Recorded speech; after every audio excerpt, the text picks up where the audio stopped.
"Do you have any children?" she asked pleasantly. The guard swallowed hard. He seemed to be standing on his toes.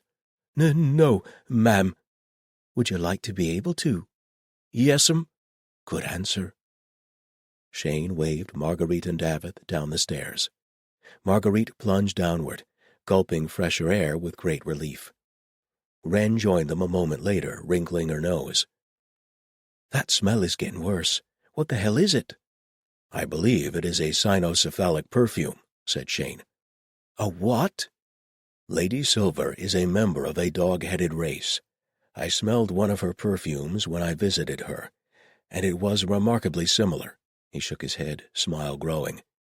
"If she were to smash a concentrated vial, I imagine it would have much the same effect."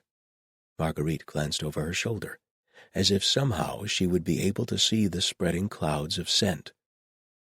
"I wonder if the smoke was a perfume, too. That would be a lot safer." "I certainly hope so." Shane's smile faded. "I hope that it isn't traced back to her. I can't imagine that anyone would be happy about it."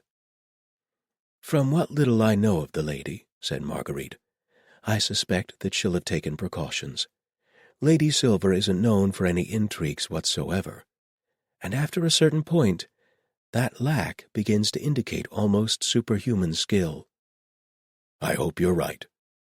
"Have faith," said Marguerite, and was rewarded with a startled smile. They reached the next level down, which smelled of laundry and scrubbing powder. The alarm clearly hadn't reached this far yet. A pair of women appeared in the doorway, holding baskets of laundry. Judging by their expressions, they had not expected to encounter people carrying quite large weapons. One shrieked and dropped her basket. The other, made of sterner stuff, narrowed her eyes and said, "I don't know what you're doing here, and I don't want to know, but if you keep moving, no one will hear about it from me." Shane inclined his head gravely. "Thank you, madam." Not to be outdone, Davith swept off his hat and bowed so low that the plume touched the stairs. "Your discernment is matched only by your beauty, O queen of washerwomen." Marguerite reached over, seized him by the ear, and pulled. "Enough of that. We've got places to be." "Ow, ow, ow!" "Do you want me to let Shane do this instead?" "He's taller, so it probably wouldn't hurt as much." The next 2 floors were servant quarters, and had the determined silence of people who only had a narrow window of time in which to sleep, and were not going to waste any of it. They were halfway to the next level, when Shane paused and held up a hand. "Problem?" asked Wren softly. "People coming down the stairs. Fast." He started down the steps again, setting a much quicker pace. "Evacuating?" "I don't think so." He shot a quick glance back at Marguerite. "Fighting on the stairs heavily favors the higher ground." Marguerite grimaced. "Next floors are storage. We may be able to hide?" "I dislike being cornered." "Go down 1 more," said Davith abruptly. "There's a separate stair in the back on that floor." Shane gave him a deeply suspicious look. Davith rolled his eyes. "Will you just trust me? They're going to kill me too, you know." The Paladin looked to Marguerite, his opinion stamped clearly across his face. "I don't trust him, but you are in charge." "And to think that I used to find the man hard to read." Aloud she said, "We don't have much to lose." They reached the floor in question, driven by the sounds of pursuit. Marguerite hoped like hell that it was just bouncing echoes that made their followers sound so close. An immense storeroom opened in front of them, crates stacked high against the walls. Davith took the lead, sprinting across the open space toward the far corner. He ducked behind a wall of flour sacks and vanished from sight. Shane let out a growl and lengthened his stride to catch up. Shouts went up from behind them. Marguerite risked a glance over her shoulder and saw men piling out of the door. They were carrying swords. 2 were dressed as guards, but she was pretty sure that they weren't on the court's payroll. She and Wren rounded the wall just in time to see Davith yank a padlock off a small door and toss it aside. "Wine cellar," he said, stepping inside. "Come on." Stairs went down sharply, obviously carved directly into the rock. Shane held the door open and waved Wren and Marguerite through, then yanked the door shut behind them. "Did you pick that lock?" asked Marguerite. She knew that Davith had a certain facility with locks, but she wouldn't have thought that he could do it in a mere 5 seconds. "You doubt me?" "Frankly, yes." He flashed her a smile. "Oh, ye've little faith." "Yes, I picked it 2 months ago. Then I had a key made, so that I could help myself to wine. It's amazing the doors that open if you're carrying a bottle, even if you don't have 2 coins to rub together." Alcoves opened on each side, lined with rows of bottles. They were dimly lit compared to the other halls, the shadows deep. Marguerite followed Davith down as the steps twisted and turned, praying that she wasn't being led headlong into an ambush. "It would be an excellent place for one, but the Sale couldn't know that we'd take him hostage, and they certainly couldn't know what route we'd take." The door slammed open above them. "Also, they don't really need an ambush at this point." Unexpectedly flat ground met her foot, and she stumbled. Roughly plastered walls met her gaze, a room perhaps a dozen paces across, with a single large wooden door at the far end. A half-dozen more crates were stacked neatly against the wall, bearing the stamps of vintners from downriver. Davith yanked out a key and tried to fit it in the lock, then let out a blistering oath. "Doesn't fit, I take it?" "Why have 2 different locks, I ask you?" He went down on one knee. Wren and Shane turned to face the stairs. Wren dropped her pack and revealed that her ill-fitting cloak had been concealing a round metal buckler strapped against her back. Marguerite leaned toward Davith, not taking her eyes off the stairs. "Can you open the lock?" "If I have enough time, yes." "I do not believe that time is on our side," said Shane, as calmly as if he was observing the weather. The 2 false guards reached the bottom of the stairs, followed by a wedge of men dressed as duelists. Their swords were clearly not peace-bonded. A big man in the clothes of a laborer brought up the rear. "7 of them," murmured Wren. Davith swore again. Both paladins ignored him, watching the men approach. The false guards didn't say anything. They didn't gloat. They didn't threaten. They simply advanced. "Professionals," Marguerite thought. Several of the duelists, however, grinned like sharks.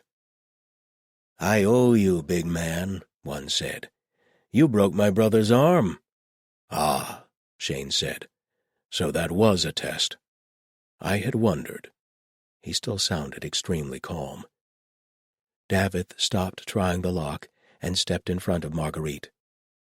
"Chivalry isn't quite dead, I see," said Marguerite. She felt numb. She was about to watch her friends cut down in front of her. Would they kill her as well, or drag her back to the Red Sail for questioning? "Could I talk my way out if they do? Can I talk my way out of this before anyone dies?" "Gentlemen," she called, working hard to keep her terror locked down and out of her voice. "There is doubtless a solution here that does not involve bloodshed. I would be happy to negotiate for safe passage." One of the men spat on the ground. The brother of the man with the broken arm started to inform her, in quite crude terms, what he was planning to do before he killed her.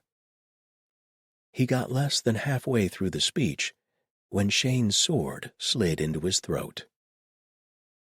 Marguerite knew that she shouldn't be surprised. She had seen the paladins fight before. She had seen them take down a demon steer, for God's sake. She knew what they were. But she had never seen them when the battle tide took them, and it was extraordinary. They were so goddamn fast. The men attacking them seemed like they were swimming in syrup. Wren, short, frumpy, frizzy Wren, who fretted about her hair and how to use her fan, blocked a sword with the handle of her axe, smashed her buckler into the wielder's head, ducked casually under a strike from another blade, opened the second man's guts up with a backhanded swipe, and then turned back and buried the axe in the first man's skull. Her expression of careful concentration never wavered once. And Shane, who was so guilty and so fretful under the surface, calm Shane, with a voice so gentle and trustworthy that it cut Marguerite's heart. Shane blocked a sword slash with his own blade and drove his mailed fist into the man's throat, knocking him sideways into the man that Wren had casually gutted, then blocked another strike that had been aimed for Wren's head while she wrenched her axe free. The big man dressed as a laborer had a hammer. He swung at Shane's head, and the Paladin stepped forward, not back, practically into the man's arms. The hammer shot past him, and the man's forearm slammed into his shoulder. Shane didn't even seem to notice. He shoved forward and twisted, and his sword slid out of the man's back. Shane caught the hammer wielder as he fell, threw him into the remaining duelist, and Wren's axe opened up the last man's leg veins while his arms were full. Gods above and below. And just like that, their pursuers were dead. Shane and Wren stood back to back amid a wreckage of bodies. One of the men at their feet let out a long, rattling groan, and then was silent. "My God," said Davith. Wren twisted like a cat and locked eyes on him. Her eyes were flat as stones, and her teeth were bared. "Wren," Marguerite said, even as her brain hissed a warning. "Has she not come out? Is she still berserk?" Wren raised the axe and charged. "Wren, no!" Marguerite flung herself sideways, trying to get out of Davith's way. There was no way that he could fight off the Paladin with his bare hands, but maybe he could get out of the way, run long enough for someone to talk her down. Davith hesitated a moment too long, his mouth open in shock. Wren swung the axe high and brought it down. Shane's sword blocked the blow. The blade broke. Davith fell backward. Wren hissed like a tea kettle, but Shane barreled into her, smashing her against the wall and pinning her with his weight alone. She snarled, dropped her shoulder, and tried to lift him off his feet. Shane flung the broken sword aside and put himself between Wren and the others. The stained axe blade lifted again, and Shane had no weapon in his hands. He lifted his arm, as if that might somehow stop an axe. He was going to die. Marguerite cursed herself for not being a warrior, for not having so much as a penknife to her name, something that she could throw or maybe just hand to Shane or... "Enough!" It was the Paladin's voice like she had never heard. It was no longer trust and care and kindness. This was the voice of a prophet, not a priest. It sank into Marguerite's bones and demanded obedience from her very soul. If she hadn't already been on her knees, she might have fallen to them. Davith, who had been trying to rise, sagged back against the floor. Wren blinked. Some of the flatness left her eyes, and she looked from Shane to Marguerite to Davith, then back again. "Oh," she said in a very small voice. The axe fell to the floor. Shane stepped forward, wrapped his arms around his sister, and held her tight. 31. Marguerite finished checking the last man's belt pouch and sat back on her heels. "Nothing," she said, in response to Shane's inquisitive glance. "Nothing useful, anyway. Not that I expected them to have signed orders from Fenella, but it might have been nice." He nodded and took up his post at the foot of the stairs. Davith, meanwhile, was trying to pick the lock on the cellar door. He looked almost normal, but his hands were shaking in a way that Marguerite had never seen. It was hard to say which of the two was more upset, Wren or Davith. Davith hid it better, perhaps. Wren, once Shane released her, picked up her axe and cleaned it, face blank and lifeless. Her eyes looked like holes in her skin. Marguerite wanted to go to her, but cold practicality exerted itself. "Getting the door open will keep us all alive." "Davith," Marguerite murmured, "do you want me to try that?" "What are they?" he asked in a clipped whisper, ignoring the question.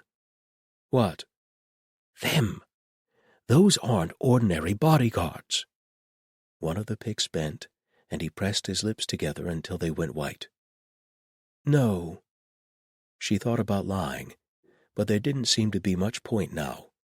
She glanced over her shoulders. Shane had picked up his broken sword and was studying it. After a moment he slid what was left of it back in its sheath. "They're paladins of the Saint of Steel." "The Saint of—" Davith rested his forehead against the door and gave a single bark of laughter. "Of course, those would be your bodyguards. That's almost brilliant, in a twisted sort of way." Marguerite did not feel particularly brilliant at the moment. "Move over," she said. "Let me give the lock a try." He yielded. She worked the lock carefully. It wasn't difficult, but the mechanism was heavy and required a sure hand. She realized that she was holding her breath, a lousy habit, and took a deep, deliberate breath, whereupon the lock popped open, as if it had been waiting for an excuse. "I loosened that jar lid for you," muttered Davith. "Sure you did," she said, rising to her feet. "Come on. I can't imagine they've got many more people to send after us, but I don't want to find out that I'm wrong." Wren nodded mechanically and went through the door, her face still blank. Marguerite took a step after her, lifting a hand to touch her shoulder. Shane caught her arm. His gauntlets were caked in gore, but Marguerite refused to flinch away. "This is what it looks like when men die. This is what the game you play costs. You don't get to look away." She looked from his mailed hand up to his face, and waited for him to apologize for Wren, or for not stopping Wren, or maybe for not killing everyone even faster. He had that look that usually preceded an apology. Instead, he leaned forward, his lips almost at her ear, and said softly, "You asked me once what paladins knew of darkness." Marguerite's breath went out in a long sigh, and she felt unexpectedly ashamed. "I'm sorry," she said, almost inaudibly. "I knew, but I didn't understand." He nodded and released her. Marguerite moved to the front of the party and glanced back to see him guarding the back, as remote and unreachable as a star. No one tried to stop them on their way out. The door led to another storage room, and then another much larger one. There were several large elevators, apparently for moving supplies up from the docks, and several more sets of stairs. Laborers were working there by torchlight. Marguerite paused in the shadows, considering her options. "Sneak past? All those stairs are in use. Can't imagine we'd make it. Pretend like we belong here? I've got 2 people covered in armor and other people's blood." "Right," she said, turning back to the others. "We're just going to brazen it out. You all with me?" She met Wren's eyes in particular.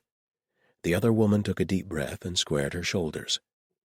Marguerite could actually see her take the horror and shove it away somewhere else, a trick she recognized because she had done it herself so many times. "I'm with you," Wren said. And then, to a space 6 inches to the right of Davith's head, "I'm sorry about what happened earlier." Davith shrugged. He said. "I probably deserved it. Let's just get out of here in one piece." Marguerite didn't know if he genuinely meant it, or if he was simply trying to appease someone who had come perilously close to putting an axe into his head. Probably it didn't matter. "People will remember that he was with us, so he's a dead man walking if the sale gets to him." Okay. She looked over the two paladins, both of whom were splattered with other people's blood. Well, Shane was splattered. Wren looked as if she'd been bathing in it. It was something of an education in the difference between axe and sword fighting. Wren, take my cloak and try to hide some of that blood. Shane, you're going to be drunk. Davith, take one side of him. Wren, stick close behind us and look apologetic. For some reason she expected Shane to argue about pretending to be drunk, but he nodded, slung his arm over Davith's shoulders, and leaned heavily on the smaller man. "Oof," Davith said. "Are you a paladin or a side of beef?" Shane smiled and leaned harder. Marguerite took Shane's other arm and led him directly toward the widest set of stairs. "Pardon," she said to the first person who noticed them, "but can you point me to the fastest way outside? My friend here really needs some air." Fine," mumbled Shane. "Buddy, you are so far from fine that you can't see fine from here," Davith told him. The laborer looked from Shane back to Marguerite, who gave her most winning and apologetic smile. "He's had a bit much to drink." "Have not?" "How did you even get down here?" the man wanted to know. "Stairs," said Davith grimly. "So many goddamn stairs. He refused to do the elevators, so I had to carry him. Yes, I'm talking about you, you sod." Fine." "I told you, man, she wasn't worth it. No woman's worth this." Shane's grip on Davith's shoulders briefly resembled a headlock. Davith coughed. "Come on, man. Your breath would kill a horse." Marguerite didn't know whether to bless Davith or strangle him herself. "Please," she said to the laborer. "He's a tame duelist, and we really don't want his boss to see him like this." "Oh, I can see that." The man's lip curled, and he waved an arm. "Take the left staircase. Don't want him getting underfoot on the main one." "You are a lifesaver," said Marguerite fervently, and began steering Shane toward the stairs in question. The paladin stumbled a little too theatrically, and she gritted her teeth. No one else tried to stop them, although heads turned to watch their progress. Marguerite kept up a line of patter, not even listening to herself. Come on, you can do it. Just a little farther. Some fresh air will do you a world of good." And then, just like that, they were down the stairs and through the door and out of the fortress. "Out," thought Marguerite, with unspeakable relief, as the night air touched their faces. "Free. Now we just get to the docks, find a captain we can bribe to take us across the lake without dropping us over the side halfway through, and we'll be on the road and well away before anyone finds those bodies." They hurried along the narrow wharf, no longer bothering to be stealthy. Speed was more important now. Marguerite pointed, and they rounded a stack of crates onto the dock dedicated to lake traffic. She blinked. Behind her she heard Shane swear. Moonlight glinted on the surface of the lake, dancing on the small waves that broke against the pilings. She could see each wave clearly, because the entire dock was empty, and there wasn't a boat to be seen. "It's the boatman's strike," said Shane grimly. "I'm sorry. I should have remembered." He couldn't believe that he'd let it slip his mind. "Although it's not as if I haven't had anything else to distract me. Still, at the very least, I should have told Marguerite, and she would have remembered." He looked around helplessly, as if there might be a boat somewhere that they had simply overlooked. Unfortunately, his night vision was getting worse the older he got. While the nearest boat mooring was clear enough, the far end of the dock dissolved into a blur. Even if there was a boat, I'd be the last person to see it. It was cold consolation that apparently there wasn't anything to see. Wren put her hands on her hips. "Damn it! We can't even steal a boat. Why would they take them all?" "To prevent anyone from breaking the strike," said Davith. "If all the boats are at anchor on the other side, Anybody trying to slip out will be immediately obvious. They'd be branded a scab." "Community censure is a powerful incentive," Shane offered. Davith gave him a wry look. "Particularly when they express displeasure by breaking your legs." "Some forms of censure are more demonstrative than others." Shane still had a strong desire to censure Davith's face, but was determined not to embarrass Wren any further. "That is inconvenient," Marguerite said. She chewed on her lower lip. "Let's think this through. How are they communicating their demands, if there are no boats here?" "There's one anchored off the dock," said Davith, pointing. "Most likely someone signals to it when they're ready to negotiate." "And they'll likely be the last people amenable to a bribe to take us across." "You don't break a strike," said Davith, sounding somewhat shocked by the suggestion. "We're not smuggling brandy. We're trying to keep from getting murdered," Marguerite shot back. "Yes, but it's the principle of the thing." "I have very strong principles about not getting murdered." Davith folded his arms and looked obstinate. Shane took a casual step toward him. Davith unfolded his arms and muttered, "Fine. I just want it clear that I object." "Your objection is noted.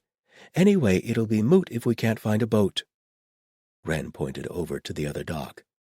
"I know those are all river boats, but could they cross the lake too? The river captains aren't the ones striking." "I don't know," admitted Marguerite. "Boats aren't my specialty. I assume most of them have animals taking them upstream, but maybe there's someone with the—" "Oars?" offered Shane. "Those, yes." She glanced up at him. "Do you know how to work a boat?" "Not even a little." "Wren? We don't have navigable rivers where I grew up." "Davith? If I did, would I admit it right now?" "Stealing one is right out, then," Marguerite nodded once to herself. "Right, it'll be fine. Bribery it is." Bribery, alas, it was not. The vast majority of the river boats relied on animals on shore for power, which was hardly feasible in a lake. The few boats at the dock that did not looked to belong to local fishermen. Most of them would have been very strained by 4 passengers, but Marguerite was willing to take a chance. After slipping some coins to stevedores, she managed to find one in a local tavern, who looked at her with a mixture of surprise and regret. "Can't do it," he said. Marguerite hefted a pouch, which made an inviting clinking sound. The fisherman gazed at it with clear lust, but shook his head sadly. "It's not the money. They'll shoot you on the other side right now." "Shoot you?" "Anybody comes from over here and goes back, they assume he's smuggling for the court." The fisherman slugged back a drink. "Barbarians, the lot of 'em. Your man there's big, I grant you, but he's not bigger than an arrow in the neck. It's more than my life's worth to go over there." "It's more than my life's worth to stay here," said Marguerite, exasperated.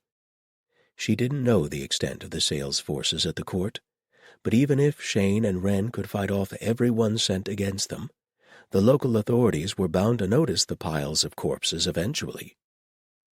The fisherman wiped his mouth and looked at her blearily. "'Fraid I can't help.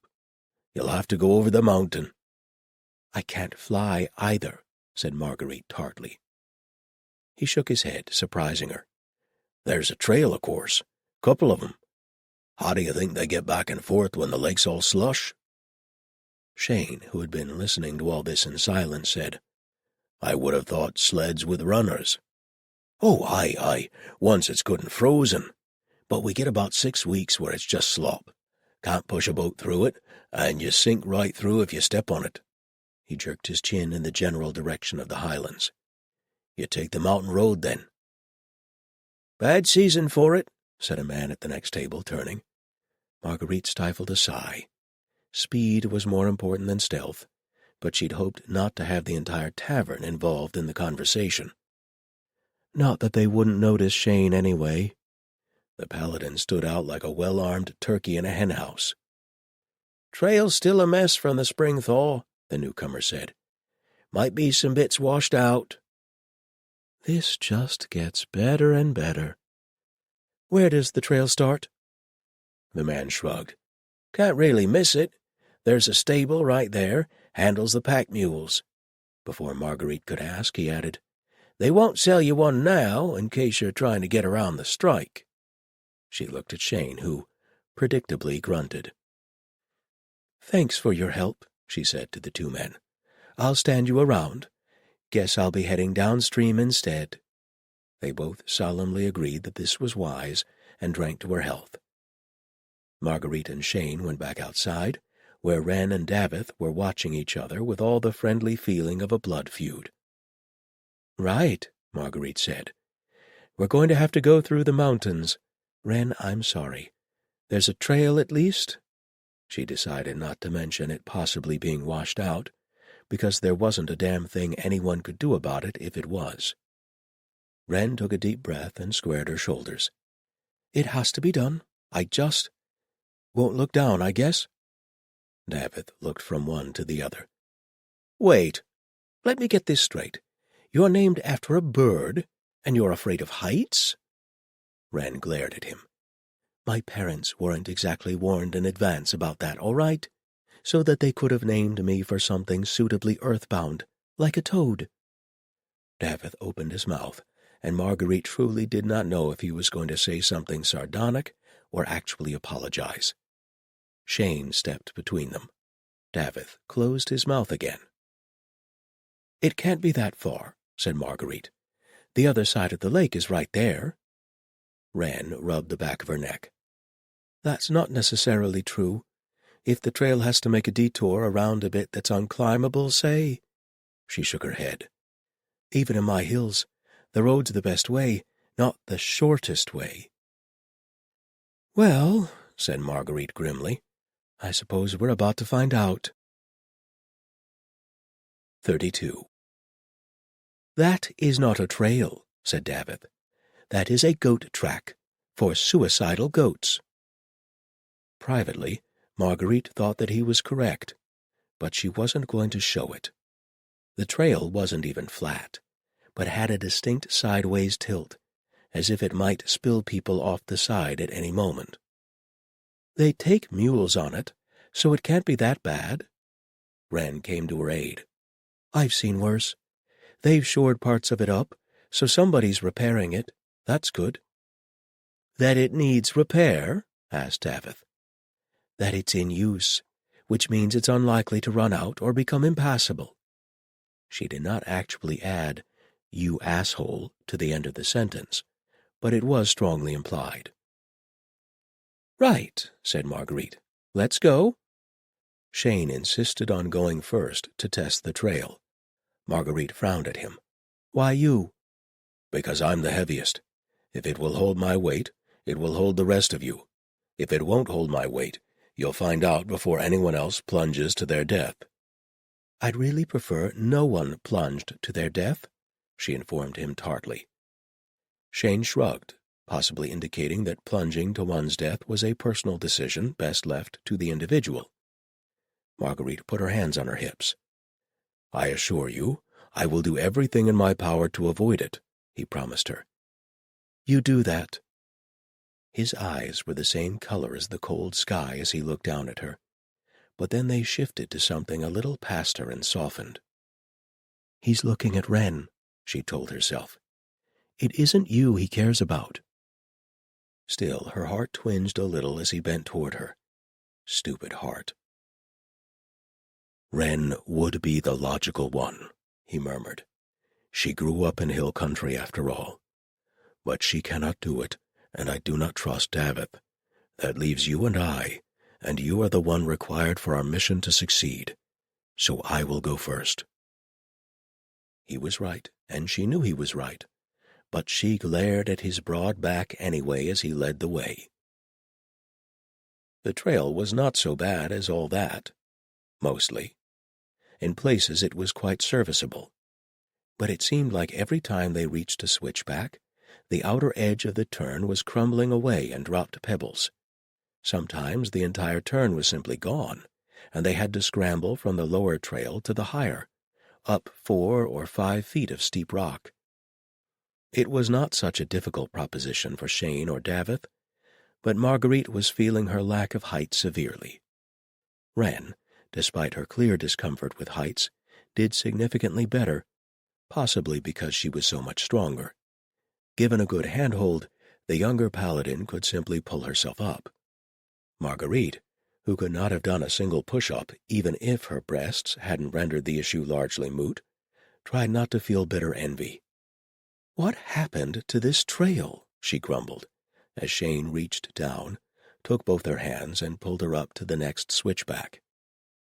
"People steal the bracing timbers," said Wren. She was pressed as far back from the edge as she could be, back firmly against the stone, and was staring up at the sky. "Same thing used to happen back home." "They don't like having a path through the mountains?" Marguerite hazarded, wondering exactly what had happened to give Wren her fear of heights, and if it had to do with the trails in her homeland. Wren glanced in her direction and managed to smile. "The trees up here are all pine," she said. "Softwood. These timbers are brought in from the lowlands, and they're much sturdier than anything up here. People take them to build their own homes, or to brace up paths where they drive their animals to pasture." "Seems short-sighted," said Marguerite, pushing away from the wall and following Shane upward again. "Not really. They know that the clan lord will replace these eventually." "The clan lord doesn't seem to know that," said Davith sourly. Wren shrugged. "Maybe they've got a lousy clan lord." "Judging by the map, this path is no longer regularly used," Shane called back. "Perhaps it is simply no longer worth the effort to keep it up." He paused for a moment, testing the ground in front of him. "The edge up ahead is crumbling. I suggest we keep hard to the wall. Wren?" "I'm fine." Davith straightened and looked at Shane over Marguerite's head. "I'll go after her," he offered. "I don't need your help," Wren snapped. "Nobody's helping you. I just would rather not have my back to you in a spot where accidents would be so convenient." Wren's eyes narrowed. "Believe me, when I kill you, you'll know it wasn't an accident." "I'm terribly comforted. Still, ladies first." Marguerite had a pretty good idea that Davith was starting a fight with Wren, so she'd pay attention to him and not the edge. So she bit down her instinct to rise to Wren's defense and began inching along the wall herself. Shane hadn't lied. If anything, he'd understated the case. There were spots where the path seemed to be held in place entirely by tufts of grass that had taken root in the rock crevices. In 1 or 2 places, there was barely 6 inches of path remaining at all. "If mules are using this, it must be safe," Marguerite muttered, following Davith, following Wren, following Shane. "Being safe from mules doesn't mean safe for humans," Davith said over his shoulder. "Aren't we smarter than mules?" He snorted loudly. "Sweetheart, I don't think I've known more than a dozen people in my life who were smarter than a mule." "Oh, look, something we agree on," Wren said. "I thought you didn't like horses," said Marguerite. "I like horses fine. Horses don't like berserkers. Mules are—" She frowned, obviously trying to think of a comparison. "Half of them won't come near us for love or money, and the other half go out of their way to let you know that they aren't impressed." "I've known women like that," Davith said. Fortunately, another treacherous switchback cut off Wren's reply. Shane reached down with both hands and pulled Marguerite up onto the next level. For a moment their bodies were pressed full length against each other.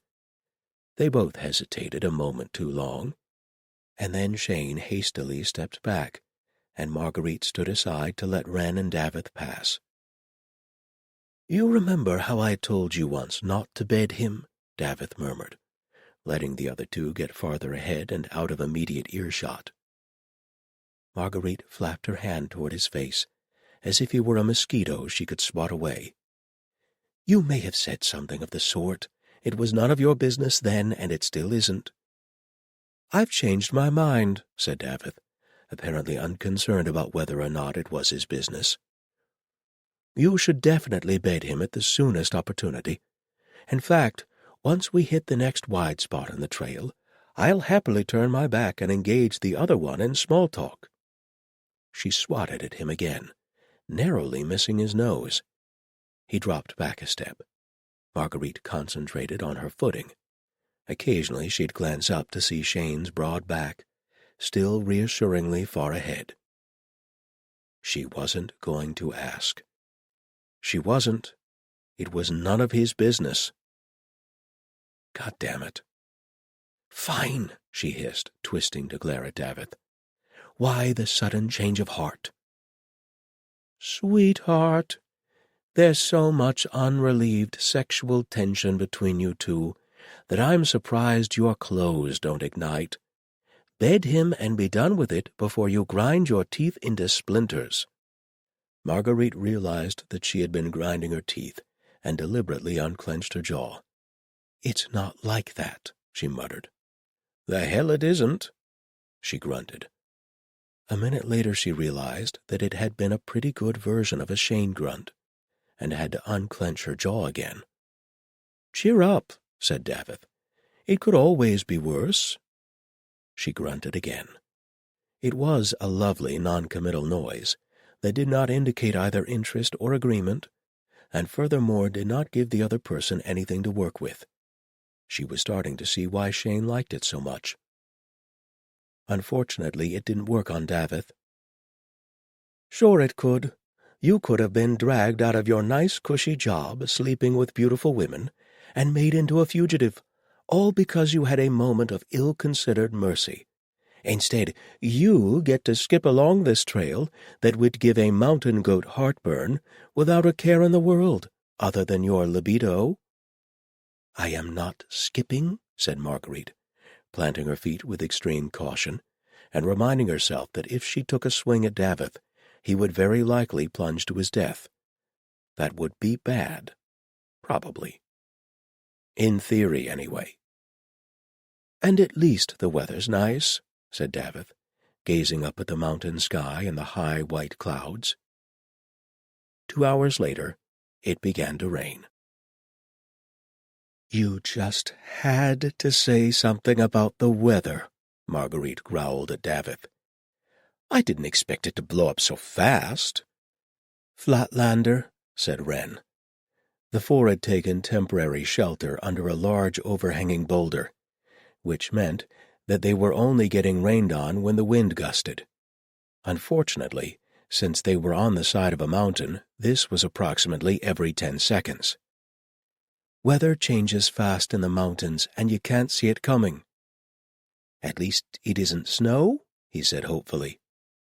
"Snow would be easier," Shane said. Marguerite was pretty sure that he was standing partly in the rain, using his bulk to shield the other three. It was all very noble and self-sacrificing, and faintly annoying. It was also keeping her dry, or at least less wet. "Easier," said Davith in disbelief. Both Wren and Shane nodded. Wren added, "You don't get wet as quickly.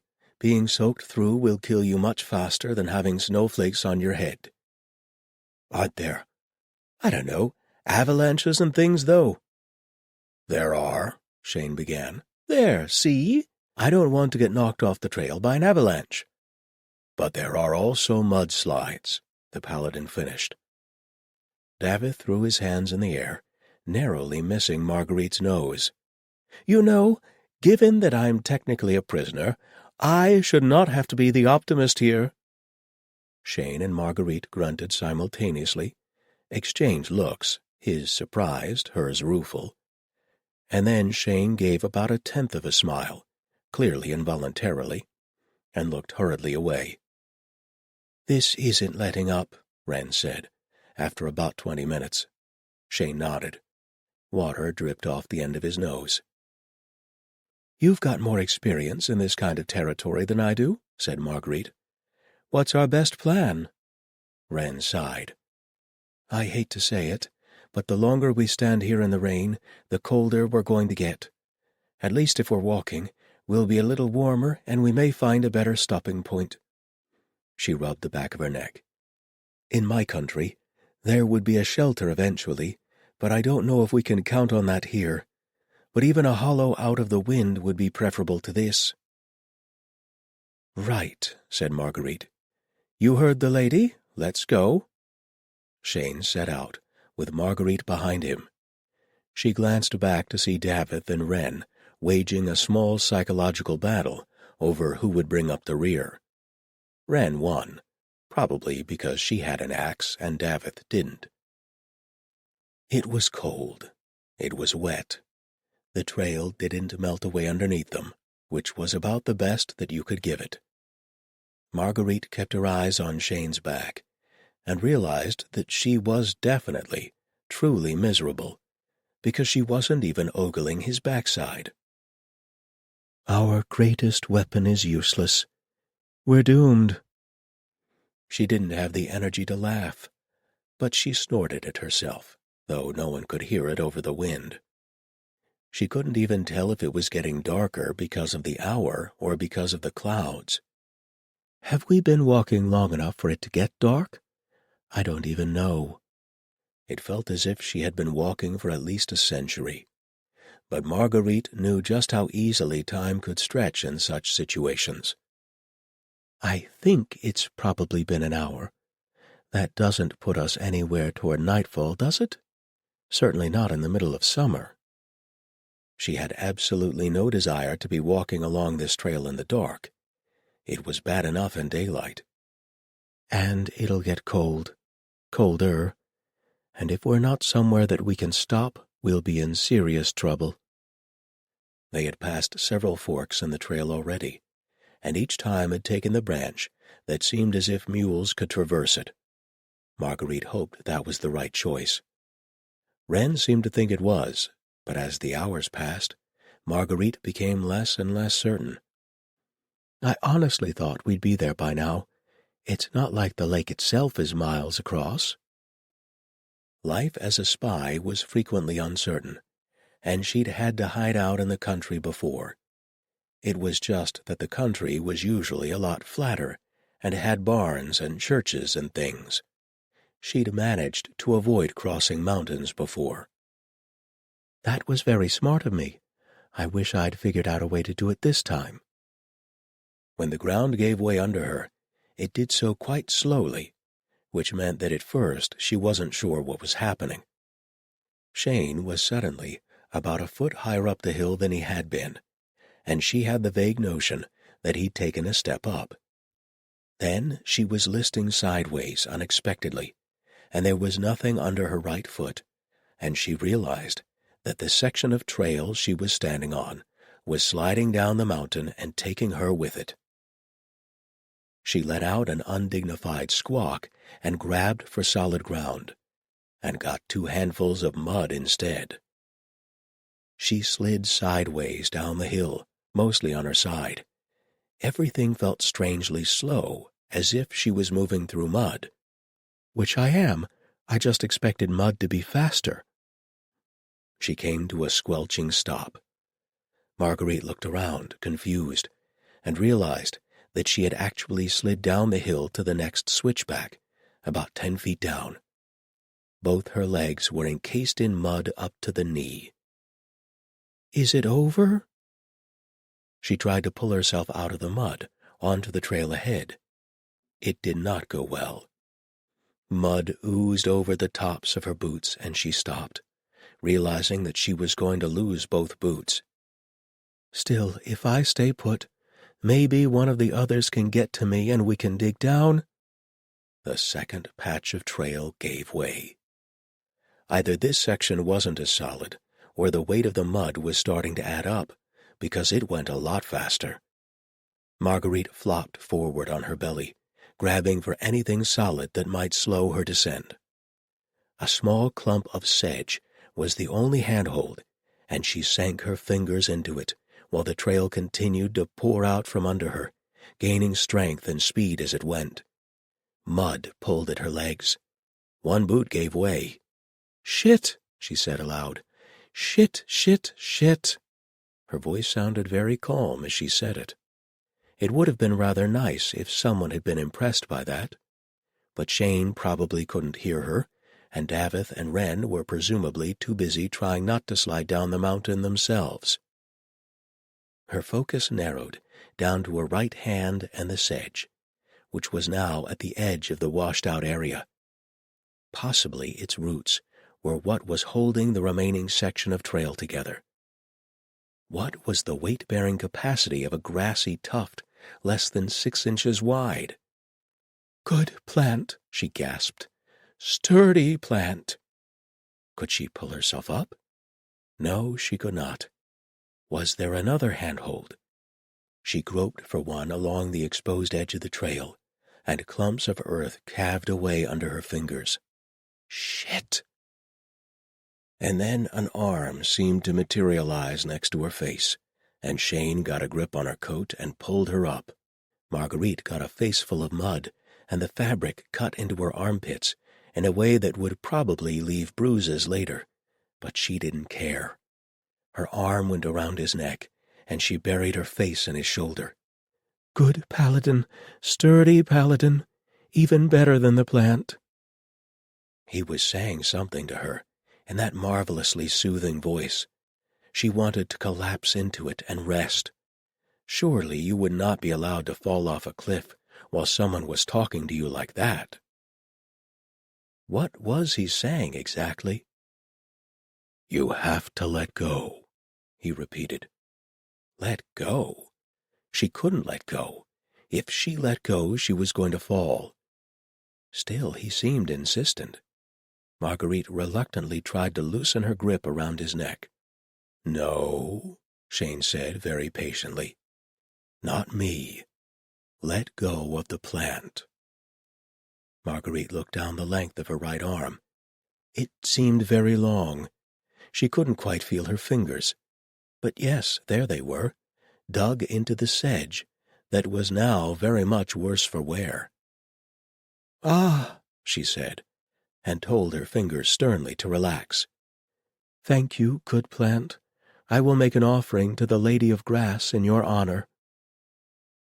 Shane, on his knees, began to shuffle backward along the trail, still holding Marguerite, until they reached a spot that seemed to be more stone than mud. He got to his feet and set her down. "Are you injured?" "I don't think so." She tested her footing, and excruciating pain failed to shoot up either of her legs. Her bare foot squelched. "I think I'm okay. Bruised, but nothing's broken." "Good," he said. A moment passed, during which Marguerite realized that her arms were still wrapped around his neck. It occurred to her that it would be somewhat difficult to walk in this position. "I should probably let go of you." "Only when you're ready."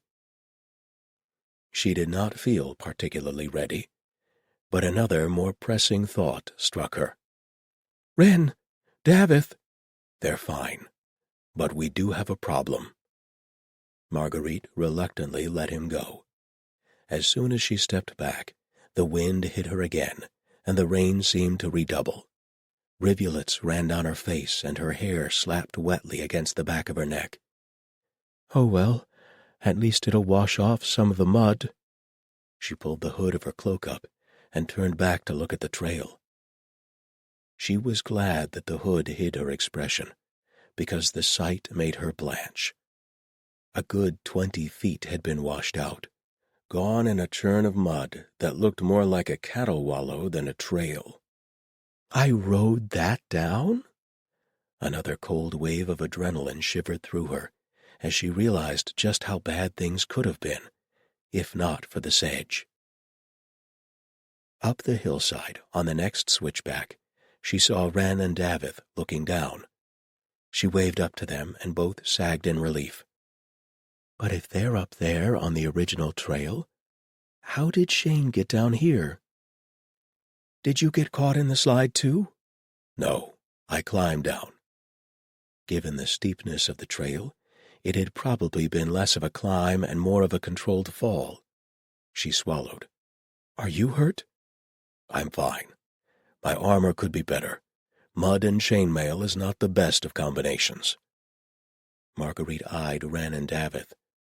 Wren was facing toward the stone wall, and even with the lighting, Marguerite thought she looked remarkably pale. "How do they get over here?" "I don't think they do. There's no way to cross that safely."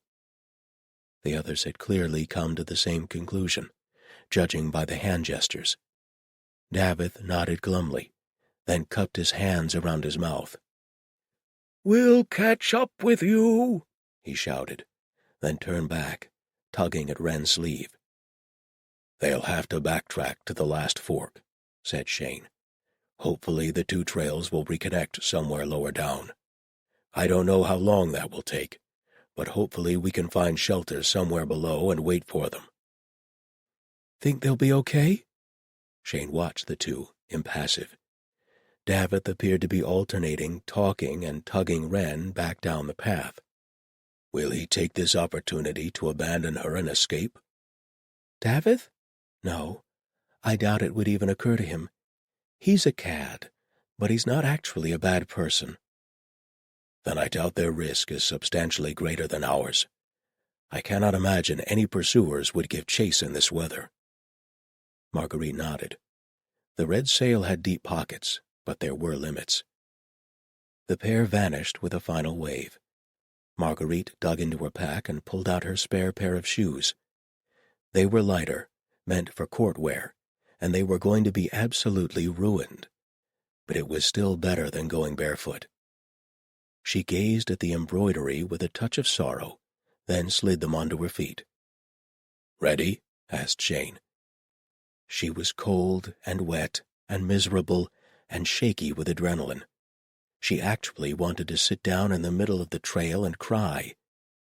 "And if I do, he will use the voice and tell me that it's okay, and I will believe him, and I'll probably feel better. And then I'll still have to walk the rest of the way in the rain and the mud, except it will be darker and colder and wetter, and I'll be embarrassed." "Ready," she said, squaring her shoulders, and followed him into the storm. 33. "I take back everything I said about the occupants of these hills," Marguerite said. "They are a noble people, and I love them all." The cause of her change of heart was a shelter built out of carefully stacked and fitted stones.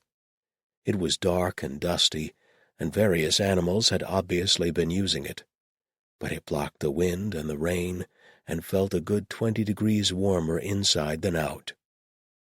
The only furniture, if you could call it that, was a stone box built into the wall, topped by a metal lid. Marguerite dared to hope that it contained firewood. Shane flipped it up and pulled out a flattened, irregular disk of what looked like mud. "That tone fills me with dread," said Marguerite, slumping back against the dry stone wall. "Well," he said, "I suppose the good news is that we can make a fire." Marguerite forced her tired eyes to focus. It was very dark inside, but nevertheless— "Oh, God!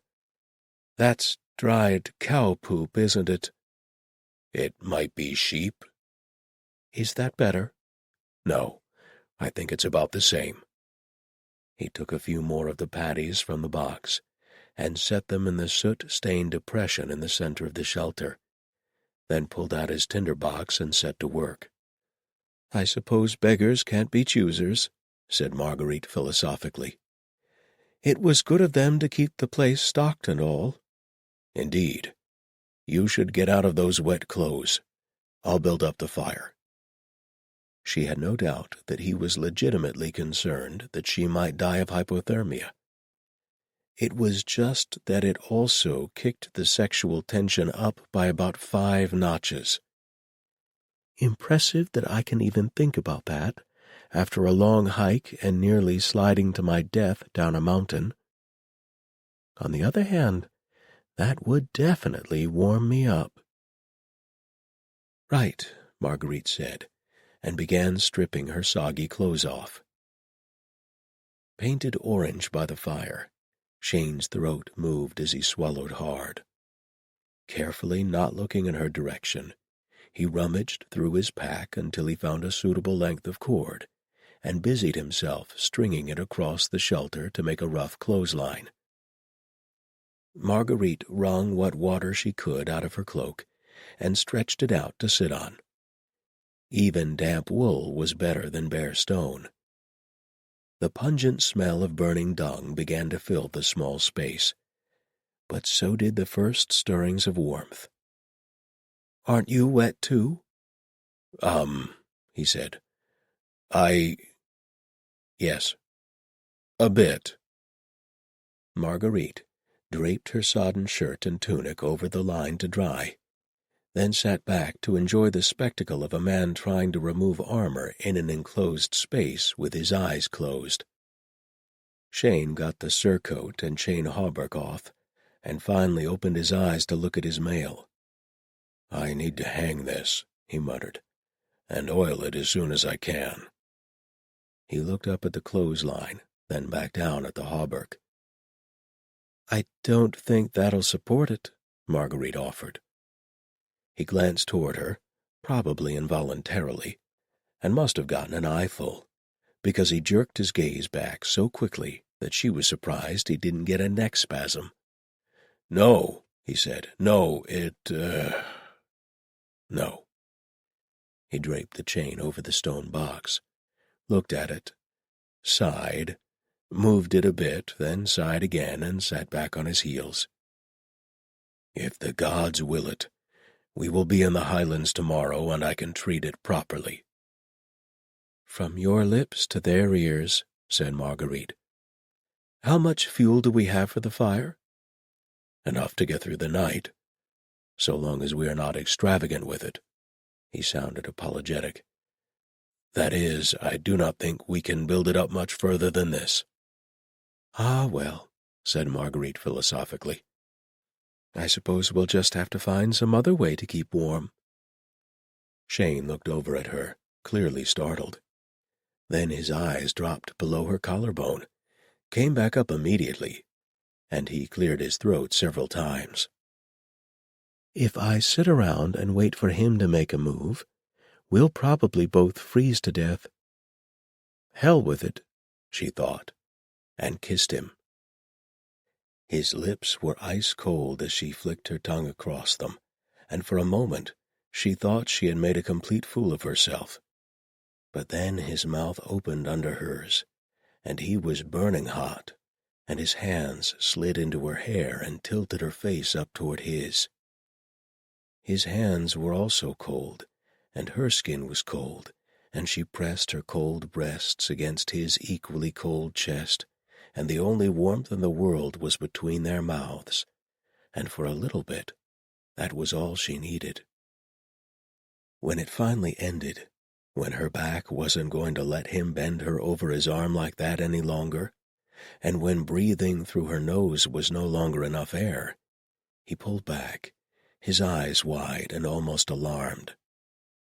He began, and Marguerite put her fingers across his lips to stop whatever incredibly paladinly thing he was about to say next. "If you shut up," she said, moving to straddle him, "and don't argue with me, we can get warm and, incidentally, have really incredible sex. Or you can keep wallowing in self-loathing and we can freeze to death. Your choice." His eyes were a thin ring of ice around dark wells. He swallowed hard and said, slightly higher-pitched than normal, "Am I allowed to wallow in self-loathing afterward?" That was either a joke or an unexpected amount of self-awareness. "I wouldn't dream of trying to stop you," she said. She was already out of her clothes, and fortunately he'd removed his chainmail already. She got his pants untied and lifted herself up on her knees long enough for him to wrench them off. There was no question of readiness. He was already rock hard beneath her. Probably had been since the minute she kissed him. He hissed as her hand closed around his cock. Well, no wonder. Her fingers were probably like ice. His certainly were as he slid them across her breasts. She could have etched glass with her nipples, even if he hadn't been touching her. He lowered his head to cover one with his mouth. "Ah," she said, feeling her breath go out in a gasp. "Sensible? Warming." He made a small, amused noise and switched to the other one. Marguerite inhaled sharply and realized that she was in danger of losing control of the situation. "And I have no plans to give that up just yet." She lifted herself up on her knees again, worked him into place, and sank down his length with a purely hedonistic groan. "There. Now let's see if I can make his eyes roll back in his head." She found the angle that pleased her the most, and rode him ruthlessly while his fingers sank into her hips and he gasped her name. She wasn't sure if his eyes rolled back or not, because he had them tightly closed, head thrown back. "Marguerite," he said hoarsely. "I can't. I'm going to." She smacked a hand down in the center of his chest and growled, "Don't you dare, Paladin." His eyes snapped open in surprise, and he stared up at her. "Not until I'm, done with you. A great threat, and she didn't even last to the end of the sentence. She was too keyed up, and her body was too desperate for release. And hell, she'd wanted the gorgeous, holy bastard for far too long. Everything clenched suddenly, impossibly tight, and she fell forward against him, shuddering. He must have felt it. Not surprising. People back in Arkenhold probably felt that. And taken it as permission, because he bucked his hips hard against her, lifting her up and driving her back down, and then, with hilariously desperate courtesy, he said, "Excuse me," and lifted her up, turning to spend himself away from her body. Polite of him. Probably not necessary, but polite anyway. Then he curled up around her, no longer cold but deliciously warm. He had the presence of mind to grab his cloak and pull it over them both. It was still damp and steaming gently from the fire, but it held the heat in, and Marguerite fell asleep with her fingers still stroking the roughness along his jaw. Shane wrapped himself around her, trying to keep the cold out with his own body, and knew that he had made a terrible, glorious mistake. About 5 minutes as the crow flies, and about 2 hours as the crow walked, in a similar shelter part way down the mountain, two people sat as far apart as it was physically possible to sit. The firebox had not been so well stocked, and the fire had lasted less than 20 minutes before guttering down to embers. Finally, one of them cleared his throat and said, "It would probably be warmer if we—" "I'd rather freeze to death." "Fair enough." Shane woke with his arms full of Marguerite, which was a marvelous way to wake up. He savored the moment as long as possible, until his lower back informed him that he was on a stone floor, and if he didn't move right this minute, there would be dire repercussions. He tried to shift unobtrusively, but Marguerite woke immediately. She blinked up at him, staring down at her state of undress, then said, "Huh," in a tone that managed to be both surprised and smug. "Sorry," said Shane reflexively. She shook her head. "I'm not, although I can think of better surfaces to do that on." She disentangled herself, while Shane tried to rub his lower back in as manly and attractive a fashion as possible. It was past daybreak, and the fire was cold. The sky was clear overhead, and Shane dared to hope that they wouldn't get rained on again. A bird called somewhere on the hillside, answered by another one, which seemed to offend it. They called back and forth, increasingly outraged for several moments, while Shane dug through their supplies and produced a slightly squashed loaf of bread and a small, battered apple. Marguerite felt the hem of her shirt, sniffed it, and grimaced. "Well," she said, "it's dry, at least, even if it smells like burnt sheep dung." "Mine will, too," Shane offered. "So at least we won't offend each other." She nodded and stretched to pull the shirt off the clothesline. It did fascinating things to her body. Shane's eyes traced her body downward and paused at an unexpected row of lines across her hip. "Are those stretch marks?" He immediately wanted to sink into the floor of the shelter at his own tactlessness. "Not that I'm not saying they're bad. I just noticed." "Oh, well done. Perhaps you can map out all of her skin blemishes next." Marguerite laughed and put a hand over one breast to hold it out of the way so she could look down at her hip. "Here," she traced one of the silver-red marks. "They are, yes." "Ah." He had a strong urge to drop to his knees and press his lips against one, but that seemed extremely presumptuous, given the circumstances. One corner of her mouth crooked up. "In answer to the question you are carefully not asking, no, I've never been pregnant. It just happens sometimes. Surprised you noticed. Most men never look any lower than the breasts." The word pregnant rang in Shane's brain, but was drowned out by the phrase, "most men." He had a sudden desire to go and talk to these other men, perhaps bounce their heads gently off the pavement a few times. "Stop that, you ass. She took you into her bed once, that's all. You have no right to even expect it again, let alone feel jealousy." "Ah," he said again. The word pregnant was still trying to get his attention, and finally did, accompanied by sudden panic. Last night I didn't, I tried not to, but that doesn't always." She laughed and dropped her shirt down over the marks. "I did. Silphium powder. I never take any risks with that." No, of course she wouldn't. Nor would she trust anyone else to take them for her. The thought woke both admiration and an odd, diffuse kind of sadness in him. Who does she have to depend on? Is there anyone? Perhaps she mistook his silence for concern because she smiled at him. "It's very reliable. I am very much not cut out to be a mother."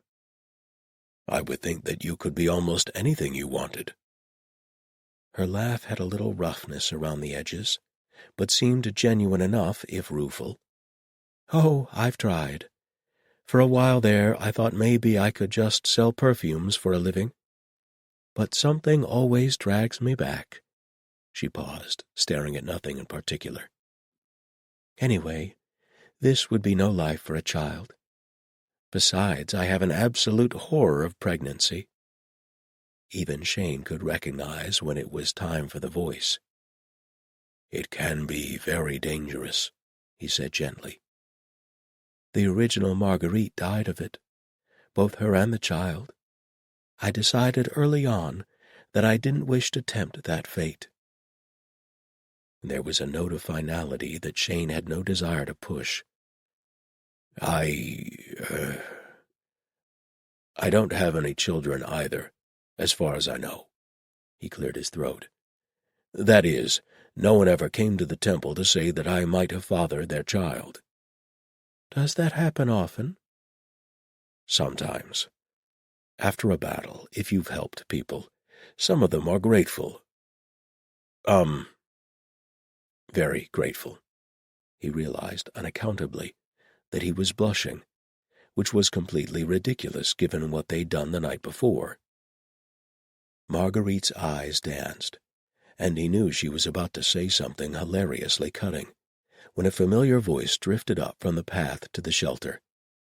"If you're going to close your eyes, at least take hold of my hand so you don't walk off the damned cliff." "I have no desire to hold anything of yours," another, equally familiar voice snapped back.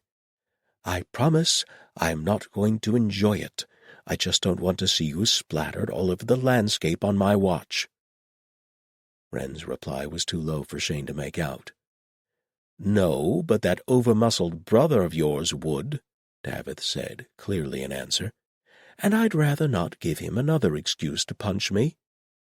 Marguerite sighed. "Well, it was fun while it lasted," she said, bending down to kiss Shane on the forehead. "What does that mean? That was fun, let's do it again sometime when other people aren't around? That was fun, now let us never speak of this again?" Davith's head crested the trail, followed a moment later by Wren. Davith looked up, saw the shelter's occupants, and let out a heartfelt groan. "Thank all the gods! You're here. Now this abominable child will be someone else's responsibility." "Child!" Wren put her hands on her hips. "I'll have you know I've been widowed for longer than I was wed." "My congratulations to your husband on his excellent timing." Davith collapsed dramatically on the floor of the shelter. "I'm dying," he said, his eyes closed. "Please burn my body so at least I'll be warm." "Are you hurt?" Shane asked, ignoring the man and focusing on Wren, who looked indignant but otherwise intact. "We're fine," said Wren. She exhaled gustily. "Spent the night in a shelter a bit like this one on the lower trail. Ours had thatch, though. I'm pretty sure we can be out of the mountains in a couple of hours, though." "Wren," said Marguerite, "you are my new favorite person." She brushed off her cloak. "I can't wait." Shane hastily dragged on his armor. He'd have to sit down and go over it with oil and a stiff brush at the first opportunity, but getting out of the mountains sounded like a marvelous idea.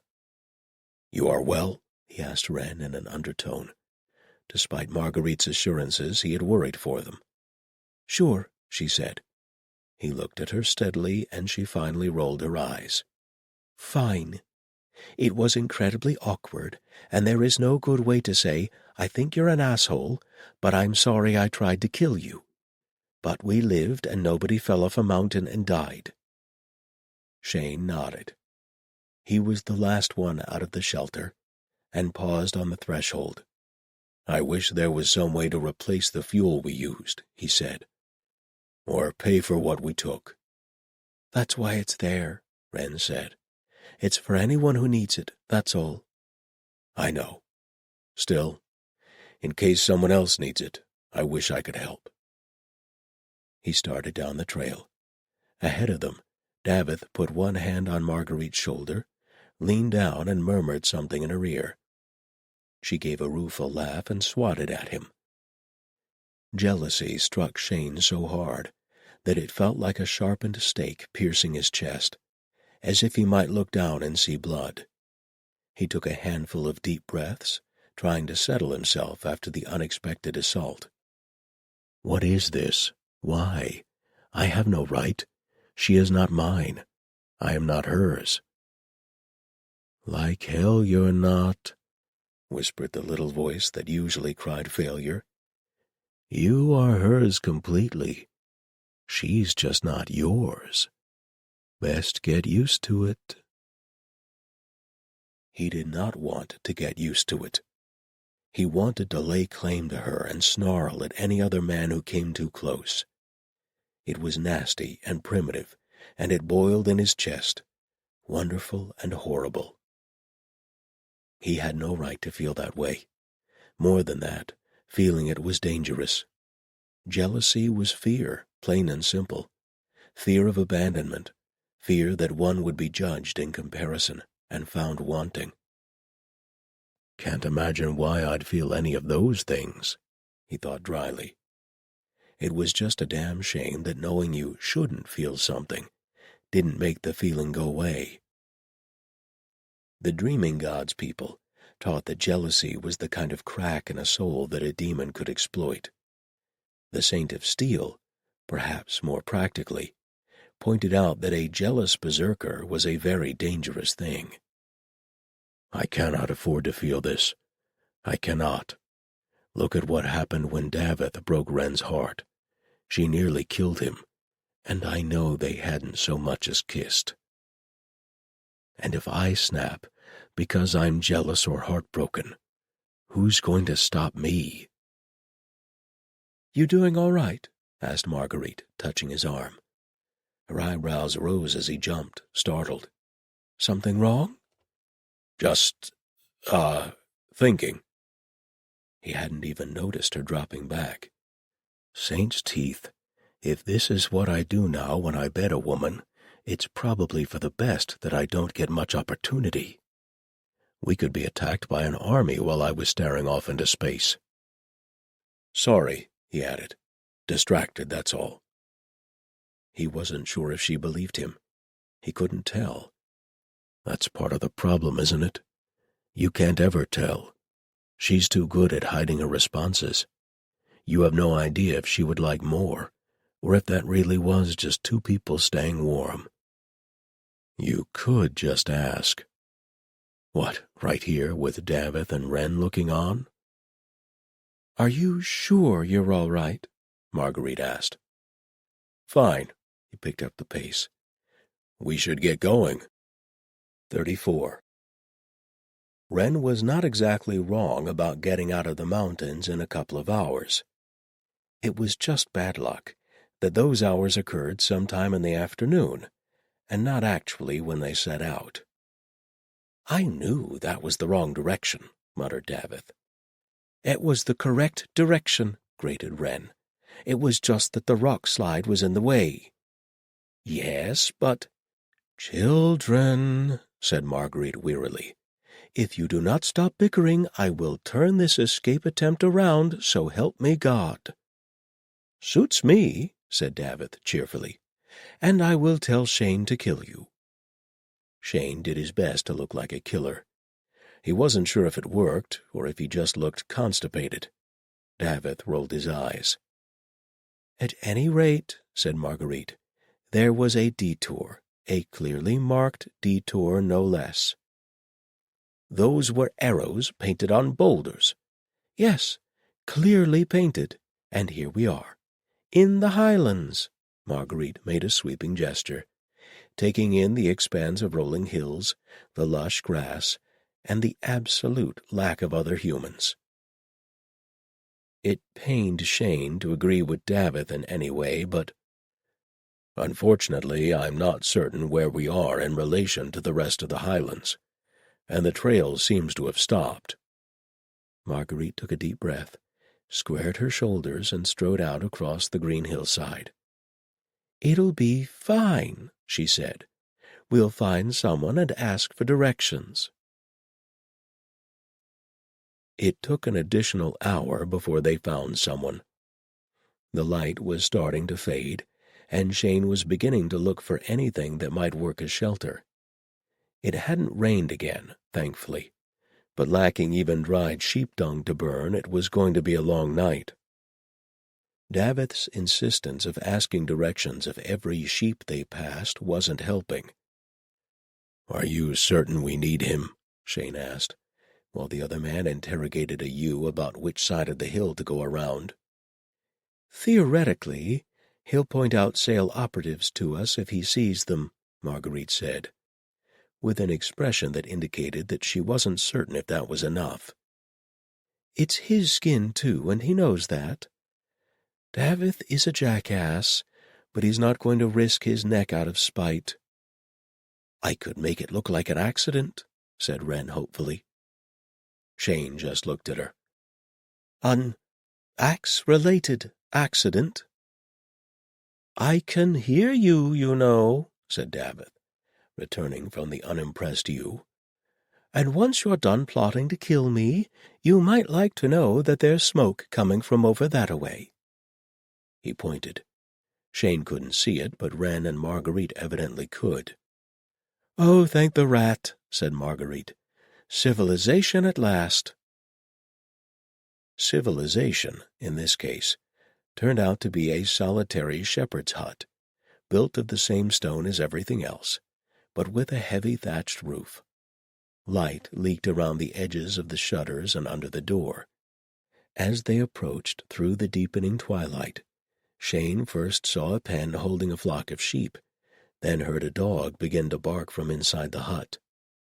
"Dog," said Wren. She nodded toward the pen. "Flock protector, not the loud one." Shane nodded. Even though the sheep were now a white blur, and he had no hope of picking a dog out of the flock, unless it happened to be, say, bright pink. "Do you think they'd be willing to put us up for the night?" asked Marguerite. "Normally I'd ask if they had space in the barn, but—" She waved her hands, encompassing the lack of anything barn-like in the vicinity. Shane had doubts that any of the locals would be willing to put up a small band of strangers, two of whom looked extremely warlike. "It doesn't hurt to ask," he said, and rapped on the door. The dog inside lost its mind. Shane was just wondering if he should knock again, when the top half of the door swung part way open, revealing an old man draped in sheepskins, holding a rushlight in a metal holder. "Eh?" the man said. Bushy eyebrows drew together over small, bright eyes. "What's your business, strangers?" "I apologize for disturbing you," said Shane, in the most soothing voice he could muster. "We've been lost for much of the day." He half expected Marguerite to step in at this point, but she didn't. When he glanced over at her, she nodded encouragingly to him. "Right, this is what I get for using the voice." Well, it wasn't like it was the first time. The old man lifted the rushlight, peering across the group, then back to Shane. "Lost, eh?" he said. Shane bowed slightly. "I understand, sir, if you don't wish to let us in. I realize how we look.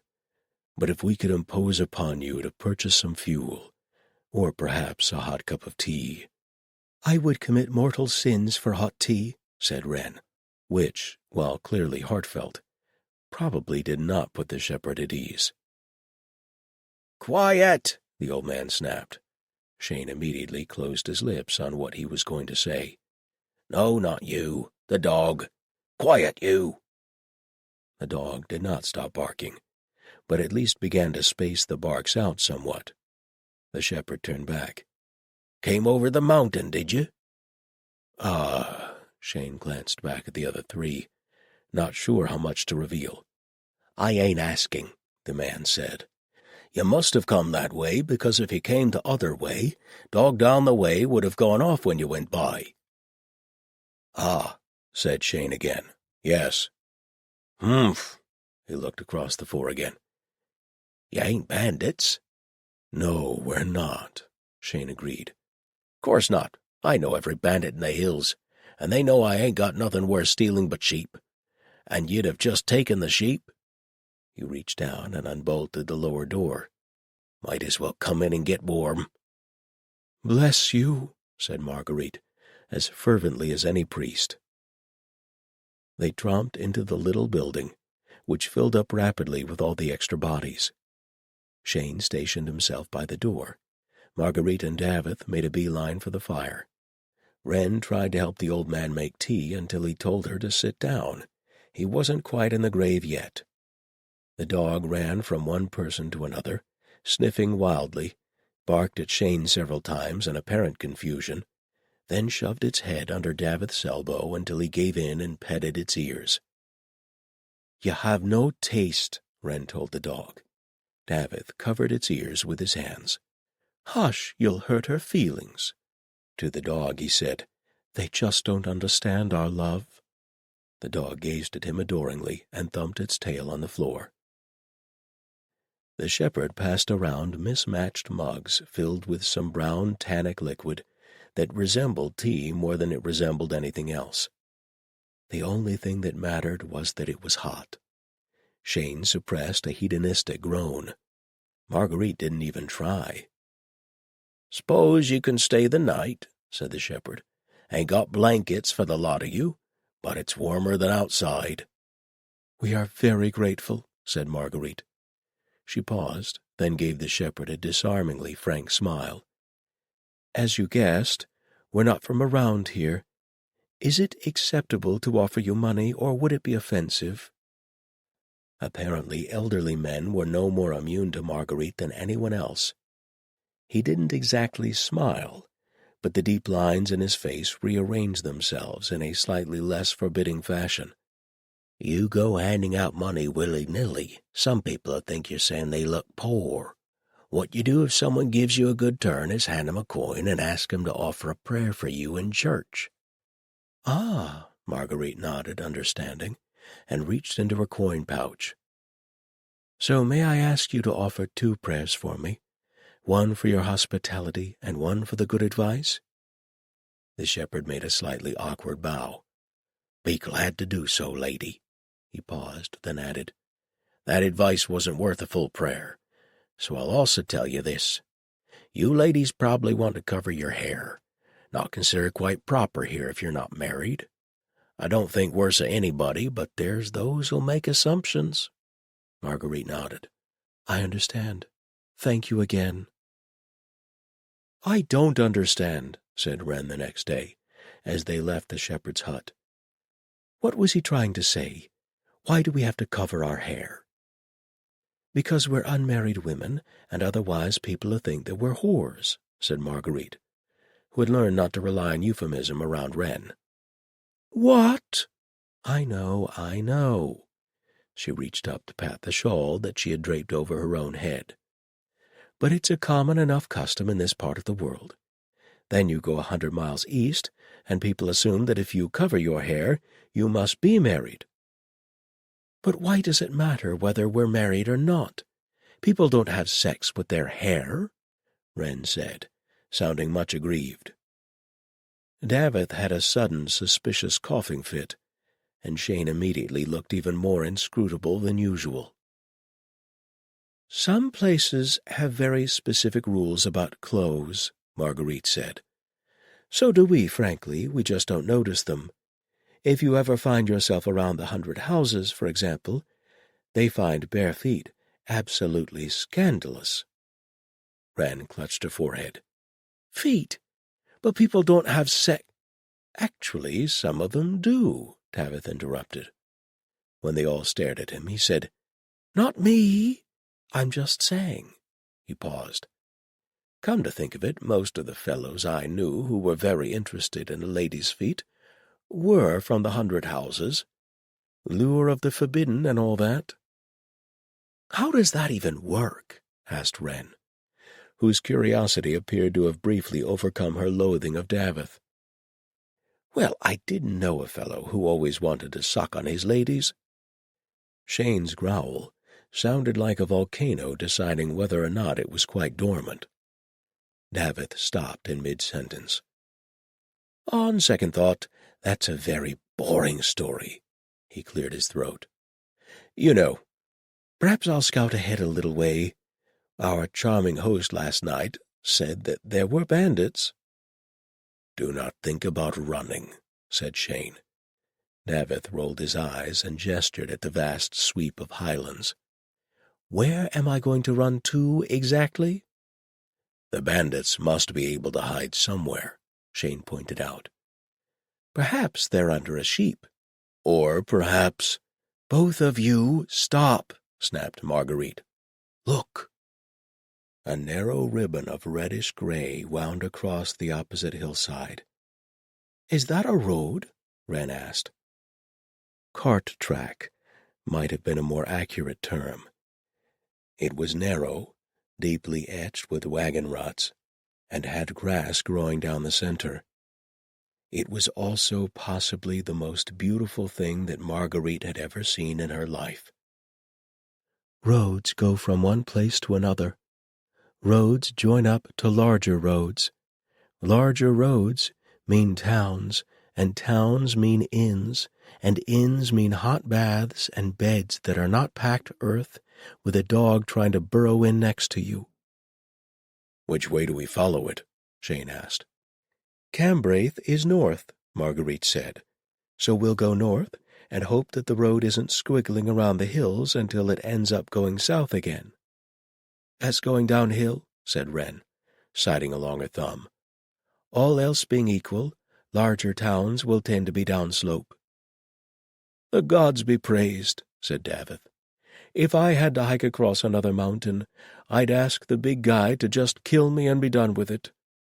"It would be my pleasure to assist you," Shane said. "I'm going to assume that was your idea of humor, Paladin. If you two don't stop sniping at each other, I'm going to gag you both."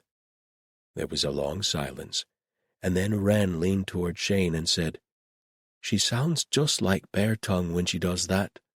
"I'm beginning to understand how she feels," Marguerite snapped, and stomped down the road in the direction, the gods willing, of their destination. 35. The road did indeed tend north and generally downhill. The hills became smaller, sprouted steep stone outcroppings, and immense boulders filled the landscape. There was even the occasional copse of trees. The increased cover made Marguerite feel less exposed. Unfortunately, she wasn't the only one. They had just rounded a snake-like curve around the side of a hill when a voice called, "Stand and deliver!" and Marguerite found herself gazing down a sword, pointed very determinedly in her direction. "Oh, for God's sake! Really? Now? Really?" She looked up the length of the sword to the man holding it.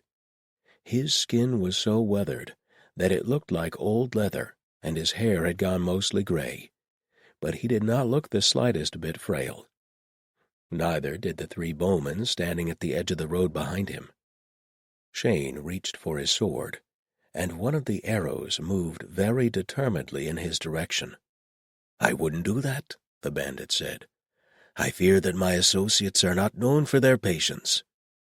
"Don't," Marguerite snapped at Shane. To the bandit, she said, "We're just travelers. We don't have anything worth stealing. Please, White Rat, if you're listening, please let them not do something that makes Shane do something that makes them shoot him." The bandit looked her over thoroughly. He had brown eyes the color of beer, and Marguerite had to admit that his gaze was less lascivious than calculating. "You're lying," he said pleasantly. "I understand why, of course, but this will be much easier if you don't." "No, no," Davith said helpfully. "We're as poor as church mice." "Then you are church mice with chain mail and extremely good boots," the bandit said. "Please hand over your valuables and your boots, and we can be done with all this." "Oh, no," said Wren. "You are not getting my boots. This is the only comfortable pair I own." "Are they really worth your life?" asked the bandit, stepping toward her. His voice was pleasant and quite reasonable, the paladin's voice on a shoestring budget. "Is that a threat?" asked Shane, sounding not at all pleasant or reasonable. The bandit looked at him, then at the three bowmen, then back at Shane. "Yes," he said, "that was a threat. Well done." Marguerite rubbed her temples. "Can I interest you in a token payment?" she asked. "Perhaps enough to, offer a dozen prayers on our behalf?" 2 dozen prayers, and I still want the boots." 2 dozen, and nobody takes off their boots." The bandit sighed. "Madam, I assure you that I am not stealing your boots merely for the fun of it. Footwear is the first thing to go in this accursed land. Between the rocks and the mud and the ground whites." In the tones of a man making a great concession, he added, "You may all keep your socks. We have plenty of socks. There is no shortage of wool locally." Shane leaned toward her and murmured, "Give the word, and I will end this." "I am not letting you catch an arrow over boots." "You should listen to her," said the bandit. "There is no glory in dying for footwear, Paladin," said Davith, already starting to unlace his boots. The bandit froze. Dust motes danced in the air over the roadway. One of the archers slowly eased the tension on her bowstring, but the tension in the air drew agonizingly taut. "Beg pardon," the bandit said, sounding just slightly strained. "But did you say Paladin?" Marguerite winced internally. Of all the bandits in all the Highlands, did we get one with a grudge against paladins? "No, of course not," she said. "Do you know, I'm fairly certain that he did." Marguerite speared Davith with a look. He coughed. No, I said, pal of mine. We're pals." He inched across the road, laces trailing, and slung an arm around Shane. "Great pals." "Pals. Yes." Shane's smile was mostly gritted teeth. The bandit pinched the bridge of his nose. "I definitely heard Paladin." "I heard it too, boss," volunteered one of the archers. "Thank you, Thea. My hearing is not going, even if my mind apparently is." He looked Shane over again, eyes lingering on the sword hilt. "Ah, hell," he murmured, almost to himself. Marguerite prepared to dive out of the way of arrows. "Good-looking, if you like that sort of thing," the bandit said with a sigh. "Sword that was probably gigantic before you broke it. No apparent understanding of irony. Are you, by chance, one of the Dreaming Gods people?" "No," said Marguerite. "No," said Wren. "This guy? Ha!" Davith thumped Shane on the chest. Shane glowered. "The one in back's got an axe, boss," said an archer. "Yes, I see that. And chainmail under her cloak." The bandit studied Wren with narrowed eyes. "Please, Rat, if you have any love for your servants and the people trying to keep your servants alive—" "Paladin. Possibly two." The bandit nodded slowly to himself and took a step back. "You know what?" he said, to no one in particular. "I am capable of learning." He chopped his hand down. Marguerite flinched. Shane jerked forward, dragging Davith with him. The hilt of Wren's axe slapped into her hand. The archers lowered their bows and stepped back behind the boulders. The bandit gazed at the four of them, shook his head, and reached into his belt pouch. A coin landed at Marguerite's feet. She looked up into resigned, beer-colored eyes. "Offer a prayer for me," the bandit said, "the next time you're in church." And he too melted away into the hills, and left the four of them standing alone in the roadway. "Pal of mine?" asked Shane, peeling Davith's arm off his shoulders. "I'd like to see you do better under pressure, Paladin." "We could have taken them," grumbled Wren. "Yes, and that's probably why he let us go," Davith said. He knelt and laced up his boot. "Sounded like he'd had a few bad experiences, didn't it?" Marguerite bent down and picked up the coin. "I suspect we owe a prayer to the rat for deliverance," she said. Shane exhaled slowly, the tension leaving his shoulders, and turned toward her. "Are you going to pray for him?" he asked. Marguerite rubbed the coin between her fingers, the metal cool and faintly slick. "I think I will," she said. "You never know who's going to need it." The road continued to descend, and by noon they stood overlooking a medium-sized village. It sat at a crossroads, and boasted a public house, a general store, and a small stone church. Best of all, though, there was a bathhouse. Judging by the steam curling from the pools around it, it was built on a natural hot spring. A strong mineral smell filled their nostrils as they approached. "I know we're in a hurry," said Marguerite, "but I'm making a command decision. We're staying here tonight and having baths." "I forgive you everything," said Davith fervently. "What, all of it?" "Well, most of it. Maybe not the kidnapping." she snorted. Shane glanced at Wren and caught the edge of a glower, but she wiped it away as quickly as it had come. His heart went out to her. She would never, ever admit that she'd been hurt, but it was obvious if you knew where to look.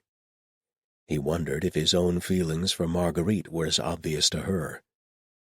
By all the gods, living and dead, they better not be. His thoughts were not the sort that a man wanted his younger sister to know existed at all. Hell, if Shane had even suspected that a man harbored that sort of thought about Wren, he'd have bounced the fellow's skull sideways off a stone wall. Twice. With prejudice. They reached the public house. The sign out front had no writing, only a peculiar illustration. Shane couldn't quite make out what it was supposed to portray. He paused to stare up at it, trying to work out what the brown thing in the mug of beer was supposed to be.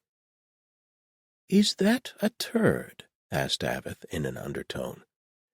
"It does look like one," Shane was forced to admit. "This makes me worry about the quality of the beer." "The Highlands are supposed to have excellent beer," Shane said. "I'm sure it's fine." "Ah, yes. Sign of the Drowned Turd, everyone's favorite establishment." "Both of you shut up," said Marguerite, pulling the door open. "Welcome to the Happy Slug," cried the innkeeper as they crowded in. "Oh," said Davith and Shane together, then tried to pretend they hadn't. Marguerite spoke to the innkeeper for 5 minutes, making expansive hand gestures, then returned to the group, her hands full of mugs and her face radiant with relief. "We have 2 rooms," she said, sliding the ale mugs across the table. "He'll bring out food. More importantly, there's another bathhouse just behind the inn, although he suggests we use it one at a time." She paused, looking at Davith. "Do I have to have someone stand watch over you?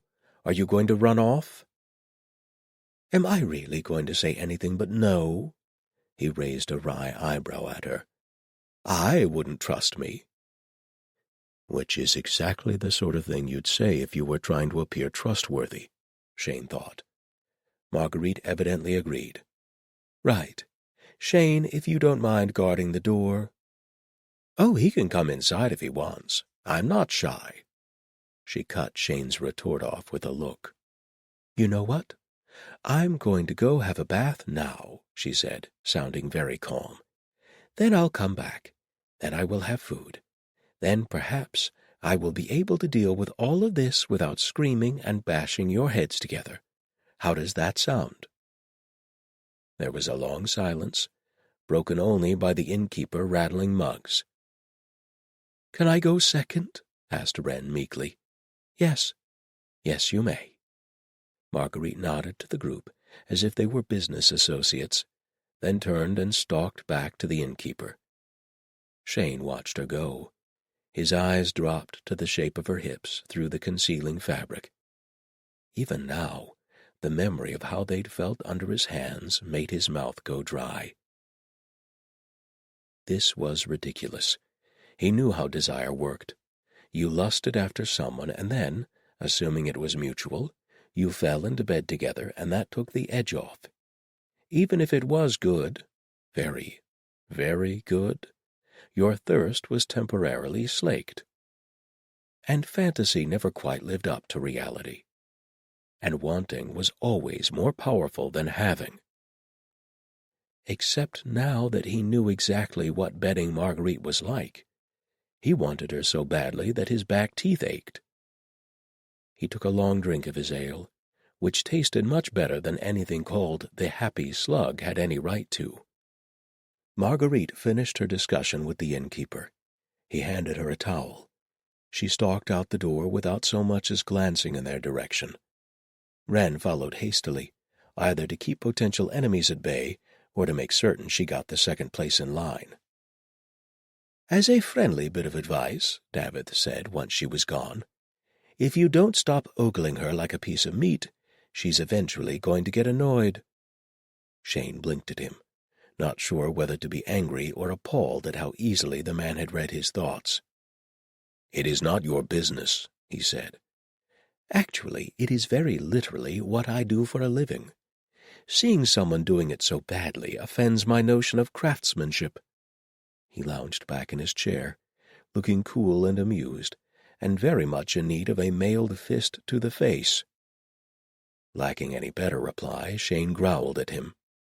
"Don't bother, Paladin. I know you won't try to murder me in the middle of a pub. You know she'd be upset if you got us thrown out before she was done with her bath." The fact that he was right did nothing to endear him to Shane. "You don't like me very much, do you?" asked Davith. "No," he snorted. "Fine. I know I deserve that.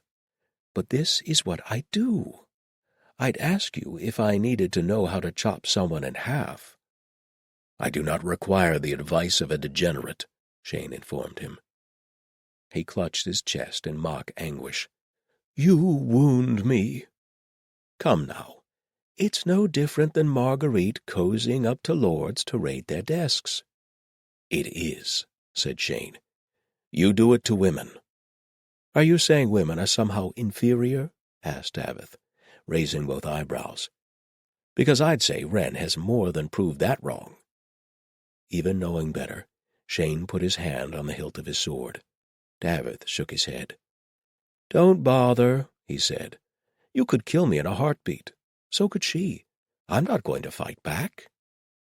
"That is," said Shane, "the safest thing you could do." "Why do you think I'm doing it?" Davith leaned back on a stool and folded his arms. "I realize that we're never going to be friends, but we seem to be stuck with each other for a little while. If it helps any, I took no pleasure in deceiving Wren." Shane thought about cutting out his heart, and reluctantly dismissed it as impractical. "Your pleasure is no concern of mine." "Damn, I can feel my nose hairs freezing up when you talk," Davith snorted. "Ask Marguerite if you don't believe me. We really are in the same line of work, she and I."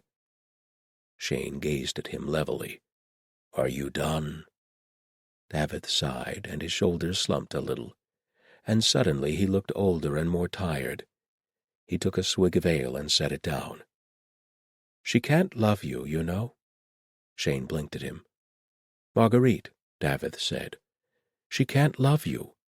"I do not wish to listen to insults," said Shane, keeping his voice even despite the voice in his head screaming at him to pick the man up, turn him upside down, and shove him head-first into the ground like a degenerate turnip. "It's not an insult," Davith shook his head. "Look, you're a good man. Even I can see that. And you saved my life, so I'm telling you outright. When you do this sort of thing for a living, when manipulating people is your profession, you lose the ability. You can't.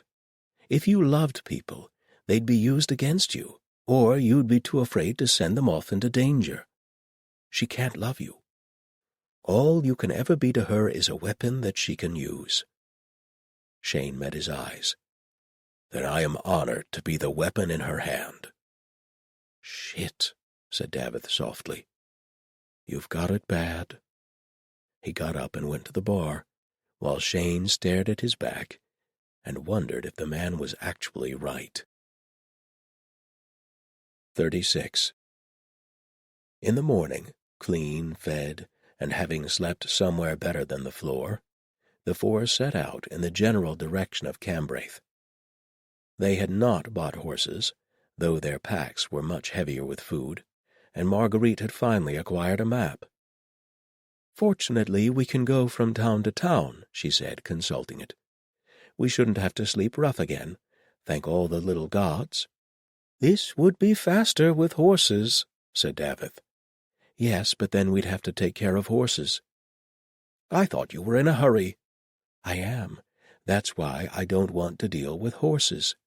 I suspect we may be able to pay someone with a wagon to cut down on our travel time, and there's a river here," she traced a line with her fingertip, "where I'm told we can be ferried across by a riverman, unless we've got livestock, in which case we'd have to go a full day south to Weryford to find someone with a raft." "You're in charge," said Davith with a shrug. "I'm just a prisoner." "He talks a lot for a prisoner," Shane observed, to no one in particular. "I'd noticed that," Wren answered. Marguerite pinched the bridge of her nose, stowed the map, and started walking. The first few days were uneventful. The landscape was green and rolling and green. It was beautiful at first, then became monotonous. Occasionally it broke out in boulders, sheep, or small villages. The villages were spaced several hours of brisk walking apart, roughly the distance that a laden wagon could make in half a day. They usually pressed on past the first one, and once or twice they did encounter someone with a wagon who was willing to take a coin to give them a ride somewhere. The inns were small, but usually had at least 2 rooms available, even if the mattresses were of questionable quality. Marguerite asked indirectly about the sale at every stop, but so far had turned up nothing suspicious. "Are we ahead of them?" Shane asked. She bit her lower lip thoughtfully. It was not meant seductively, Shane knew. Knowing that was surprisingly little help. He stared over her head at a distant hillside, and reminded himself of the lay of Sir Afram, who had been walled up alive by his enemies and survived for 14 days, being brought food and sips of water by a flock of sparrows. "That would be much worse than this. I have got to stop complaining." "I don't think so," Marguerite said. Shane blinked at her, trying to remember what question she was answering. "They should have a head start, but I suspect they took a different route, although the boatmen's strike may well have trapped them as effectively as it did us." "Ah, yes." "Regardless, Cambraith is a large county, and Magnus knows people are looking for her, so they may not have the easiest time searching. Highlanders are notoriously suspicious of strangers asking questions." "Of course." She smiled at him, reached up and tucked a stray strand of hair behind his ear. He had taken direct blows to the head that staggered him less. "And if we get there too late?" "Well, we'll figure out the next step once we get there." "Yes, the next step, certainly." His skin blazed where her fingers had brushed it. He half expected the touch to have left blisters. "Sir Afram, sparrows, 14 days and nights." If any of the sparrows had been agonizingly attractive, the chroniclers had left those bits out. "Are you all right?" Marguerite asked. "Sparrows aren't attractive." "Sorry, what?" She frowned up at him. "I think I misheard you." "Fine," said Shane. "I'm fine." Late afternoon of the 3rd day. They'd gotten a wagon ride most of the way to the next village, rattling along between barrels that smelled strongly of salted fish. The trader had pointed over a rise and told them that if they crossed there, they'd cut a good half-hour off their time. Shane thanked her, and she winked cheerfully at him before continuing on her way. "Right," said Davith, as soon as the wagon was out of sight. "Find me a rock or avert your eyes, friends." "The town's supposed to be right over there." "Good for it. That wagon hit every single rock on the road, and while I may have the stamina of a 20-year-old, my bladder is significantly older." "There's a very large rock over there," said Wren, pointing. "So there is. Won't be a moment." Shane sighed and sat out alongside him. Davith slid a wary glance at the Paladin. "Do you need the rock, too, or are you worried I'll try to escape?" "Both things can be true." "Fair enough." They were halfway back from the rock when Davith stepped into a hole, let out a squawk, and fell forward. "Davith!" Shane grabbed for him, alarmed.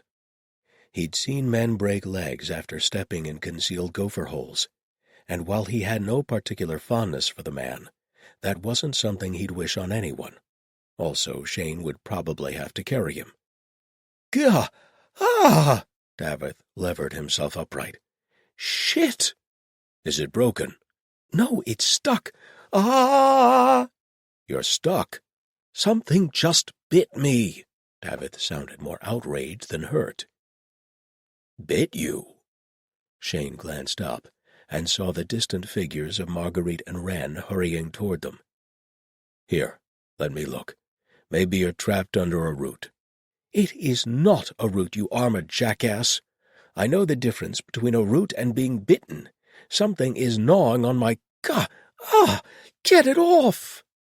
Shane dropped to his knees, wondering what the hell could be biting from inside a narrow hole like that. A rabbit? A gopher? Saint's teeth, let it not be a badger. He shoved Davith's cloak aside, looked down into the hole, stopped and stared. It was not a badger. Actually, it wasn't any animal that Shane recognized. He wasn't even sure it was alive. The hole was about twice the size of Davith's calf, a line of irregular pointed rocks, the size of Shane's thumb ringed to the top, set into slick brown earth.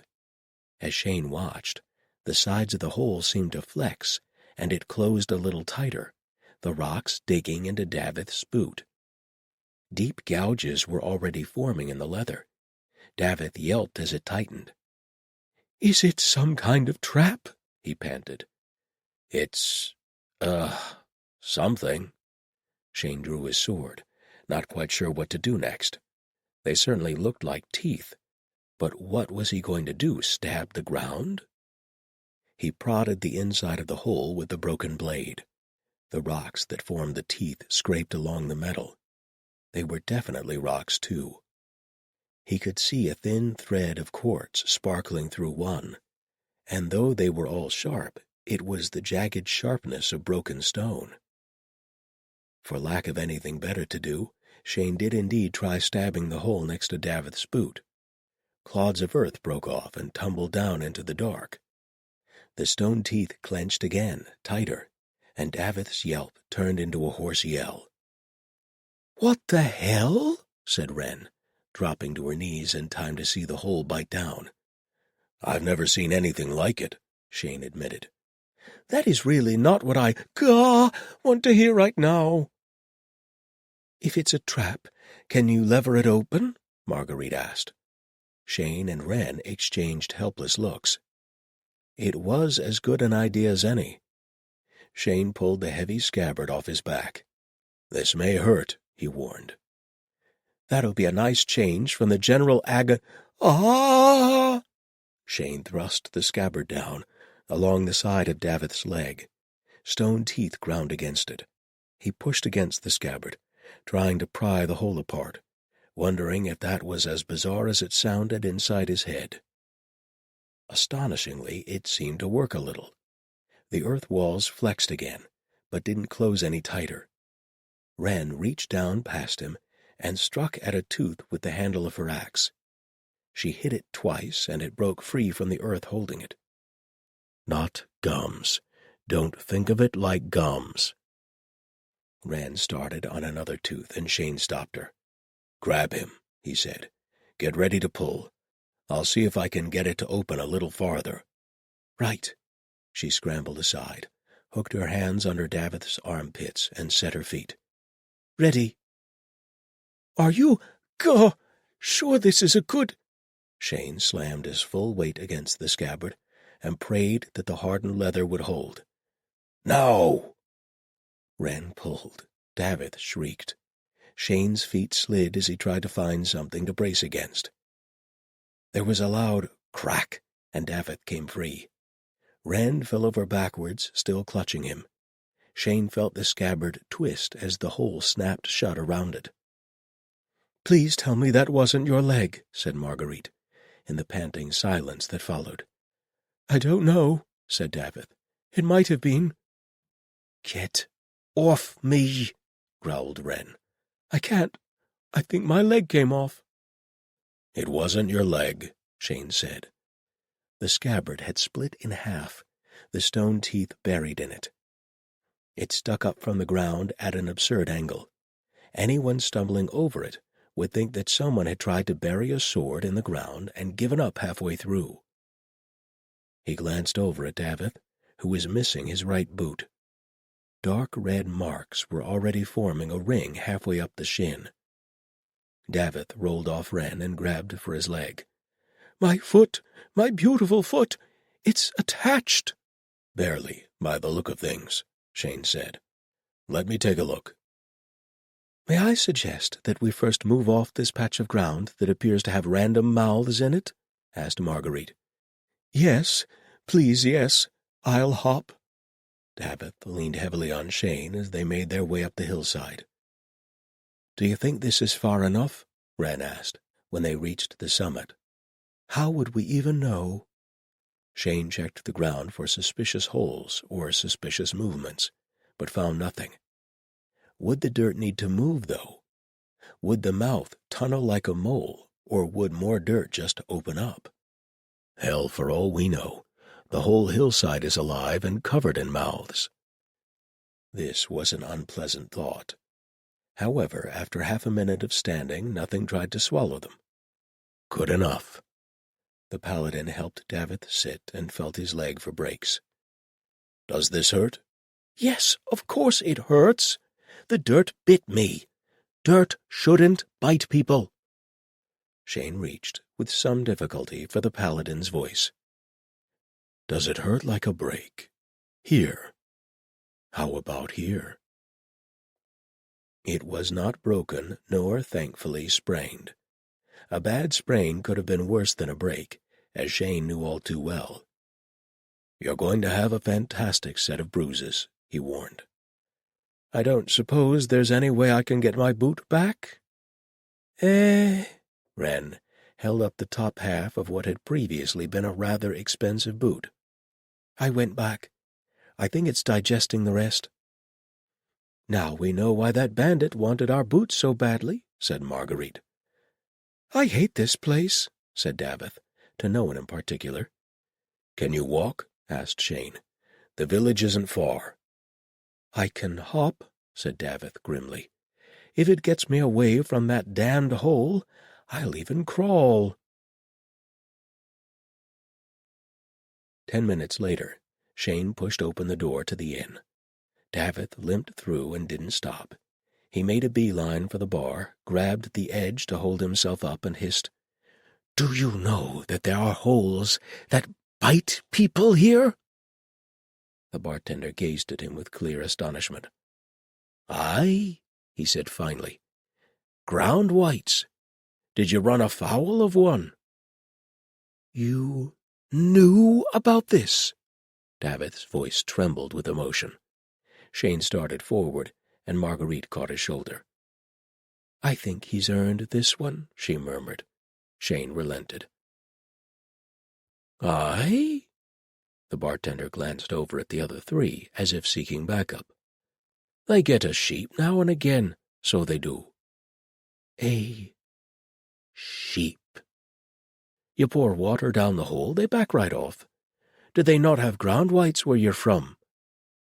Davith drew himself up as tall as he could, without relinquishing his grip on the bar. "If you live in a country with holes that randomly eat you, you have to warn people," he hissed. Shane could not remember the last time he'd seen anyone so incandescently angry. Davith's finger stabbed against the bar. "You tell people. You tell everyone. There should be laws." The bartender gazed at him in silence for a long, long moment, methodically cleaning the mug in his hands. Finally he said, "Do you have badgers back home?" "Yes," said Davith, with wonderful restraint. "We have badgers. Why?" "Figured I'd warn you about 'em if you didn't, 'cause we got those too." He set the mug down. "How about wolves?" Davith hitched himself sideways onto a stool, put his head down on the bar, and whispered, "Whiskey. Neat." Despite his general distaste for Davith, Shane found himself moved to pity. The man seemed genuinely broken. He turned to Marguerite. "If you'll arrange the rooms and the meal, I'll see if I can locate a cobbler." "The town's probably too small for that," Marguerite said. But I suppose we can't let him hop on one foot all the way to Cambraith." "Oh, I don't know," muttered Wren. "It'd slow us down," said Shane. "I suppose there's that." "And here I thought that paladins weren't vindictive sorts," said Marguerite, clearly amused. "I have no idea where you got that impression," Shane said. Now that you mention it, neither do I." She grinned at him and sauntered toward the bar. Mindful of Davith's advice about ogling, Shane took himself off into the dusk in pursuit of a replacement boot and a scabbard for what was left of his sword. 37. Davith was hungover the next day, but kept pace nonetheless. "It was worth it," he said, even though his eyes were bloodshot, and he had viewed breakfast with loathing. "I regret nothing, except stepping in that damned hole." He eyed the side of the road suspiciously, as if it might suddenly open up to swallow him. Predatory dirt! What the hell? Credit where it was due, Marguerite thought. Davith hadn't slowed them down significantly, even limping. Possibly he was afraid that if he didn't move fast enough, the ground would bite his other foot. Still, whatever the reason, they were only a day away from Cambraith, and there was still no sign of the red sail. They stopped at the last inn before Cambraith proper. Marguerite drummed her fingers on the table, thinking. Were they ahead or far behind?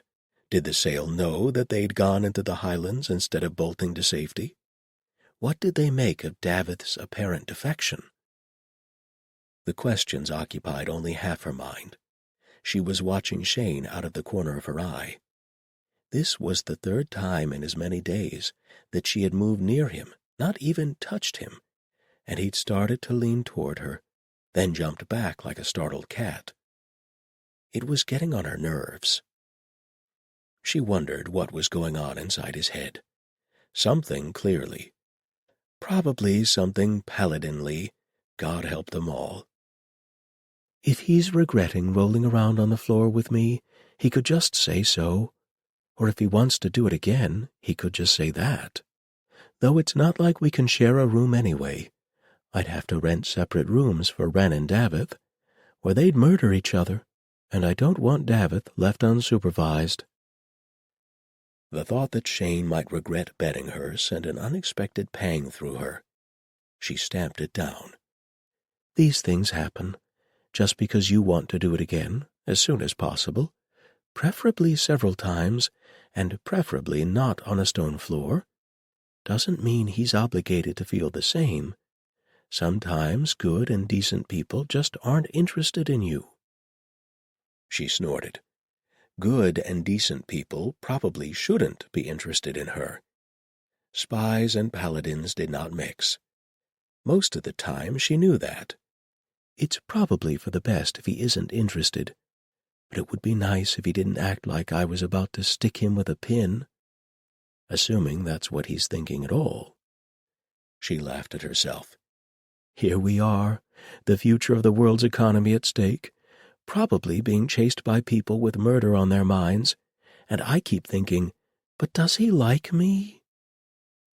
Probably that said something about the resilience of the human spirit, or at least its stupidity. Regardless, I've got to get to the bottom of this, or I'm going to drive myself nuts. As an experienced operative, Marguerite had a number of ways of extracting information from someone, with varying degrees of subtlety. Her old spy master Samuel could have had one casual conversation about the weather with Wren, and walked away knowing Shane's entire life story. Marguerite was not in that league, but she did have certain skills. She weighed up the possibilities, considered her options, then decided on a plan of attack. "So," she said, cornering Shane as he came back from the privy. "What the hell is going on with you anyway?" Shane said, She put her hands on her hips and glared up at him. The height difference was considerable, but Marguerite had always felt that this was a problem on their part, not hers. "You," she said, "you are acting strangely. You jump like a frightened rabbit when I get near you, and you haven't checked my room for assassins once. What is going on?" He looked around, clearly uncomfortable. "Have there been any assassins?" "Oh, yes, scads of them, 3 at every stop. Wren fights them off with the chamber pot." She poked the center of his chest. "Is this about what happened the other night?" He didn't answer that, but he didn't really need to. His agonized expression spoke volumes. "Was it really that bad?" she asked ruefully. "What? No." "Well, at least I can be sure he's telling the truth." Beartongue had been right. The man was a terrible liar. "Oh, good. I quite enjoyed it myself."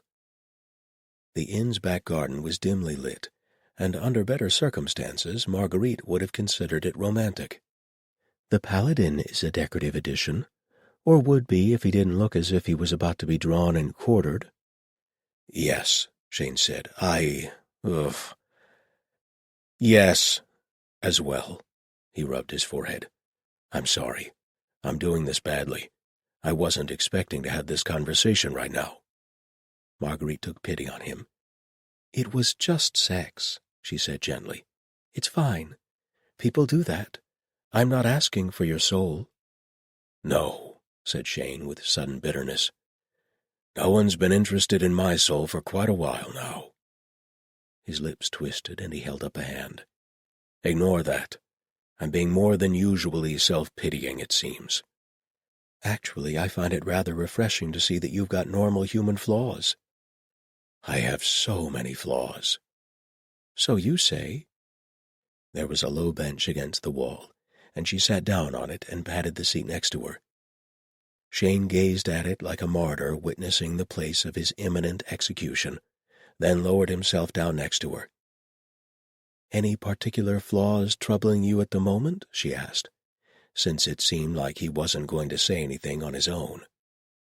Shane gave a short huff, whether of surprise or dismay, or simply because he didn't know where to start, she couldn't tell. "All of them? I don't know." He dropped his head into his hands, so the next words came out slightly muffled. "I'm going to choose the wrong thing. I always do." Marguerite had a feeling they weren't just talking about sex anymore. "What about Lady Silver?" "Huh?" "You chose exactly the right thing there. We got away because of that." "That's—" "If you say that's different, I shall cheerfully strangle you." The huff this time had at least some laughter in it. "Fair enough, I suppose." So what did you choose wrong, then?" She could make a pretty good guess, but there was always the chance that she was wrong. "Well, we could start with my god." "The dreaming god, you mean? Was that really your choice?" He snorted. "I chose to devote my whole life to training as one of his paladins, didn't I? And then—" Marguerite was glad that he wasn't looking at her. She didn't want to see the expression in those pale blue eyes.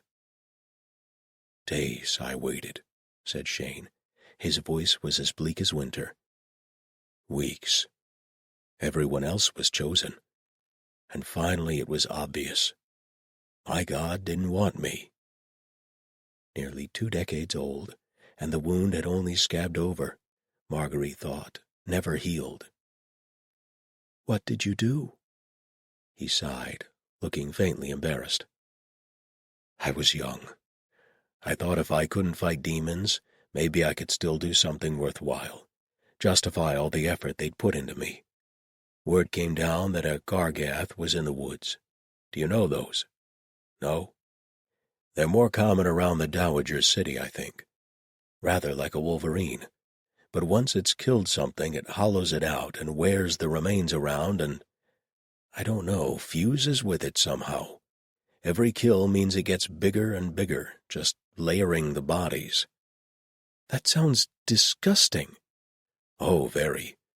The smell alone will knock you down. Gargath don't breed often, that's the only good thing. They're definitely magic, but not demonic.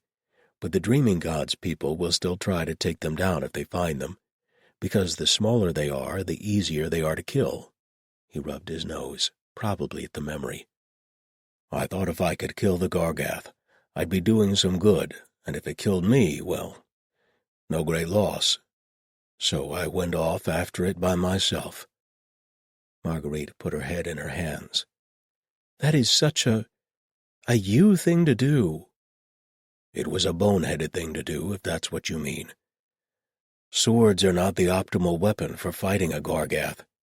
They can see out of the eyes of the fresher bodies, you see, and move their limbs. So you're fighting a ball of flailing, rotten meat. I would have died and been added onto the pile if the saint hadn't claimed me at that moment." "I'm glad he did." "I'm not entirely sure I am." He sighed and scrubbed at his face, sitting up. "No, I'm being an ingrate. The saint gave me purpose. I did a great deal of good in his service." He snorted. "Mostly because the battle tide didn't let me choose much of anything." Marguerite leaned back against the bench. Part of her wanted to say, "Nope, no matter how pretty the man is, this is too much for me to deal with." She'd never been particularly attracted to damaged men. The other part of her was aware that she was sitting out in the open, where an assassin could spot her, knowing that said assassins were in active pursuit. And she wasn't afraid. She wasn't checking every exit every few seconds. Her nerves weren't screaming at her, all because of the man sitting next to her. The smallest part of her was working out how to never be in the vicinity of a Gargath, but it could probably be safely ignored for the moment. "You're doing a great deal of good now," she said. "I am an excellent weapon." Another typically Shane delivery. No bravado, simply a statement of fact. "You're more than that." Marguerite reached for something reassuring and uplifting to say, and instead heard herself blurt out, "I'm less broken when I'm around you." "Oh, holy hell, I didn't mean to say that." Shane went very still. Marguerite waited, wondering if she had just ruined everything past all mending. "What was I thinking?" Granted, it was true, but her entire life's work hinged on weighing the truth out, grain by grain, not simply dumping it in someone's lap like a dead fish. She wouldn't have blamed him if he ran away screaming, or at least the polite Paladin equivalent of running away screaming, whatever that looked like. Instead, he said, "I don't want to hurt you," which in most other men she would have taken as a brush-off, but in Shane was probably nothing more or less than the truth. "Physically or emotionally?" He had to think about that. "I was mostly worried about physically. You, don't seem very vulnerable emotionally." Marguerite's lips twitched despite herself. "You'd be surprised." "But why are you worried?" "Berserker. You know." "Oh, is that all?" Shane gazed into the night sky. "At least one religious order wanted us all killed after the saint died, because they felt untethered berserkers were a public menace." I bet Beartongue loved that. She remembered Stephen's rampage through the city after Grace's arrest. It had been impressive, particularly in terms of property damage. "Should I be worried?" "Nothing is ever certain," he said morosely. Marguerite rolled her eyes. "Why am I attracted to this man? He can't go 5 minutes without sinking into despair." "Are you worried about Grace?" "What? No, of course not. Stephen would gnaw off his own sword arm before he'd lay a finger on her." "And you wouldn't?" He huffed. She waited. "Fine," he said after a moment. "I'm being ridiculous." "Not at all," Marguerite leaned back. "You're being cautious." "I'm trying." "And also, at a guess, you're afraid of getting your heart broken, so you're hiding behind being noble and self-sacrificing." Shane turned his head to look at her. She gave the look right back, still with a slight smile, waiting. Damn, the Paladin said finally. Warn a person before you stab them like that. Am I wrong, though? He studied his hands. Are you going to break my heart? I might. Not deliberately, though. Are you going to break mine? His glance this time was wry. Is that possible? Oh, very much so. I've been informed that people in your line of work don't fall in love. She snorted. Whoever told you that was full of shit. We just try not to, because it might make someone a target. But as these things go, I'd say a berserker paladin is about as well equipped as anyone to survive it. I suppose there is that. Marguerite sighed. You told me your story, so I'll tell you one of mine. When I was young and thought I was clever, I attempted to get information from a man who... Well, let's just say that he learned far more from me than I did from him. Every question I asked, he worked out why I was asking it and traced it back to what I was trying to accomplish. By the time I figured out what was happening, his client had neatly cornered the market, and mine was hemorrhaging gold. Shane winced sympathetically, which Marguerite appreciated, even knowing that he probably didn't think money was nearly as important as undead hermit crab wolverine monsters. Which, granted, it probably isn't. I went to Samuel, my mentor, and confessed everything. Exactly how foolish I'd been, and why I hadn't seen it sooner. That's never easy to do. No. The only thing worse would have been not confessing. I told him, and he made me recite every single conversation I'd had with the man, as close to verbatim as I could manage. And from that, he deciphered enough information to soften the worst of the blow. The client was even pleased. He thought we'd saved him from losing everything. She grimaced. It was horribly embarrassing, and I expected Samuel to fire me on the spot. But he didn't. He said that I'd learned an important lesson about believing that I knew what was going on. If I've learned anything, Shane said, it's that I have no idea what's going on. Marguerite reached up a hand and stroked the back of his neck. He jerked slightly, but didn't pull away, and after a moment she felt the tension under her fingers ease. Even the back of his neck was muscular. There ought to be a law against things like that. You know, said Marguerite gently, one other thing he taught me is that some choices aren't wrong, no matter which you choose. They just are. He said. Not a negative sound, but a thoughtful one. Marguerite let her hand drop, somewhat reluctantly, and decided that she'd pushed far enough and fast enough for one night. This is all a bit moot at the moment, anyway, she said, glancing over her shoulder toward the inn. It's not as if we could spend a night together, even if we wanted to.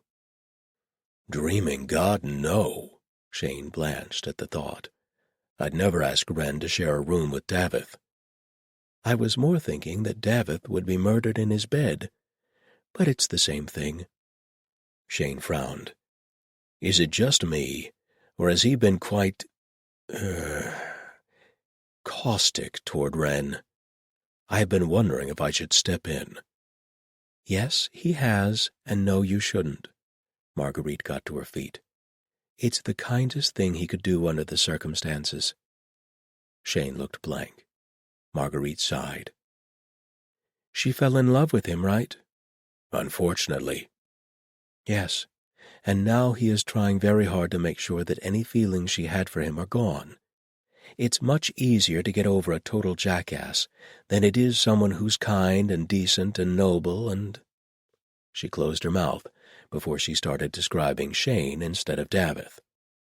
Oh, the Paladin digested this. That is... Yes. All right, he nodded. I won't break him in half, then. I appreciate that, said Marguerite.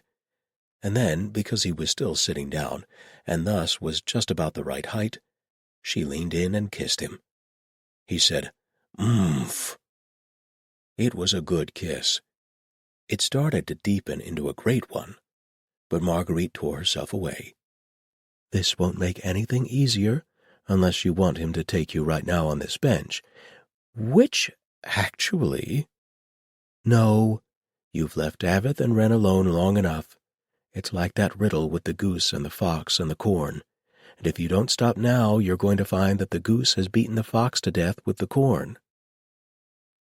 "Think about it," she said. "Sooner or later we're bound to have separate bedrooms. Or we can just shove Davith in a locked closet for a night." "I assure you," said Shane dryly, "I will be thinking about nothing else for days." 38. "Well," said Marguerite, looking at the map, then across the landscape, "apparently this is Cambraith." It looked exactly like everywhere else they had been. A river snaked across the rolling hills, and the endless green shaded toward blue to the north, where the hills turned into mountains. "Just this valley?" asked Shane. "This one, and the next one, and—" Marguerite consulted the map. "The next 3 after that." They looked toward the hills. There were certainly a lot of them. Presumably they weren't quite so identical when you got up close, but Marguerite wouldn't swear to it. "Maybe we should ask for directions," said Davith. "So that the sail can come up behind us and know exactly where we're going?" asked Wren. "If the alternative is walking around knocking on doors, asking if anyone's seen the artificer, yes." "We'll have to ask someone," Marguerite said. "But we'll attempt to be subtle and unmemorable." She paused, studying the other 3. "Which, is easier said than done, I suppose. Wren, can you put your axe away long enough to come into an inn and look respectable with me?" "Sure. I can look respectable," said Shane. "No, you can't." Marguerite put the map away. "You look noble, which isn't the same thing. Respectable is subtle and boring. Noble isn't boring. Davith, don't start." "Aw." "Right," said Marguerite an hour later, making sure that her hair was covered and adjusting her clothing.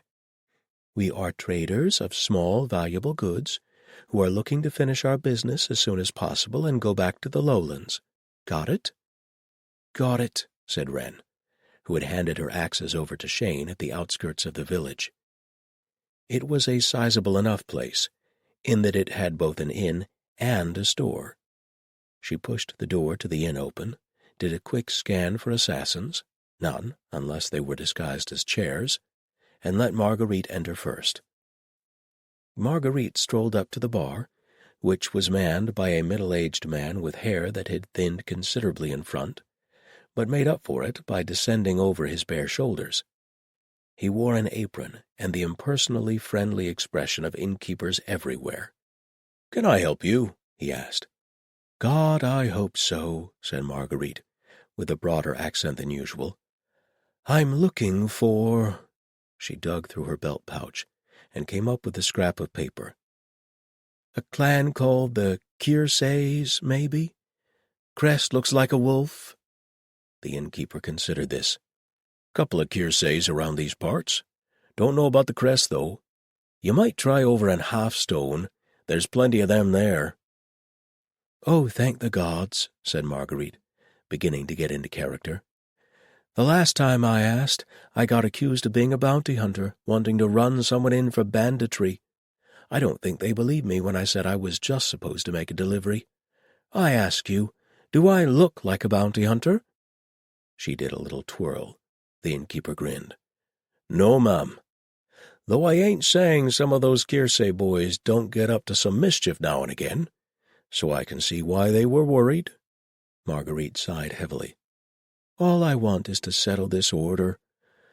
"All right, what about—" She consulted the paper again, which was actually one of the leftover invitations to the perfume salon.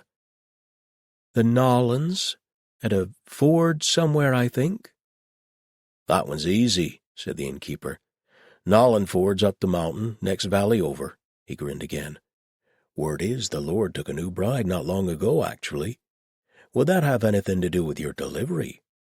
"Oh-ho, so that's the way the wind is blowing, is it?" Marguerite said. "That makes sense." She patted her pack. "Wondered why my guildmaster sent me all the way out here with fripperies. But if he's expecting to get another few orders from a new bride—" The innkeeper gave her a conspiratorial wink. "I hear tell she's quite a bit younger, too. And Lord Nolan ain't poor." "I'll keep that in mind." She knocked on the bar and bought 2 meat pies without more than token haggling. "Now, about these Kiersays. Safe for 2 women to travel there with a hired guard, or should I be worried?" The innkeeper was happy to give her directions to the respectable Kiersays, their less respectable cousins, the Kierseys, which road was safe and which was asking for mischief of an unspecified variety. Marguerite listened, nodded, made ostentatious notes on her map, had him repeat directions twice, then swept out with Wren at her heels. "What was all that about the Kiersays?" Wren asked in an undertone. "Hopefully that's what he'll remember of the conversation," said Marguerite cheerfully. "Now let's get to Nolanford before we're spotted." "You think there's sail people around?" Wren glanced around as if one might emerge at any moment and need to be dismembered. "I can practically guarantee it." They were halfway to Nolanford before the sail finally caught up with them, or they caught up with the sail, depending on how you looked at it. Marguerite went into a public house and came out again in a hurry, carrying several meat pies and looking remarkably grim about it. "Trouble?" asked Shane, who didn't think she'd normally have that kind of expression over pastries. "2 men," she said in a clipped voice, shoving the meat pies at Davith. "I recognize one of them. I told the bartender we were looking for the Kiersays again." She was already walking briskly away from the pub, down possibly the only alley the village possessed, and around the back of a row of houses. "Are they going to follow us?" Wren asked. "Almost certainly." "Do they know you saw them?" asked Shane. "I don't think I gave us away, but if they're smart, they should know better than to trust me." "I should probably know better, too, but that hasn't stopped me either." Shane dipped his head in acknowledgement. In a city, he'd simply lie in wait until the men passed, but they were rapidly running out of village to wait in. The only thing left was the church and the graveyard around it. Judging by the number of graves, which exceeded the number of houses many times over, the town was either very old or very, very unlucky. The 2 sail operatives were also unlucky. They came around the side of the church, spotted Marguerite, Wren, and Davith walking away, and stepped into the obvious hiding place, between 2 tall obelisks leaning drunkenly together. Shane stood up from behind the gravestone where he'd been crouched, grabbed them both by the hair, and bashed their heads together.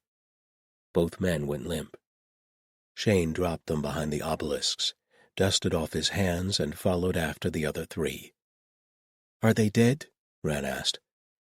"If they wake up again, no. If they don't, yes." At Davith's look, he said, "Head injuries aren't exactly precise." A shudder seemed to roll down over Davith's face. "No," the man said in a colorless voice. "That they are not." Which was interesting in its own way, and Shane wished that he knew what to make of it.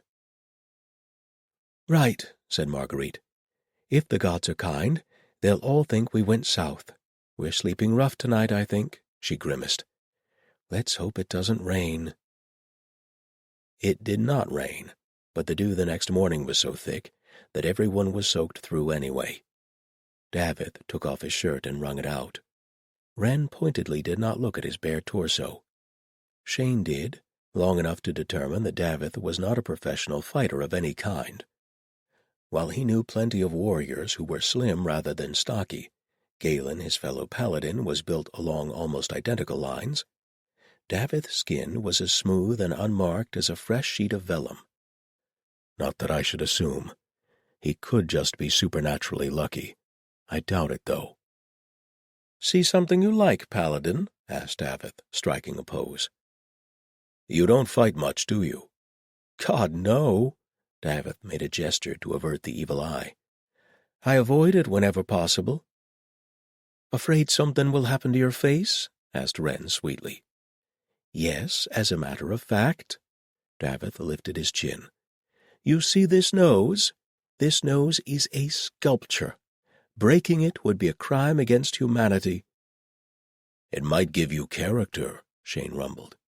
Character is how you describe a building that's about to fall down. Oh, this place has so much character.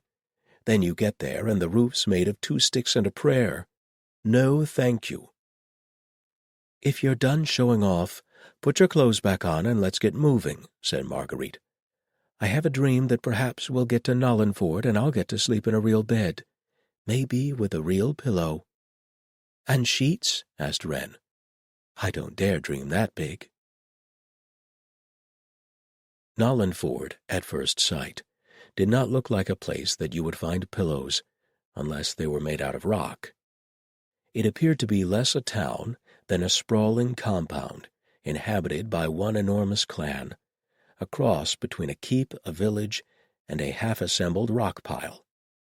Many of the houses were obviously partly dug out of the ground, and what looked like mine entrances dotted the nearby hillsides. People came out of the houses to look them over, and 2 small children ran up as they approached. "Be you traders?" asked the child with a clogged nostril. "Be you minstrels?" asked the other, who had the kind of ground-in grubbiness that transcends both bathwater and parental care. "Traders, yes," said Marguerite, "of a sort. Where might I find your lord?" Nostril pointed to the largest section of rock pile.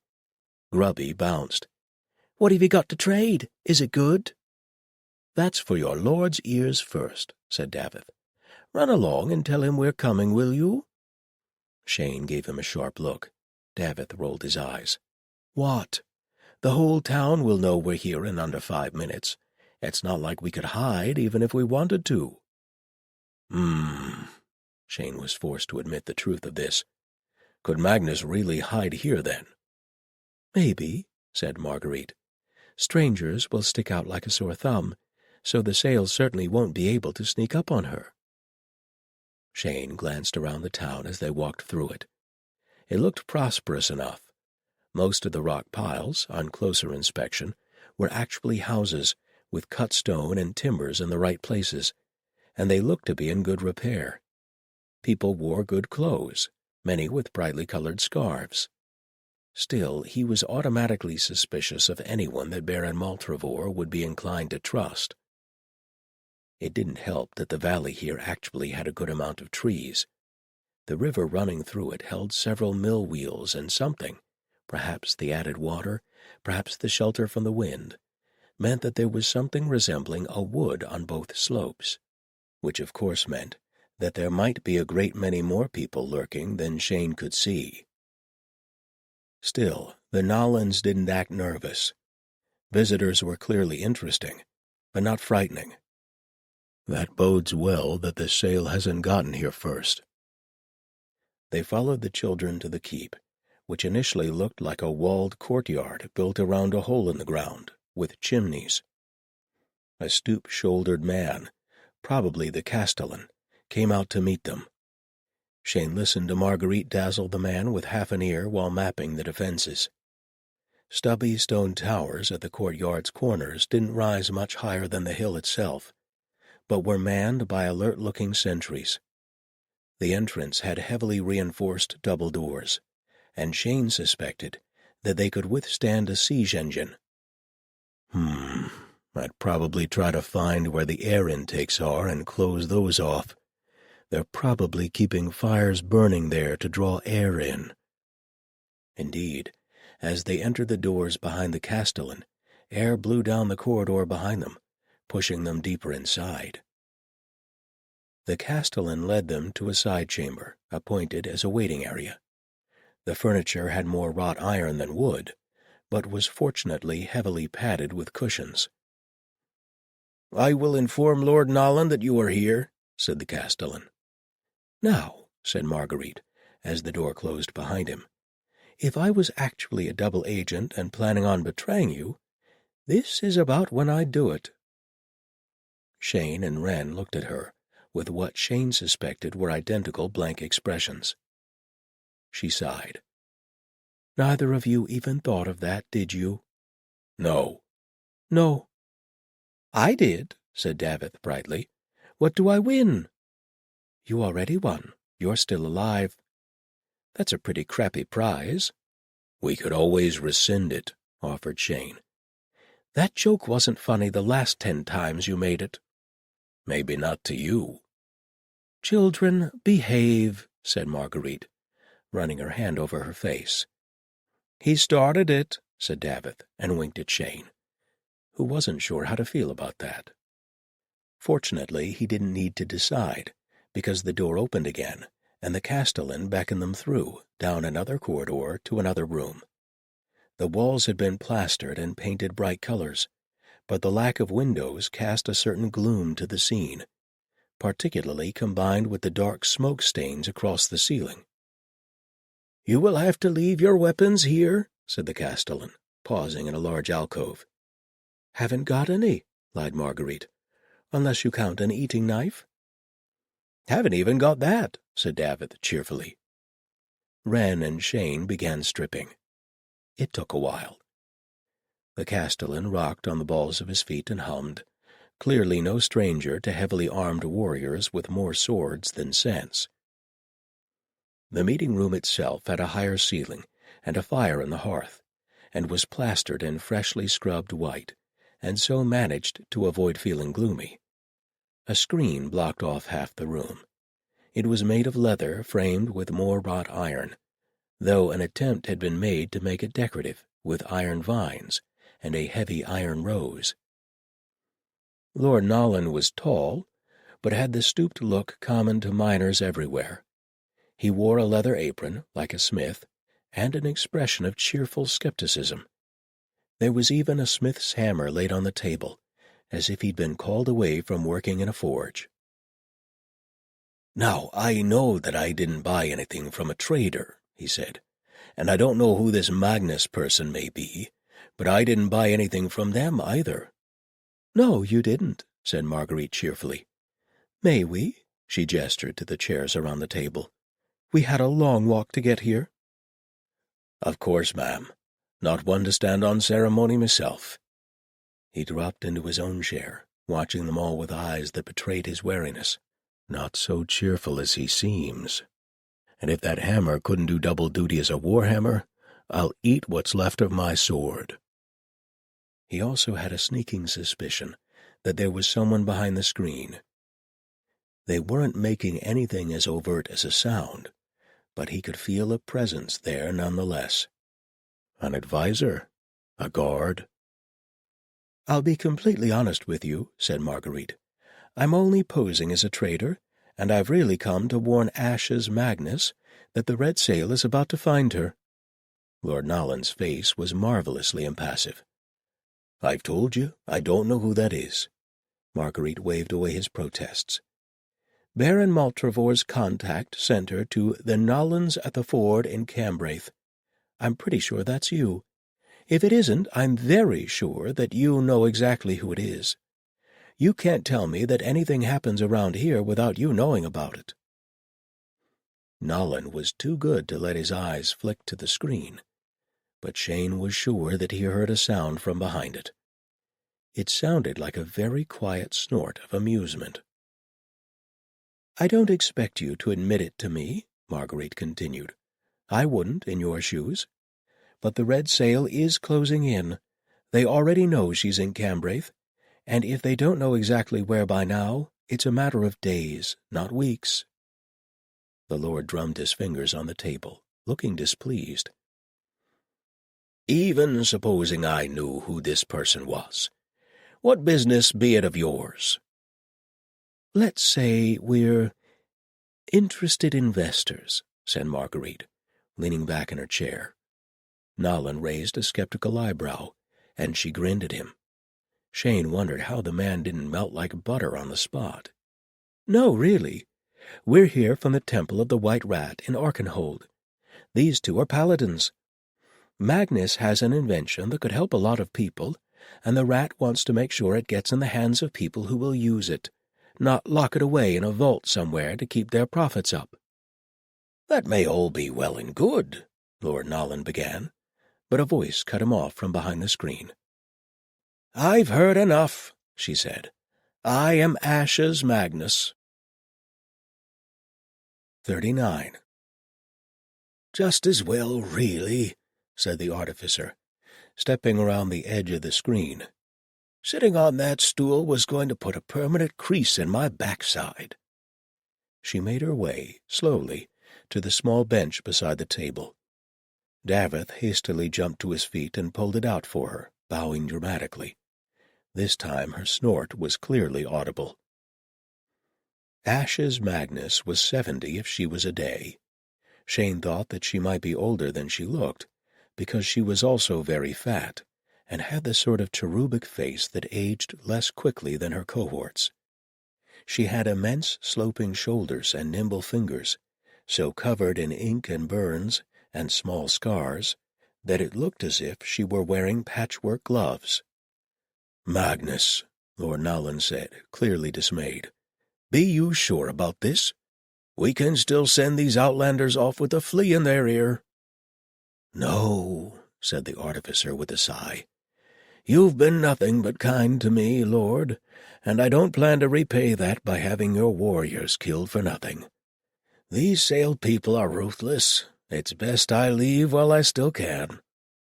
"We don't fear any hired lowlanders," Lord Nolan said. "They already burned my workshop. If they decide to burn your fields or start putting the outlying houses to the torch, your warriors will have their hands full." The Lord glowered but didn't argue.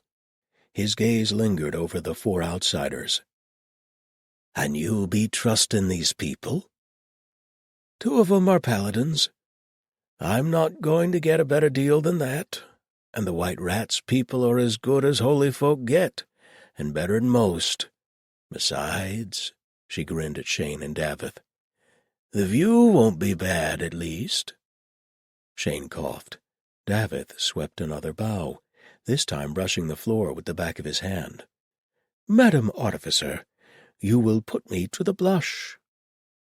"Doubt anything's put you to the blush since you were out of split pants, my lad," Ashes said, firmly cementing Shane's good opinion of her observational skills. "I can send warriors with you," Lord Nolan began. Ashes was already holding up a hand. "You've done enough, and more than enough. I'm already bringing trouble here, and I feel bad about that. You've put me up on no more than the word of a man that I know you don't even care for. And don't think I don't know it." "At first, maybe," Nolan said. "But Bryant tells me that new chimney you showed him means we're burning a lot less fuel to keep the air going. And any fuel we don't have to use on that be more fuel for the forge. I'd ask you to stay for that alone." "Bah! It's nothing," said Ashes gruffly. "Bryant would likely have figured it out himself with time. He's a quick lad." Said Lord Nolan, glancing in Marguerite's direction. "You be taking care of her, you hear?" "I promise you that we'll put her safety above our own," said Marguerite.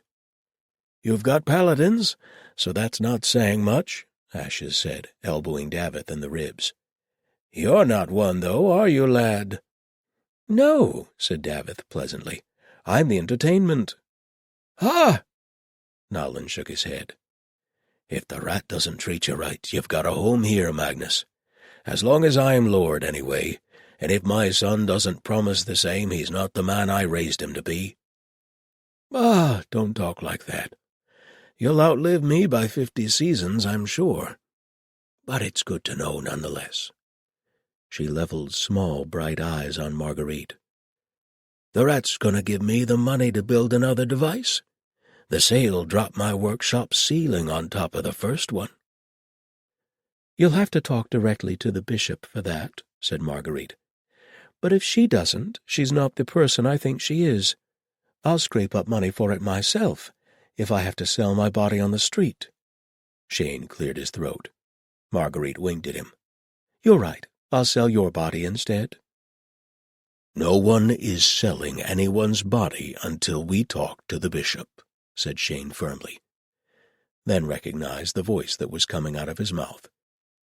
It wasn't even the Paladin's voice, it was— "Oh, dreaming God, you've got me sounding like Bear Tongue now." Marguerite looked as smug as a cat who had been dipped in cream. Lord Nolan rose to his feet, still looking skeptical, but increasingly resigned. "Very well. If this is what you choose, Magnus, I'll not be standing in your way." For obvious reasons, Lord Nolan did not throw a feast to celebrate Ash's leave-taking, but he gave them full Nolan hospitality, which included fine food and, praise all the gods, beds. Good beds. In separate rooms, no less.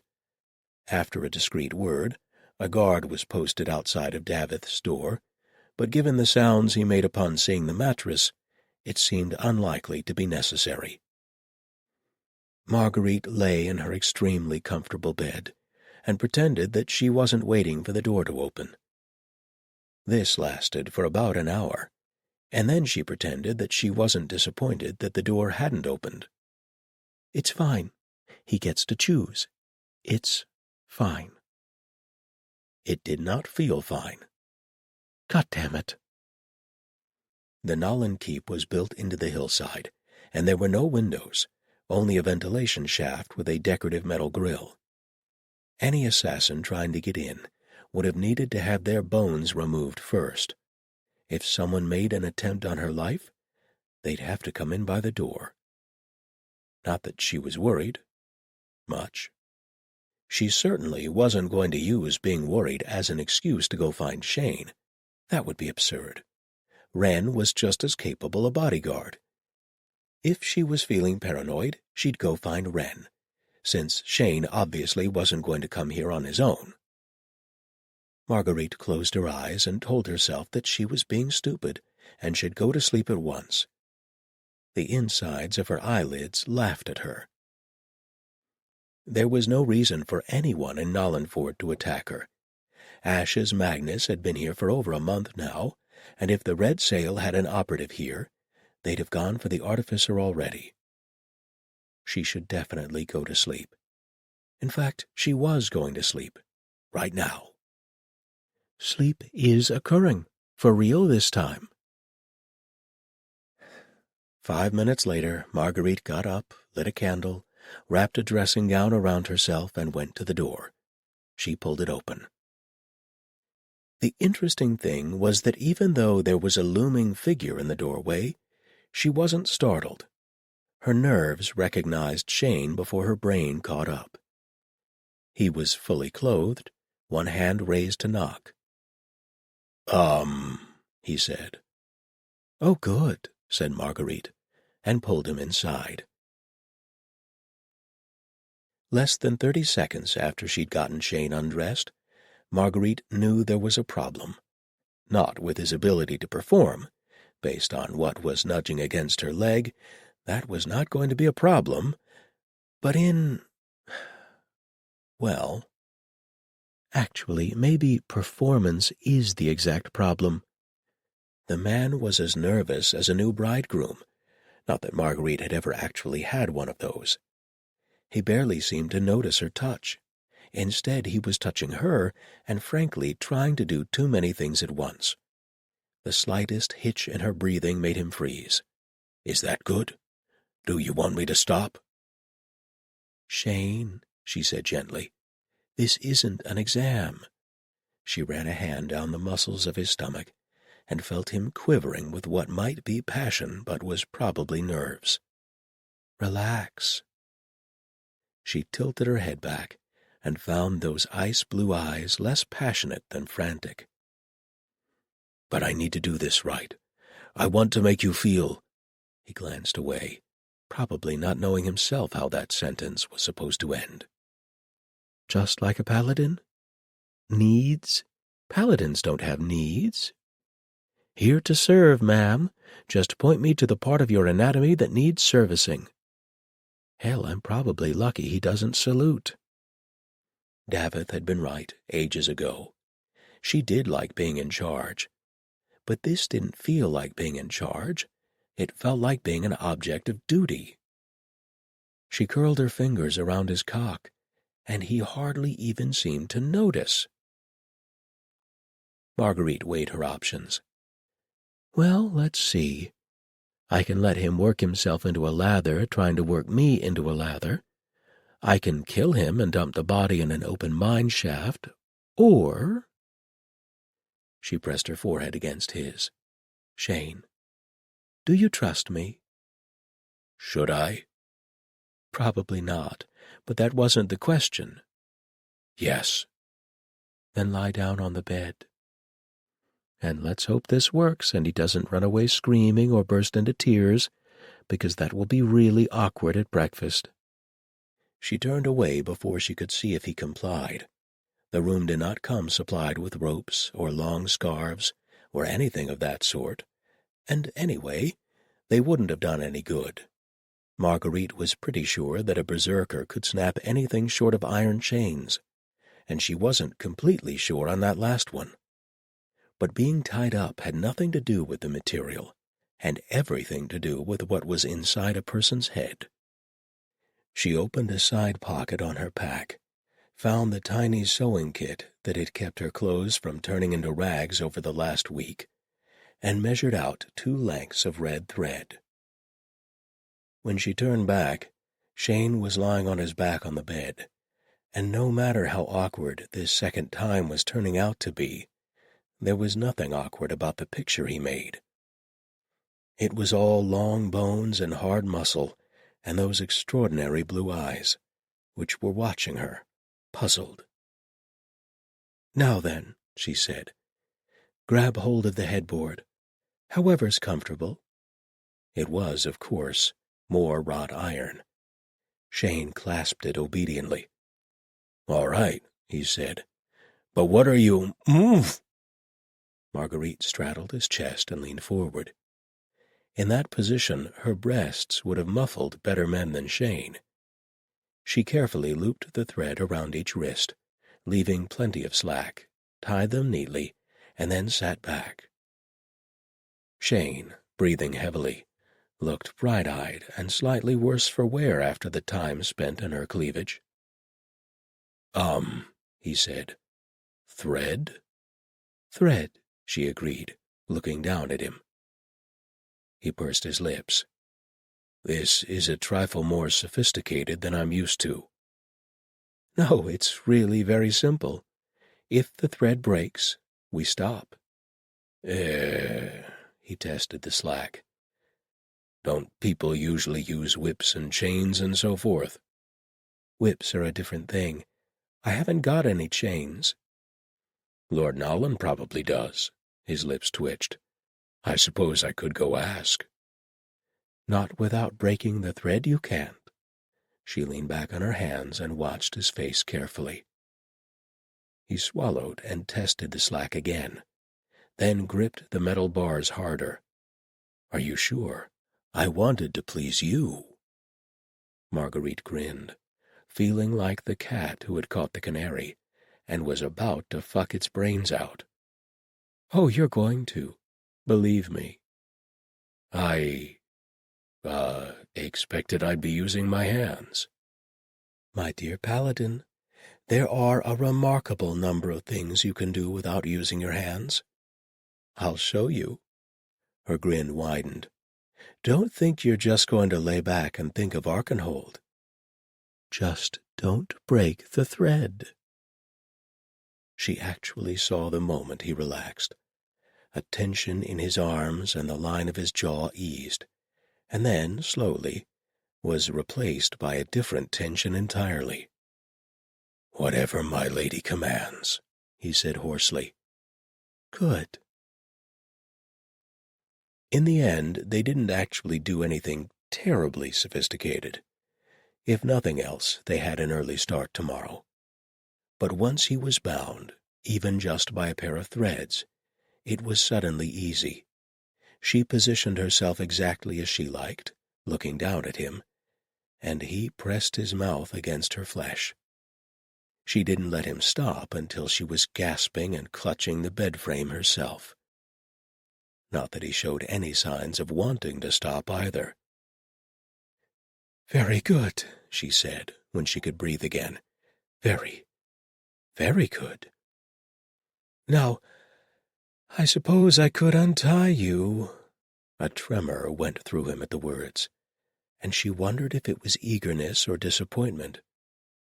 "But I think I'll leave you just as you are for now." This time, when she curled her fingers around his cock, he damn near levitated. "That's more like it." It didn't take long at all. To Shane it probably felt like an eternity, but that was all to the good. She only teased him for a moment, then rode him until he was panting, his eyes thin rings of blue around the pupils. She would have kept going longer, but her thigh muscles weren't going to last, so she leaned down and whispered in his ear, "Break the threads. Now." He hesitated for a gratifying heartbeat, then snapped them.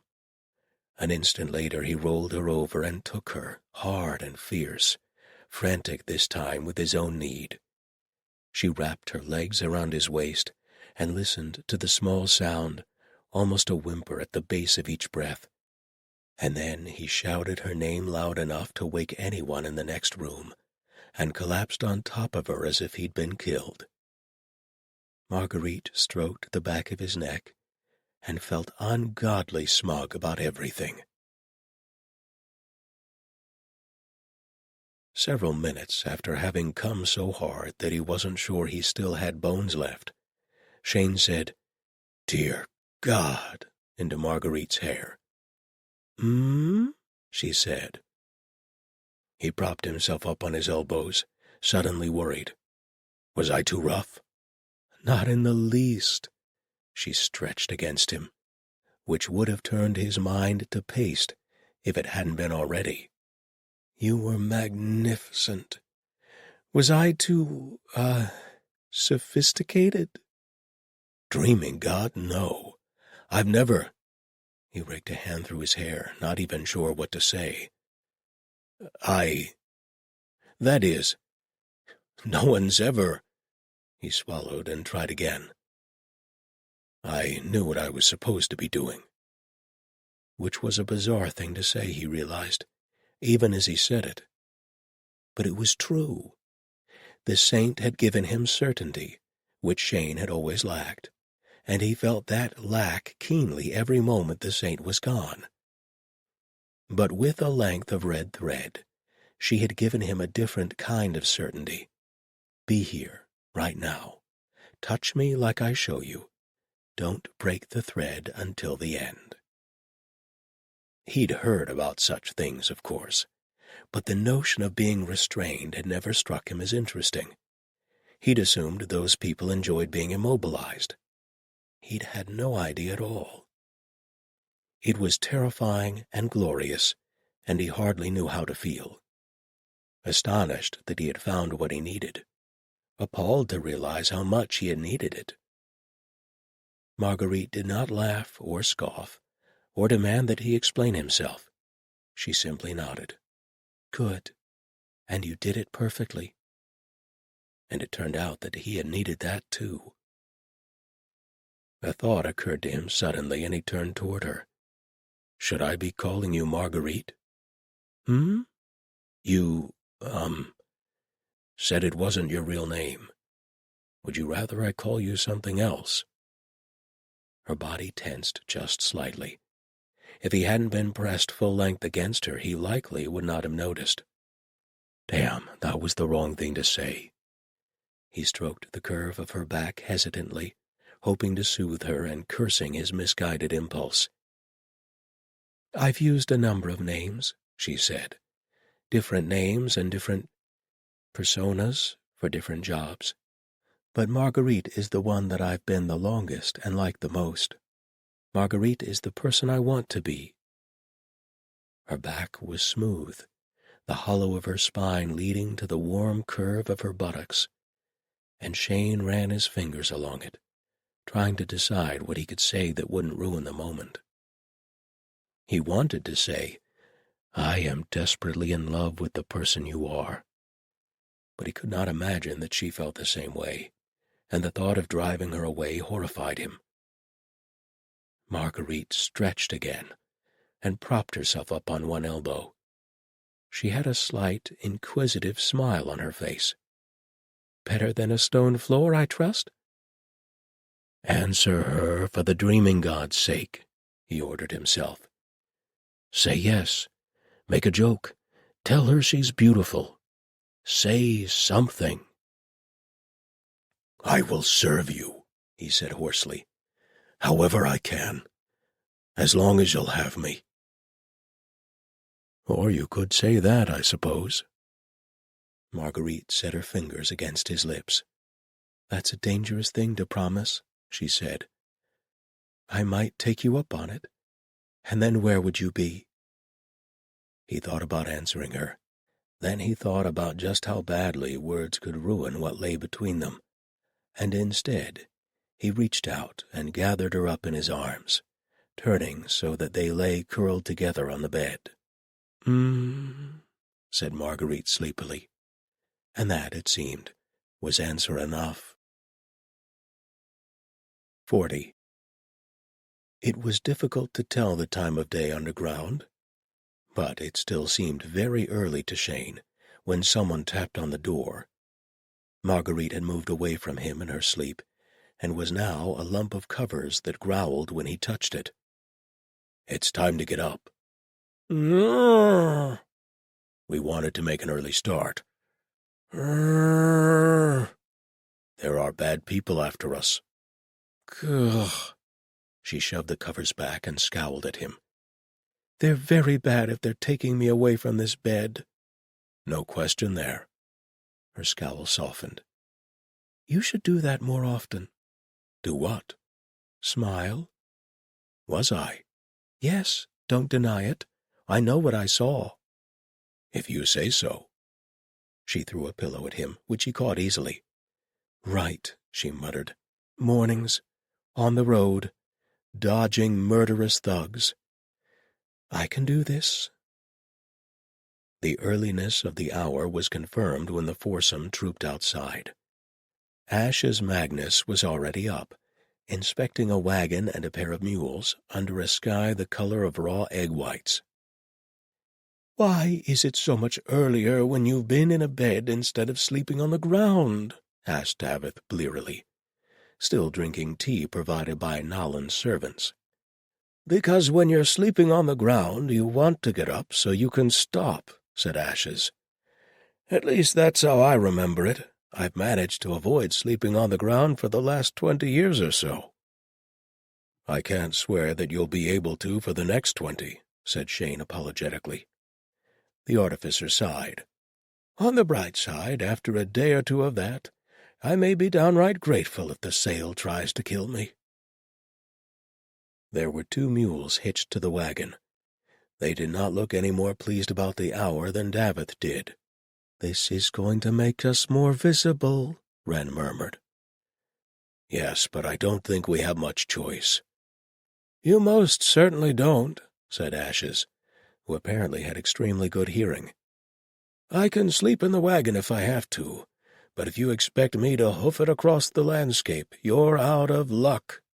She thumped her cane on the cobblestones by way of demonstration. Privately, Shane thought that he'd be doing well to be in Magnus's shape by the time he was her age. He could already feel the ache of old wounds, and early mornings seemed to make it even worse.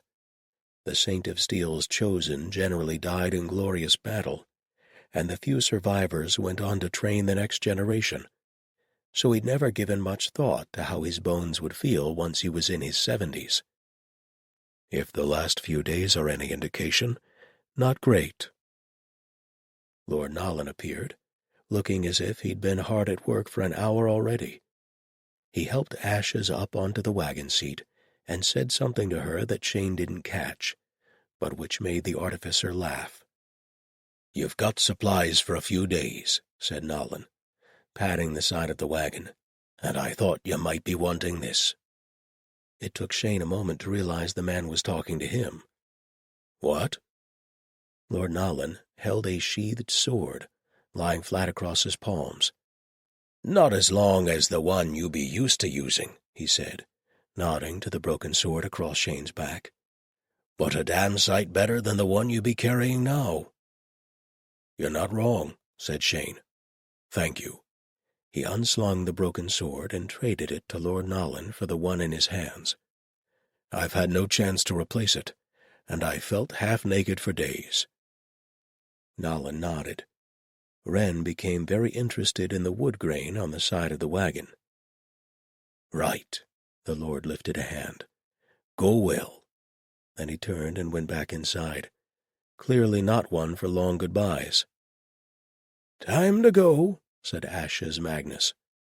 Shane climbed into the wagon, and she clucked her tongue. The mules picked up their hooves, and they left Nollenford behind. Despite everyone's eagerness to put the highlands behind them, instead of turning east and downward into the plains, they headed north along the road that hugged the mountains.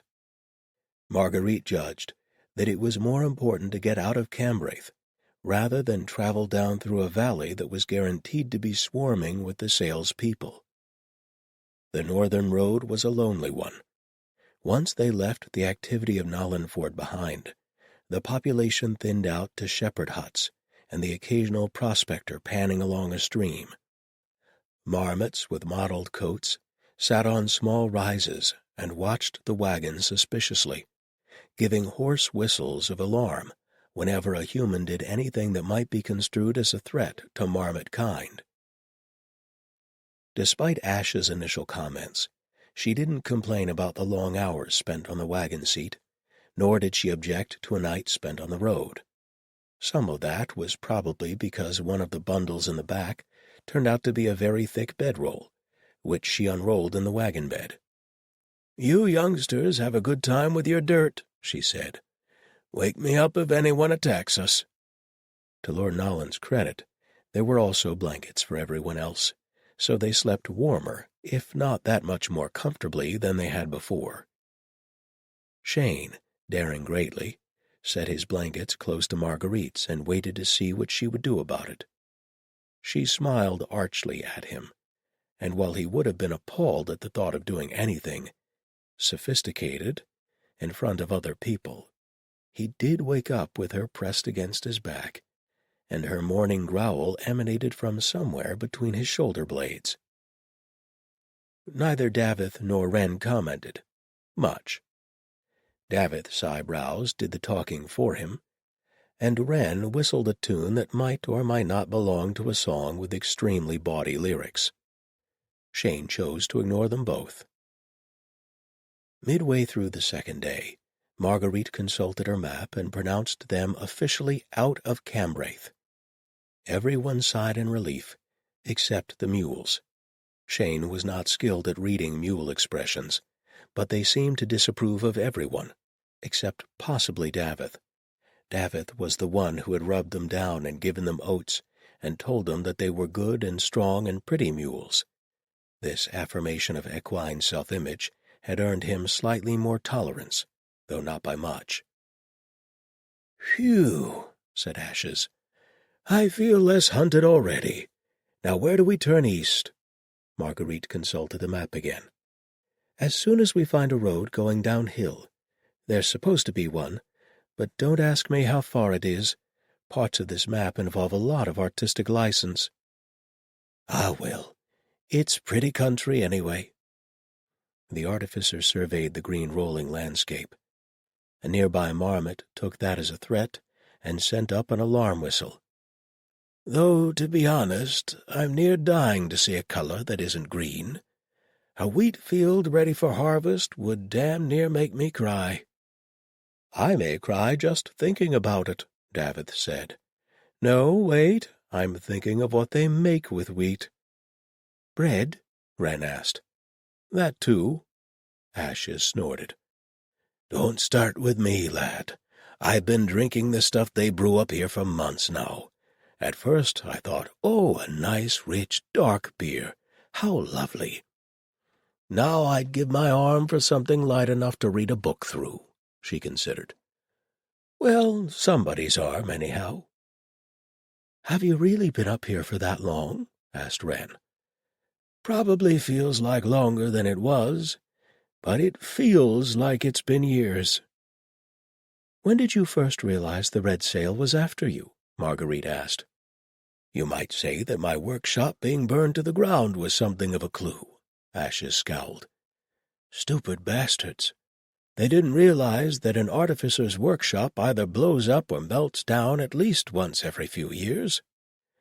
I waited till the wreckage cooled, fished out the fireproof strong boxes, and dropped them off at the guild for safekeeping. Still, it didn't seem healthy to stay around there. So I wrote to old Maltravor, and he sent me out this way. Maltravor's your patron, I hear, said Shane, attempting to keep his voice neutral. Dreadful old lecher, isn't he? Ashes shook her head. But he's got deep pockets, and I haven't had to see him face to face in years. I ship him off some silly clockwork toy every few months, and he's happy. He was showing them off at the court, Marguerite said. Like the little dog that moved when you clap. Amazing craftsmanship. Oh, yes. Ashes slid a look in her direction. Surprised he didn't try to show you some of the other clockwork toys. He did mention something of the sort, Marguerite said dryly. Other toys? Asked Shane, puzzled. In the wagon behind him, Davith had a sudden coughing fit. Oh, yes. Vast market for that sort of thing, you know. What sort of thing? Ashes cocked her head and studied Shane thoughtfully. Why are the pretty ones always dim? She asked no one in particular. Davith's coughing fit worsened dramatically. He's a paladin, said Marguerite. To Shane she said, They're, erotic aids. Understanding crashed over him. You mean for the bedchamber? Clockwork? It's a significant export of the artificer's district, Marguerite said. I know at least 2 merchants who act as agents. Shane could feel his ears getting hot. I see. Hang on, said Wren, breaking in. You mean people put clockwork things in their, bits? On, in, against, Ashes shrugged. The primary problem is the waterproofing. The vibration's absurdly simple. But why? Davith appeared to have contracted consumption at some point in the last few minutes, and was currently dying of it. Shane reached back and pounded him on the back with slightly more vigor than was necessary. Fortunately for his emotional equilibrium, this caused him to miss Marguerite's explanation to Wren. "Huh," said his sister-in-arms, when Marguerite had finished. "I never even thought about very fast wiggling." Shane suddenly contracted Davith's cough, and the other man pounded his back with retaliatory enthusiasm. "It's not high art," said Ashes. "Once you've figured out how to rig the springs, they're rather boring to make. But it left me plenty of free time to invent the things I was really interested in." A moment or two passed while everyone recovered themselves. Wren looked deep in thought. Marguerite's lips kept twitching every time she looked in Shane's direction. He cleared his throat and moved away from Davith to avoid any more thumping.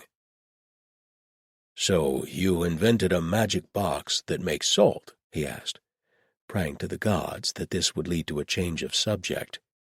"It's not magic," said the artificer. "There's a tiny bit of the mechanism that has to be done by a blacksmith priest of the forge god. But that's not exactly magic, is it? More of a miracle. Are miracles magic?" The paladins of the Saint of Steel were primarily known for being unstoppable killing machines, and rather less for their grasp of applied theology. Maybe." That would be an interesting question. At any rate, only one part of the box requires intervention beyond that of ordinary mortals, and that's the bit that moves heat from one part to another.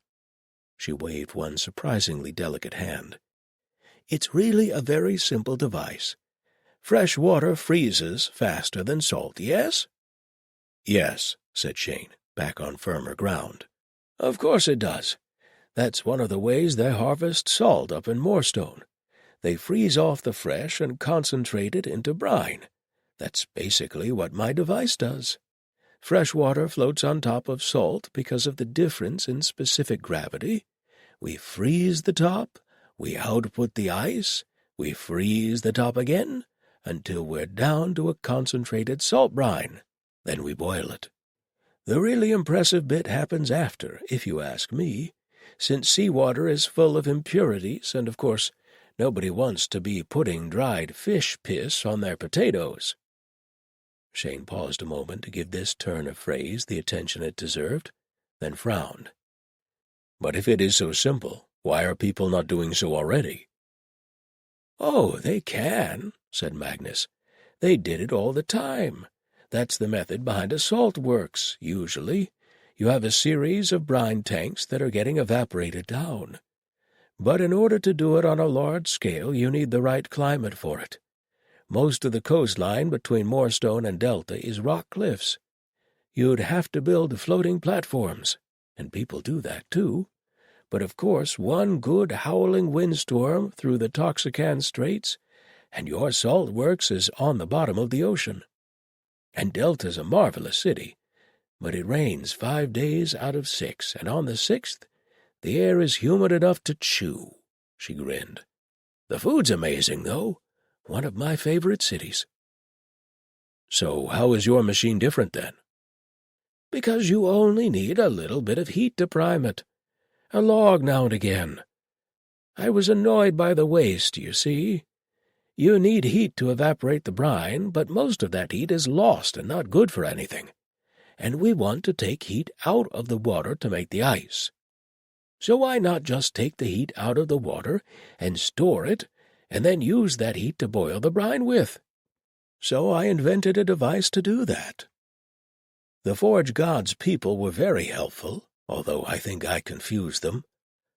But once I convinced one to make an element that took out the heat and stored it, then put it back again, a couple of their brighter youngsters worked it out. It's just 2 little pieces of steel, although we had an exciting time working out the right sizes and shapes. And that's not magic? Asked Shane skeptically. Nah, it's just the trick they do to make steel heat evenly in the forge, only a bit more so. Their smith priests learn to do it practically out of the cradle, or whatever the equivalent is for baby priests. Acolytehood, said Shane, on slightly firmer ground now. This is all quite fascinating, said Marguerite, scrambling forward to the front of the wagon. But we have a problem. Problem? We're being followed. 41. Shane looked behind them, startled, and saw Wren sit up abruptly. Though he could not make out anyone on the road behind them, Ashes only nodded. There was a sudden grim set to her lips. The horsemen from earlier? I think so, yes, Marguerite scowled. They've been very good about staying one turn back, but the few times they couldn't, it looked like him, and a few friends, I think 5. How do you know they're following us? Asked Shane. Too late it occurred to him that might be taken as skepticism, and he hurriedly added, I'm not doubting, just curious. She cast him a wry look. On these roads? A group on horseback should have overtaken us within minutes. The only reason they haven't is because they're hanging back. Ashes was already slapping the reins across the backs of the mules. Time to move, she told them. Can we outrun them? Asked Shane, looking dubiously at the mules. Not a hope in hell, Ashes said, but at least they'll have to work for it. He scanned the landscape, looking for cover. If they had been in a forest, A city, even somewhere with decent bushes. He could have waited until they had pulled around a bend and the others could hide while he took the wagon on alone and drew pursuit. But there was nothing. They had crossed a river not long before, which had actual trees, but now the shrubs were all knee-high heather that wouldn't hide a toddler. The only cover was occasional knots of boulders that had fallen from farther up the mountain, and it would be immediately obvious to any pursuer where their quarry must have gone to ground. Far up on a distant hillside he saw a cluster of buildings. Would the residents help? "If I get off the wagon," he said slowly, "I can try to slow them. Maybe you can get to that steading up there." "Slow them? On foot?" asked Marguerite dubiously. "How?" "No, never mind, I know how. That's suicidal. 1 man on foot against 5 horsemen?"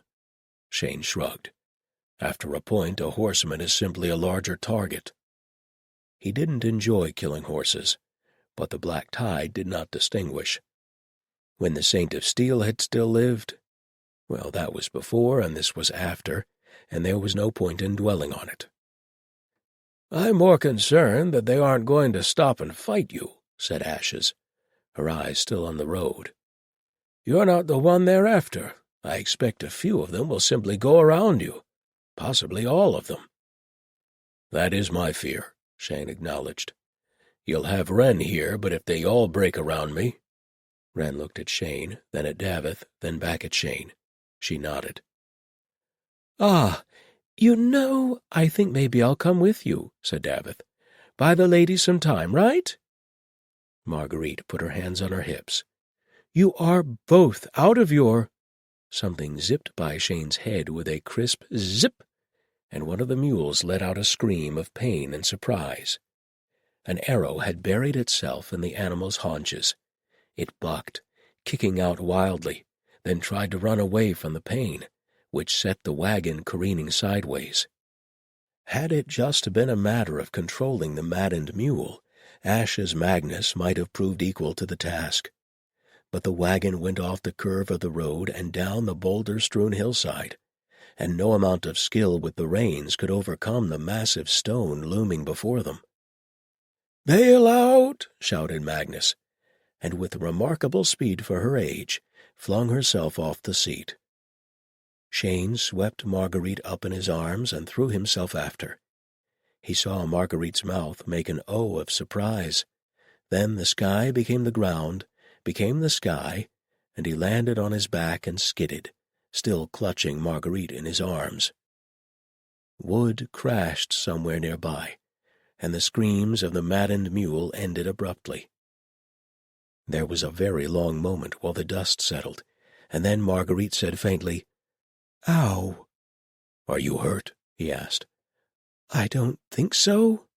She pushed herself up on her arms and looked down at him. Her lips curved in a sudden wry smile. "Ah, memories." Shane would have liked to take a moment to dwell on this, but the enemy had at least 1 archer. Marguerite appeared to remember this as well, because she sat up. This put pressure on several of his ribs, which wanted him to know that they did not appreciate what had just happened. He grunted, and Marguerite rolled hastily off him. "Are you hurt?" "Bruised ribs," he lied. At least one was probably cracked, but they couldn't do anything about it now. He rolled to his knees and bit down on a hiss of pain. "Is everyone else okay?" "Not dead," said Wren. "You didn't need to throw me out, you know," Davith said, from somewhere nearby. "You weren't moving fast enough." "I was moving plenty fast, thank you, before someone put their elbow in my eye." "If you'd like to get back in the wagon and try again, I'll be sure and let you crash this time."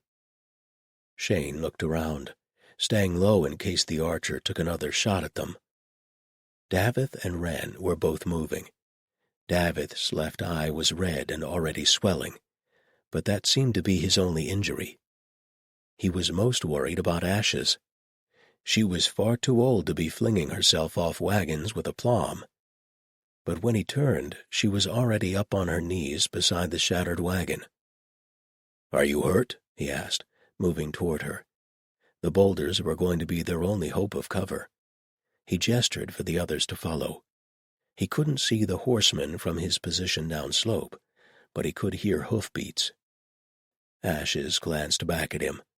Blood was streaming down her face, and he started forward, but she waved him away. "Nicked my scalp. I'm fine, it just looks like hell." She jerked her chin toward the mules. "Better than them, anyway." One of the mules was clearly dead. The other was alive, but pinned flat by the weight of the shattered wagon on its harness. Ashes had a knife out and was sawing away at the traces to free it, while it tried to rise and then fell back, frightened and baffled. "We've got to get under cover," he said. "These boulders—" "Good idea," she kept sawing. Her knife was barely 2 inches long and possibly the worst sort of blade for the work. He tried again. "If they shoot at us again—" "Young man, if I leave this poor beast here to die, an arrow is the least of what I'll deserve." Shane gritted his teeth. He approved in principle, but not when his job centered on keeping the artificer alive. "Get to the rocks," he said. "I'll cut her free." She sat back on her heels and gave him a brief, searching look, then handed him the knife. Marguerite and Wren were already behind the rocks. The mule heaved against her restraints. Shane didn't know enough about horses to know what exactly he was cutting, or if it was even the right thing, but having a half-ton animal thrashing around certainly wasn't helping. "Easy, girl," he murmured, patting the animal's shoulder. "Easy. We'll get you loose. Just give me a minute." She settled, but only slightly. Davith appeared beside him and took the knife. "You keep talking," the man told him. "I'll cut."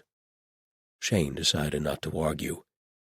The skin on the back of his neck was crawling, waiting for the next volley. I might as well be wearing a sign on my back that says, "Insert arrow here." "Good girl," he told the mule, petting her nose. "I know this is scary. It'll be over soon. Just a few more minutes." "If you'd like to pet my nose and reassure me next, I could really use it," said Ashes from the other side of the boulder. Marguerite laughed the loud, slightly mistimed laugh of someone under great strain. An arrow shattered against a rock a few feet away. "I hate this," Davith remarked, to no one in particular, but he didn't stop cutting. "Good news," said Shane. "It's a crossbow." "That's good news." "It explains why it's taking them so long to reload. They've probably only got one, and it's harder to do on horseback." The mule bucked again and was suddenly free. She thrashed her way to her feet, while Davith and Shane retreated behind the boulders. Her flanks were scraped and bleeding, but all 4 feet were hitting the ground evenly. Shane could tell this because she immediately broke into a gallop, putting as much distance between herself and the hated wagon as possible. "Well," said Davith as the mule fled, "at least somebody's getting away." Another bolt hit the ground. Shane pushed farther back into the tangle of stones. The crossbowman was going to have to circle around the stones to get a clear shot. "And if they're sensible, that's exactly what they'll do." "Gods and saints, let them not be sensible." He peered around the last stone again. If the crossbowman did circle around, his only choice would be to duck around the far side of the stones, probably into the waiting arms of the other 4 warriors. One person might be able to crawl into the wreckage of the wagon for cover, but not all 5 of them. "So they have bows," said Ashes conversationally. "Yes," Shane said. "We don't have bows." "No." "Ah. Why don't we have bows?" asked Davith. "We're berserkers," said Wren. The "you idiot" was silent, but clearly implied. Can't go berserk with a bow? I absolutely can. I can break it over your head and then strangle you with the bowstring. Shooting arrows, not so much. I'm sorry I asked. Well, this was indeed a true answer. Shane was glad that Davith hadn't asked him. The truth was that Shane's martial talents did not extend to projectile weapons. On a good day, he could probably hit a barn, provided that the barn didn't make any sudden movements. The Saint of Steel had been a very close and personal god.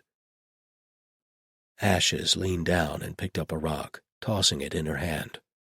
I used to be a dab hand with a sling. Shane didn't know why he bothered being surprised. Ashes was clearly a force to be reckoned with, despite her age. Sadly, my vision's not what it was. Still, I might be able to lug a few rocks at the moving blurs. Every little bit helps, said Shane. It'd help more if it was explosive. I wonder...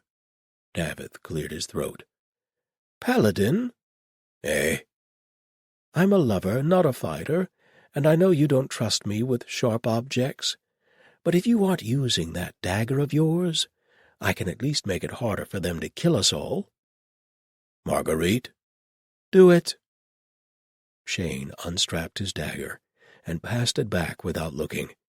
He felt someone take it. Meanwhile, the horsemen had stopped and were apparently discussing what to do next. They did not seem to be in any particular hurry. Why should they be? They've got us pinned, and if we bolt, they can pick us off. Seconds oozed by, like molasses cut with acid. He felt someone press against his back, and recognized Wren by the solidity of mail and muscle. Do we have a few minutes? I think so. He felt her take a deep breath against him. Then shrive me, brother, for my heart is heavy. Shane closed his eyes briefly. We're all going to die, and she wants me to hear her confession? Of course, he answered himself immediately. That's why she wants you to hear her confession. Which meant that he was probably going to have to confess himself, assuming the enemy held off that long, and yes, fine, there were a few things that he'd prefer to have off his soul before he died, but he didn't want to say them out loud in front of Marguerite and Davith. But not saying them would mean that he'd die with another lie on his soul, and... Oh well, maybe I'll get lucky and take a bolt to the forehead before it's my turn. The saint hears you, sister, he said, which was no longer true, so he added, and the white rat hears you, which he hoped like hell was true. If not the rat, perhaps Lady Silver's year-god will hear us, and look kindly upon two humans. Is this really the time? Asked Davith in an undertone. This is exactly the time, Ashes told him. I have been wrathful, said Wren, pretending no one else had spoken. I have used the saint's gift for my own vengeance. Ah. He'd been wondering what sins Wren could even have that merited confession, but that was fair. She attacked Davith in a berserker fit. Of course that weighs on her, even if she didn't succeed in killing him.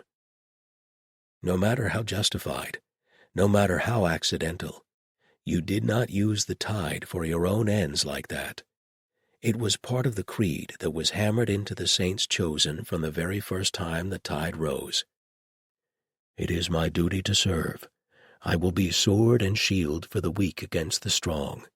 I will be a symbol for those who require hope. I will bear the burdens for those who cannot bear them. I will fight not for wealth nor glory, but to safeguard the innocent. I am steel in the hands of the saint. His will is mine.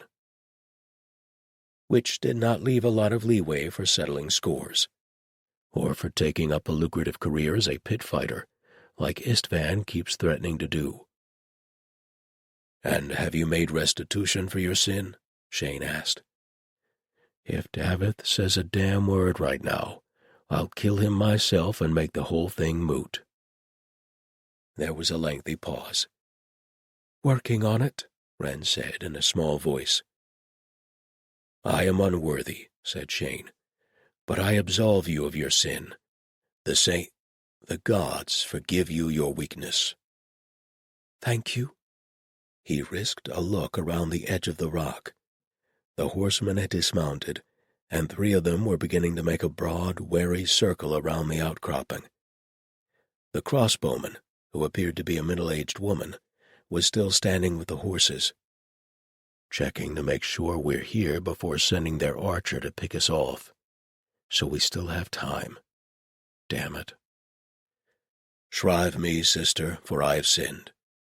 "The gods hear you?" He closed his eyes. Closing his eyes was not very smart, with warriors circling them, but he needed, for just a moment, to be alone with the inside of his eyelids. "I have felt lust." Davith snorted. Shane fantasized about bouncing his head off the stones. "It's not a sin if you don't actually do it." "I think we're allowed to feel that," said Wren timidly. "It's not a sin?" "It is if you do it right," said Ashes, not quite under her breath. "It has led me to jealousy," said Shane, determined to get it all out, "and envy, and to act in fear." The tips of his ears felt hot. "Ah," Wren cleared her throat. "Have you made restitution for your sin?" "I have not." "I am unworthy, but I absolve you of your sin. The gods forgive you your weakness, but they will require you to make restitution for your sins." "Thank you." He opened his eyes and checked the enemy's location. The 4 warriors, swordsmen he saw, were standing 100 feet away, watching them. They know where we are. We know where they are. Now they retreat and bring their crossbowmen around, with all 3 of them guarding her, so that when we charge her because we have nothing left to lose, we won't cut her down easily. She'll aim for me first, then Wren if they're smart, and Davith if they're not. He couldn't help but glance back toward the others. Marguerite was looking at him thoughtfully. He wished he knew what she was thinking. Was it about his confession? "Don't be ridiculous. She's probably wondering how I'm going to get them out of this mess. This is not the time to be mooning about." "Look, I wouldn't be if Wren hadn't." And then he stopped thinking about lust or sin or confession, because an arrow had just appeared in one of the swordsman's right eye. 42.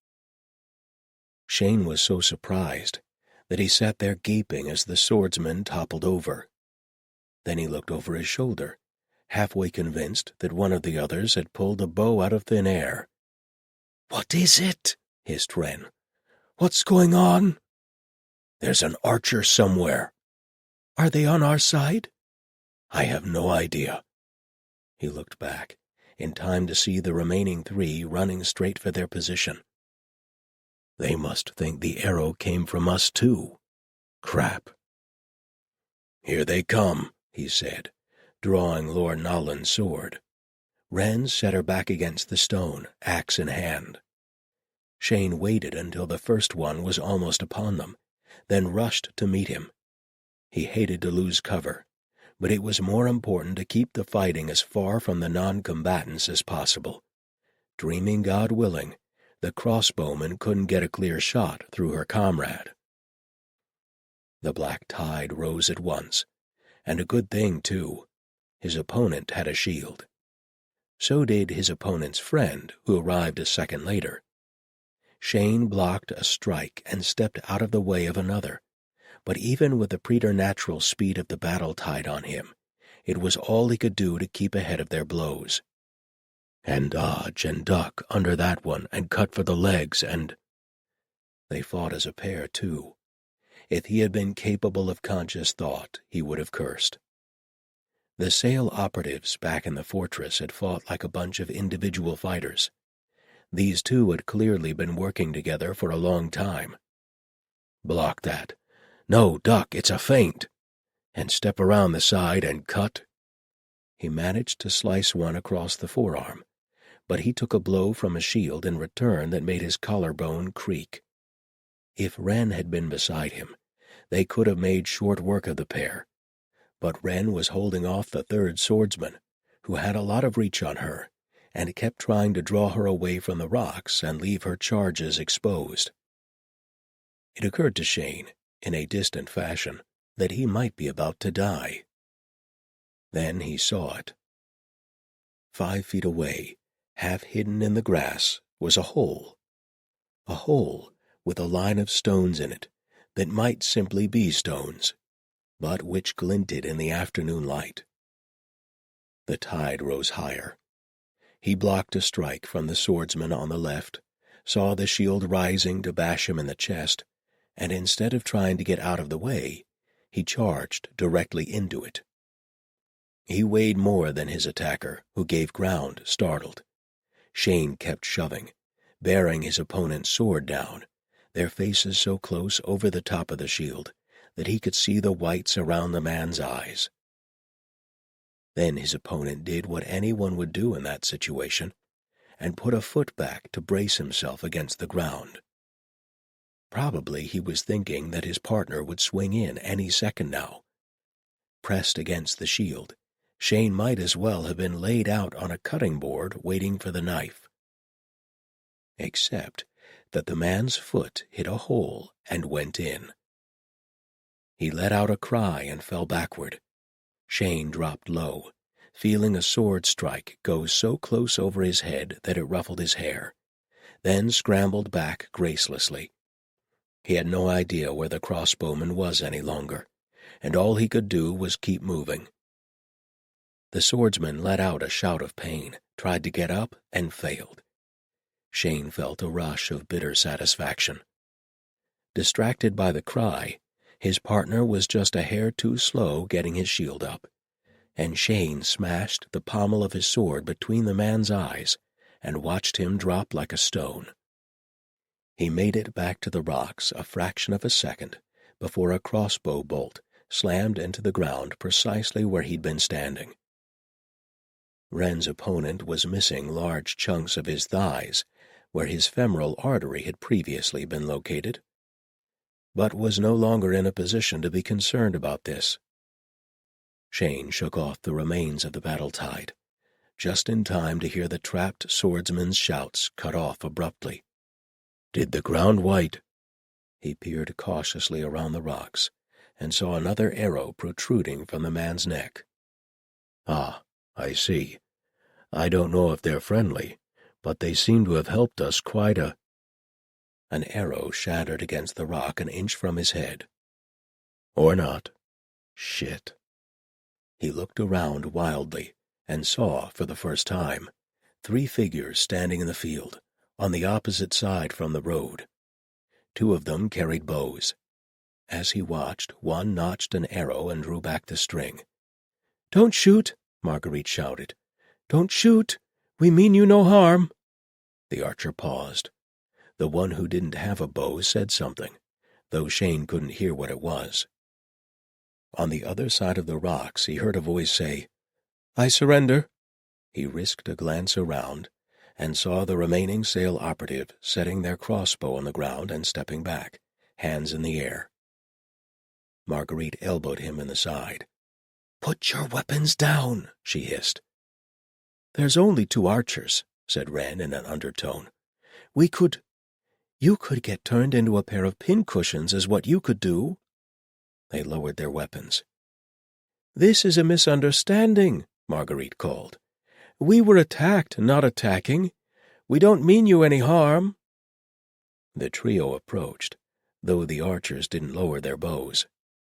Given the precision with which they'd shot, Shane was pretty sure they wouldn't miss a second time.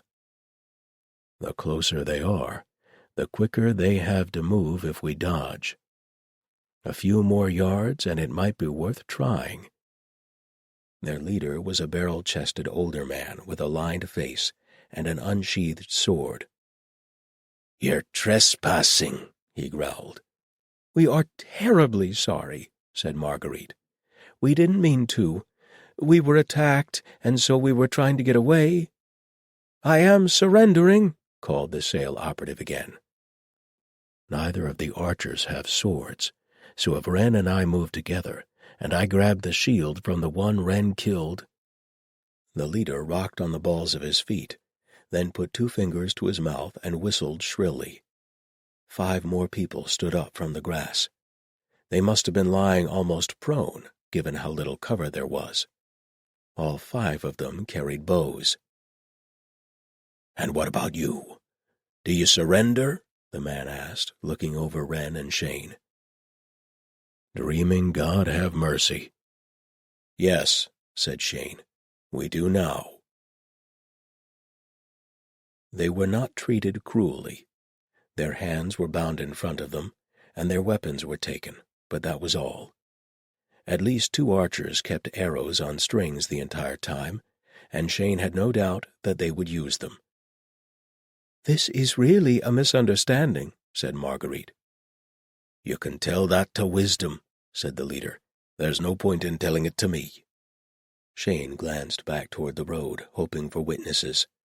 But the only movement was an unsettling jiggling of the corpse in the ground white's maw. It had gotten most of his leg down, and showed no signs of stopping. Shane repressed a shudder. Perhaps there was a reason this road was so empty. He glanced at Marguerite, who shrugged helplessly. Their captors took the horses belonging to the salespeople and recaptured the remaining mule. The warrior that Shane had stunned was put on one of the horses, since he was still too groggy to understand what was happening. Everyone else was pulled into a line and marched across the field. Their destination was the knot of buildings that Shane had noticed earlier. Well, I suppose technically they did help, after a fashion. He looked back over his shoulder. Marguerite and Davith were uninjured. Wren was moving like she'd taken a blow to the ribs, but wasn't bleeding. The enemy crossbowman met his eyes and gave him a crooked, what-can-he-do smile of acknowledgment. "Here now," said the leader. "Look where you're going." "Sorry," said Shane. But as his captor tugged him back into line, a single thought pounded in his head. Where the hell is Ash's Magnus? Marguerite was fairly certain that this was not going down as one of her best days. Her shoulder ached from the fall off the wagon, her head ached from how badly everything had gone, and her heart ached from the fact that she had dragged her faithful paladins into this mess. It would have ached even more, except that Ashes had somehow gotten away. She was pretty sure the artificer wasn't dead, but somehow in the confusion she just wasn't there. Marguerite was actually quite impressed. 70+ years old, best pace a slow amble, and the woman had vanished while everyone was still flailing around wondering where the arrows were coming from. Now, if I could just convince these people to talk to me? They couldn't be bandits, surely. Half of the archers weren't old enough to shave, and they had been kind to the horses and the remaining mule as well. Not that being a bandit makes you automatically cruel to animals, granted. They were led across the green sward toward a knot of buildings on a hillside. Marguerite paid attention to placing her feet more than their destination. The ground white was still devouring a dead man somewhere behind them, and didn't look up until she heard Shane grunt. On the far side of the hill, a stone keep had been tucked into a rocky outcropping. It had the piecemeal look of a building assembled and added to over the centuries, and it had clearly suffered some neglect over the years. But it looked exceedingly defensible and showed signs of recent repairs. Not bandits. Bandits might take over a keep, but they wouldn't patch the roof and replaster the walls. Not looking at the ground cost her. A stone worked its way into her shoe and she stumbled. One of the archers jerked an arrow toward her, and she held up her bound hands as peacefully as possible. "I'm not trying to escape. There's a rock in my shoe." "Ah!" The archer lowered her bow, and then, to Marguerite's mild surprise, said, "Right or left?" and helped her get the offending shoe off and the offending rock out before getting her back in line. Shane cast a quick glance over his shoulder to make sure that she was still there before continuing. Wren did as well, and Marguerite saw her brow furrow. "Wait, where's Davith contrived to trip on a blade of grass and stumbled hard into her shoulder. Wren yelped and elbowed him. "Sorry," Davith grunted. "Clumsy of me. Marguerite is right behind us, though, since you were worrying." "Ah," said Wren. "Yes, of course. Good to know." Marguerite could have kissed Davith, but suspected that it would be misconstrued. Their captors led them into the keep, through a maze of narrow corridors and up a flight of stairs. Seeing the different textures of stone confirmed her opinion that the structure was the result of multiple architects, none of them on speaking terms. Claustrophobic staircases led to hallways where a pair of horses could have walked abreast. They had a brief glimpse of a large cobblestone courtyard, then went up a final flight of stairs into what appeared to be a great hall. On the far end, in a chair that was rather less than a throne, was a tall, striking figure. "Wisdom," said the man leading them, and bowed his head. 43. The woman in the chair was very tall and very thin, her wrists and ankles sticking out from her cuffs. She did not look as if there was a single spare ounce of flesh on her body. Her eyes were very large in a narrow face. "So, these are the prisoners," she said. "Yes, Wisdom," the leader of their captors replied. Marguerite felt Shane stiffen beside her.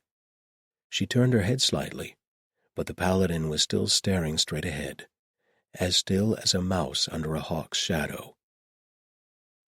The woman called Wisdom rose to her feet. Her motions were strangely fluid, as if she had more than the usual number of joints. She bounced slightly on the balls of her feet, studying each of the prisoners in turn. Marguerite met her eyes squarely and said, "I believe there's been a misunderstanding. Your Wisdom?" "Probably," Wisdom agreed. She sounded rather amused by the possibility. "We, that is, the four of us, were fleeing our attackers. We had no desire to trespass on your lands. We were running for our lives." Wisdom moved past, eyeing Shane with deep interest. His jaw was tight, his eyes absolutely blank. "We meant no offense," Marguerite said, staring at the side of Shane's head. "Come on, use the voice. Back me up here." It was Davith who jumped in and said, "I don't blame you for being angry, Your Wisdom, but I assure you we're harmless. Not terribly bright, but harmless." Marguerite was certain that he was giving Wisdom his most winning smile. "That's a lie," said Wisdom, still sounding rather amused. "You've got 2 paladins with you." "How the hell did she know that?" Marguerite flicked a glance at the 2 Red Sail operatives. "Have they talked? But when would they have talked? We haven't been out of each other's sight. Unless Wisdom's had her people spying on us." "Then you know paladins don't hurt the innocent," she said, trying to salvage the situation. "And they certainly don't raid villages or whatever you suspect us of doing. I promise that we mean you no ill will whatsoever." "Now would be a great time to say something, Shane." Her eyes bored holes in the side of his head. Surely he could feel that. "Ah, yes, the innocent." Wisdom moved on to Wren, giving her the same intent examination that she'd given Shane. "How many of us are truly innocent, I wonder? Rat and Forge and Lady of Grass, if any of you love me, Please do not let us have fallen in with a group of religious fanatics." Marguerite steeled herself and threw the conversational dice. "Truly, we are sorry to have disturbed your people. If there's something that we can do by way of apology, please tell us. I'm certain that we can come to a resolution." "Oh, I have no doubt of that," said Wisdom.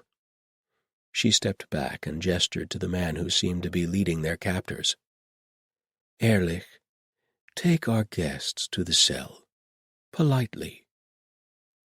Ehrlich bowed, then turned back. "Come on, you lot." He twitched the rope, binding their hands together, and led them back out of the room. Marguerite looked over her shoulder and saw Wisdom sitting back down in the chair, strange and supple as an eel. Their captor took them down a set of stairs, waiting with surprising patience while they negotiated it without full use of their hands. The sale operative on the end was slower than the rest, which gave Marguerite time to examine their surroundings. "Big place, but not all of a piece. They've been adding bits on here and there." The mortar and the size of the stones changed from one wall to the next, and the depth of the stairs seemed to alter almost at random. "This is an old keep, and whoever lived here had money once upon a time." Judging by the smell of cheap tallow and the flicker of rushlights, that time had passed. The cell was, as advertised, a cell. It was about the size of an ordinary bedroom, with 3 stone walls and iron bars across the front. Marguerite suspected that it had probably been part of a stable once, since they passed by several deep alcoves that looked suspiciously like horse stalls. Rushlights burned in metal holders, illuminating a long wooden bench along the back wall and a chamber pot in the corner. Incongruously, the pot was blush pink. Ehrlich opened the cell door and gestured them inside. "May we be untied?" asked Marguerite, with as much courtesy as she could muster under the circumstances. "Once you're inside."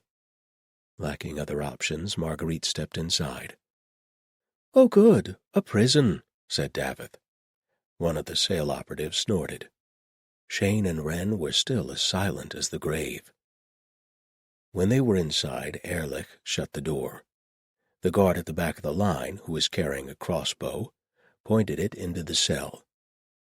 "Hold your hands out," Ehrlich said, politely. Marguerite offered her hands through the bars. The man untied her wrists with a few quick motions, then moved to the next. Marguerite thanked him, despite the pain of pins and needles in her hands. So did Davith and one of the sale. The Paladins did not. "Right," Ehrlich looped the rope around his shoulder. "You lot behave yourselves, and there'll be water and as much food as we can spare. You don't, and there'll still be water, but we'll take the light with us. Understood?" "Perfectly," said Marguerite, massaging her wrists. "Please tell Wisdom that I would be happy to negotiate any kind of settlement she wishes." She did not actually want to say ransom, even if it was accurate. Ehrlich eyed her, snorted, then motioned to the other guard and walked away. "Well," said Marguerite.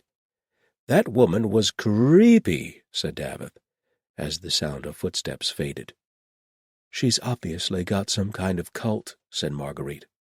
"What did you expect? Normalcy?" Shane showed expression at last, shaking his head and turning away from the door. "It's worse than that," he said grimly. "There's a demon in her." "Are you sure?" Davith asked. A hard, humorless bark of laughter came from Shane's throat. "I served in the Dreaming God's temple until I was 17. Yes, I'm sure." "Fuck," said Davith eloquently. Tried to walk away, found the wall only 2 paces away, and dropped into the corner. "She must be very strong," said Marguerite. Shane rubbed his face. "Strong doesn't begin to cover it." He had felt the creature that called itself Wisdom tugging at him, reaching out with invisible hands to touch the shape of his mind.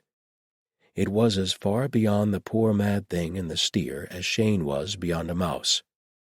Strong and old and smart and just more. I thought you couldn't sense the smart ones. You can't if they try to hide it. This one isn't bothering. I think it was amused that I knew about it. This is the cult, then, Marguerite said. The one that the dreaming god's people warned us about. It must be. Shane felt his throat work around another humorless bark. There couldn't possibly be two like this. He looked over at Wren, who had her arms wrapped around herself. Did it try to talk to you? Wren shook her head. I could feel it, she said, almost inaudibly. It was like standing next to someone when the tide takes them. You feel it rising in them, even if they don't move. Except this wasn't just the tide. She looked up at Shane, her face very pale. This felt almost like the god. Shane nodded. The Saint of Steel had been infinitely greater than a demon, but he had only poured so much into his paladins as mortal flesh could bear. The demon had no such concerns. That woman it's riding must be as hollow as an egg by now. How long until it chooses another steed?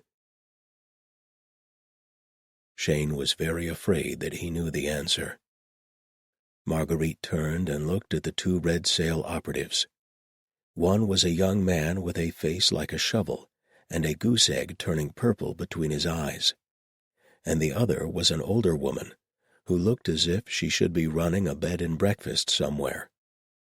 Shane had watched her put a crossbow bolt 2 inches from his head, at a distance of at least 40 yards. So, said Marguerite, I realize you've both been hired to kill us, but given that we've been captured by a cult run by a demon, do you think we could set that aside for the moment? The younger one looked at the older one, who snorted. Honey, we are not getting paid enough for this. She swept her arm in a general motion that took in the keep, the cult, and presumably the demon. So far as I'm concerned, bygones are bygones, at least until we're out of here. Which is exactly what you'd say if you were still planning to kill us, Davith pointed out. Nobody wants to kill you, said the older woman, a bit rudely. Well, now I feel rejected. Anyway, I'm a sharpshooter, so unless they return our weapons, I'm reduced to hurling insults. She leaned back against the wall in the corner and closed her eyes. Wake me when they come to kill us horribly. There didn't seem to be much to say to that. Everyone took a piece of floor. The cell wasn't really large enough for 6 people, so there was a great deal of negotiating of leg placement. Marguerite decided that discretion could go hang, and leaned against Shane's chest. He looked down at her, and she saw a brief flash of gratification cross through his unease. Can you exorcise her? She asked. Shane shook his head. No priest or paladin would try to tackle this one alone. They'd send a small army and expect to take losses. You see one like this once or twice in a generation. Marguerite rubbed her face wearily. Can we negotiate with it? She felt him stiffen against her back. We don't negotiate with demons. We do if we don't want to all die horribly possessed, Davith snapped. Marguerite was glad that he'd said it so that she didn't have to. Realistically, said Wren, I don't think we have anything that it wants. I mean, it's already got us. Bribes? Asked Marguerite, without much hope. Shane was silent for a long moment. I don't think so, he said slowly. Though I suppose if it's this smart, it probably understands money. But it could just possess one of us, take our knowledge, and get whatever it wants that way. He didn't say that, in that case, Marguerite was the most likely target, since she was the one with a dozen accounts at banks and merchant guilds across the region. He didn't need to. On that note, they settled into glum silence, and not even Shane's arm around her shoulders could warm Marguerite at all. Shane didn't know how many hours passed before someone came. Candles burned down and were replaced, but from what he could see, they were mostly candle ends. Their guard had a chair and a crossbow, and the ennui that descends on all prison guards, regardless of their fundamental decency as human beings. He didn't move, but by the way he jerked occasionally, Shane was pretty sure he was sleeping with his eyes open. Unfortunately, there was no obvious means of escape. Despite having read many novels where the heroes cleverly snagged the keys from a sleeping guard by means of braided rope and concealed hooks, Shane had failed to absorb what to do when the guard wasn't the one carrying the keys. The cell door hinges were old, and he and Wren could almost certainly have smashed their way out, but that would cause a great deal of noise, and unless they knocked the door down on the first hit, the guard would wake up and get at least one shot off, at nearly point-blank range, directly into the cell. Given what they were facing, Shane would almost have been willing to try it, except that there was a second archer stationed up a short flight of steps, who would also get at least one shot off, and who had already proved their lethal accuracy. There was a good chance that both he and Wren would be shot. With the battle tide, that might or might not matter. Shane had once fought most of a battle with an arrow lodged in his thigh, but a headshot kills the berserk and the sane alike. And then we fight our way through a keep we don't know, having made enough noise to let everyone know we're escaping, and the demon finds us anyway and decides to stop toying with us and do whatever it's going to do. No, the wisest thing to do was to wait until they were moved and hope for an opportunity, if not to escape, at least for a clean death. Actually, the wisest thing to do is probably to strangle each other right now and spare our souls. He was considering this depressing thought when footsteps rang on the stairs, and the creature that called itself Wisdom entered the prison block, followed by Ehrlich and another archer. Shane scrambled to his feet, dislodging Marguerite. Wisdom waved one hand. "No need to rise. I'm not royalty." "I'm glad to see you," Marguerite lied. "I hope you've considered what we said. This is all a misunderstanding. I know." The demon's voice shaded with amusement, just as a human's would. Shane wondered if it was doing so consciously, or if the creature had lived in a human body so long that it was second nature. Neither option was particularly comforting. "You've said. I'm afraid I don't actually care why you're here. The question is what to do with you now that you are." Marguerite's gaze flicked to Shane, but he had no answer for her. "I suppose I could have you all killed," Wisdom said. "But that would be a dreadful waste, don't you think?" "Yes," offered Davith hopefully. That was what humans call a rhetorical question. "Sorry." Ehrlich's eyes didn't so much as flicker at the word human. Shane had been wondering if they knew that their leader was a demon. Apparently they did. Dreaming God have mercy, it really is a cult. He'd fought cults before. They died by swords like anyone else, but absent that, there was usually only one way to stop them.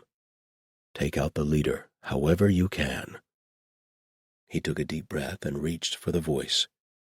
It welled up in his throat, power and calm and ultimate authority, and it rolled out like the tolling of a great iron bell. "Kneel," he ordered the demon. Wisdom faltered. For just a moment, he thought that it might have worked, that perhaps this one time the dreaming god's power might be within his reach. It put a hand on the bars and looked at him, and then it smiled. Alien intelligence flickered behind the host's eyes. "You first, Paladin," the demon said. "Let the big one out of the cell," Wisdom said, nodding to the guard. "What if I don't choose to come with you?" asked Shane. 2 archers stepped forward, bows drawn. The demon let out a very human sigh. "There are at least a dozen things that I could threaten your friends with that will force you to obey me. I know it.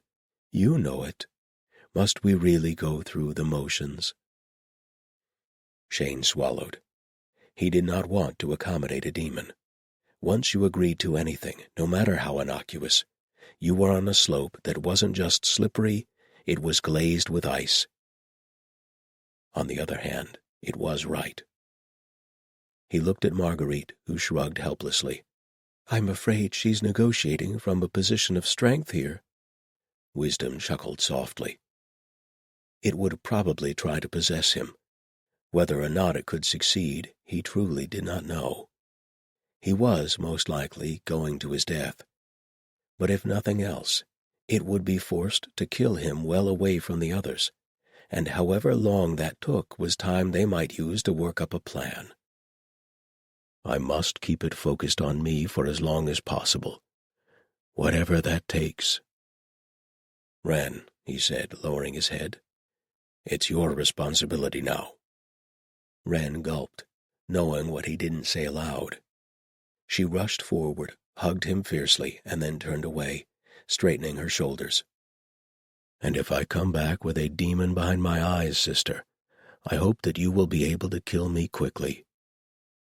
And then, because he was going to die or worse, and all his fears no longer mattered, he turned to Marguerite, put his hand beneath her chin, and kissed her.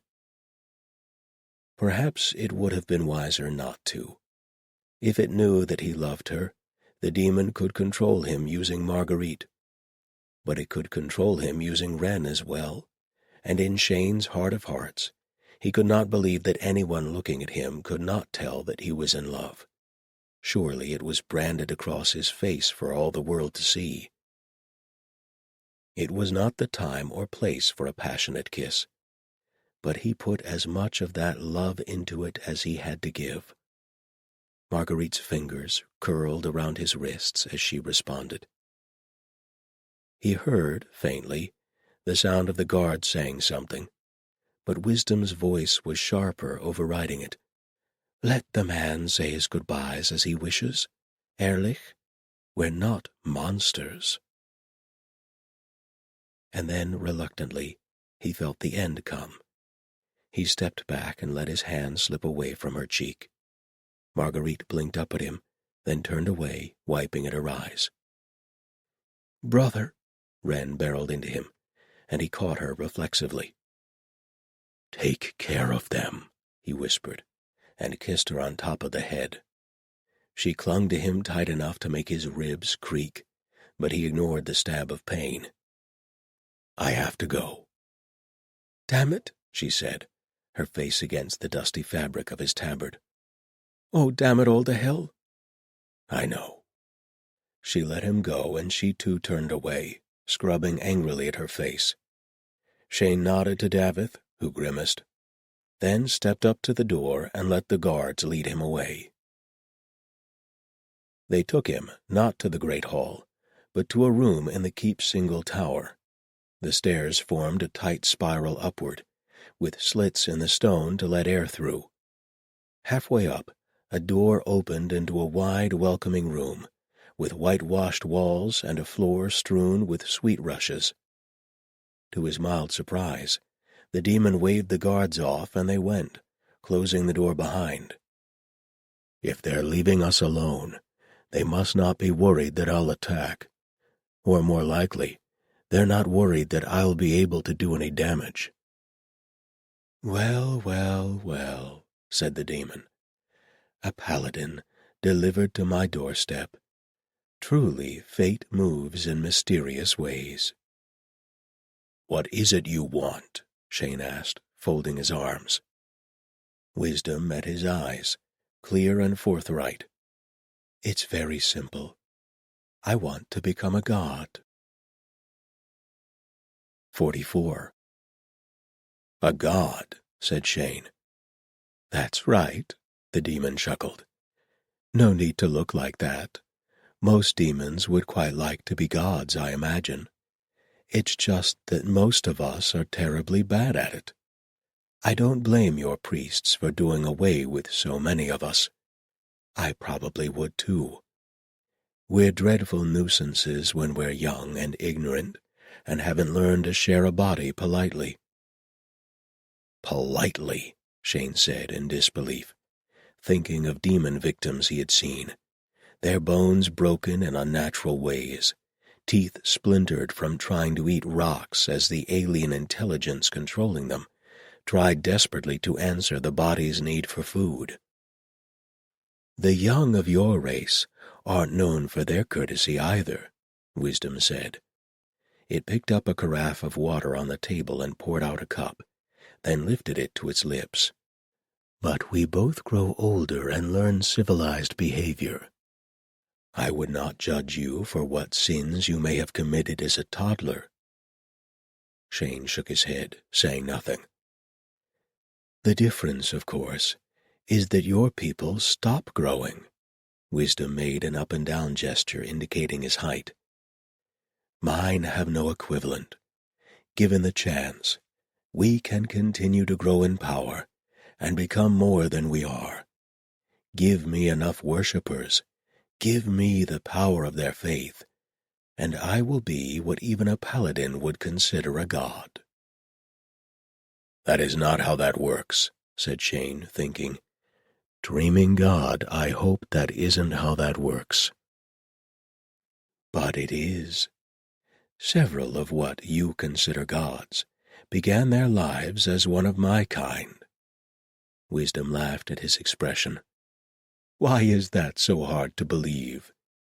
Your saints are humans who become gods, and that takes a great deal more work, believe me. I will not argue. No good will come of arguing with it. Not much good will come of not arguing with it, come to that. If you want proof, consider this, Wisdom said. The channel by which the god uses you is the same one that a demon could use to possess you. I don't believe that, said Shane, immediately breaking his resolution not to argue. I realize that belief matters when it comes to gods, but in this case it does not. Here. The demon reached out, and he felt its touch inside him, shockingly intimate, as if it stroked the underside of his skin. It trailed up the inside of his rib cage, as if he were nothing but skin stretched over hollow bone, and settled finally just beneath his heart, in the numb place where the god used to be. There, the demon crooned. There we are. What lies inside you, Paladin? Let's find out. Shane jerked, as ghostly fingers closed inside his chest. He could not tell if they were cold or hot, only that they burned. My. Is this your soul? What's left of it, anyway? Hell's host, what did they do to you? To his horror, the demon began to stroke the burning place with its claws. It did not hurt. He wanted it to hurt because he understood pain and did not fear it. This was something else. This felt like sympathy. It's a trick. That's all it is. He closed his eyes, not that it did much good. The demon clucked its host's tongue, shaking its head. Most people have scars on their soul, but yours has nearly been torn in half. I've never seen anything quite like it. The burning claws sank deeper. Shane twitched violently, involuntarily, feeling like a puppet yanked by unsuspected strings. Ah, your god died. That must have hurt. Like nothing I've felt before or since. Worse than dying, worse than failing, worse than anything. He did not say the words aloud, and yet the demon still nodded. Perhaps thought and speech were all mixed up in this place, or perhaps it could simply read his mind. The channel inside you is nothing but scars. It hasn't healed cleanly, has it? The understatement of a lifetime? No. Scars and... Is this faith? It made a small, surprised sound. Abandoned by two gods, and yet still you keep faith, like a dog waiting for its master to return. Astonishing. The claws sank deeper yet. Greed? No. What about pride, He would have laughed if he had any strength. It was going to be sorely disappointed if it was looking for pride. He had little enough of that anymore. No, it agreed. No, you were only ever a god's dog on a chain, and you knew it. If that was meant to wound him, it failed. Shane had never thought of himself as anything else. I could take you, said the demon musingly. I could break you into 1,000 shards and jump to your body. But what a waste that would be. Shane said nothing. He had seen what demons did to bodies they inhabited, had seen the shattered minds left behind. He had never seen what a clever demon could do, but he had heard the stories. The rampage of Lord Caliban through the temple in the Dowager's capital was a grisly cautionary tale. Please, gods, he begged to any god that might be alive and listening. White Rat, dreaming god if you still care. Please not that. Or you could come to me, the demon said. Willingly, as my champion, not as my host. The first paladin of a new god. What do you say? It was such an absurd offer that at first Shane couldn't believe he was hearing it. It can't be serious. Why does it think I would ever agree to such a thing? The thought occurred to him that perhaps whatever it had seen inside him had made it think he was weak enough to be swayed by such a thing. If so, it would soon learn differently. He might have failed in every conceivable fashion, but not that one. No, he said. Obviously. You haven't even heard me out, Wisdom said mildly, leaning against the table and folding its arms. What are you going to offer me? Asked Shane, his lip curling. Offer to heal my soul. Give me everything I want. No, said the demon, surprising him. I can't heal you, Paladin. All I can do is make the wounds not matter any more. And I doubt you'd believe me if I offered you everything you wanted, would you? Shane grunted.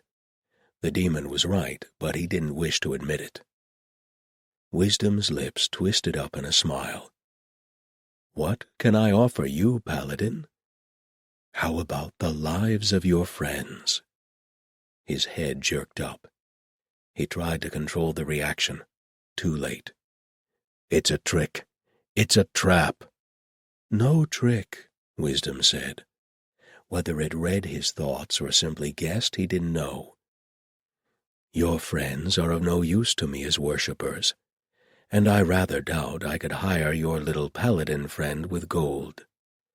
Agree to stay with me, and I will let them go, free and clear.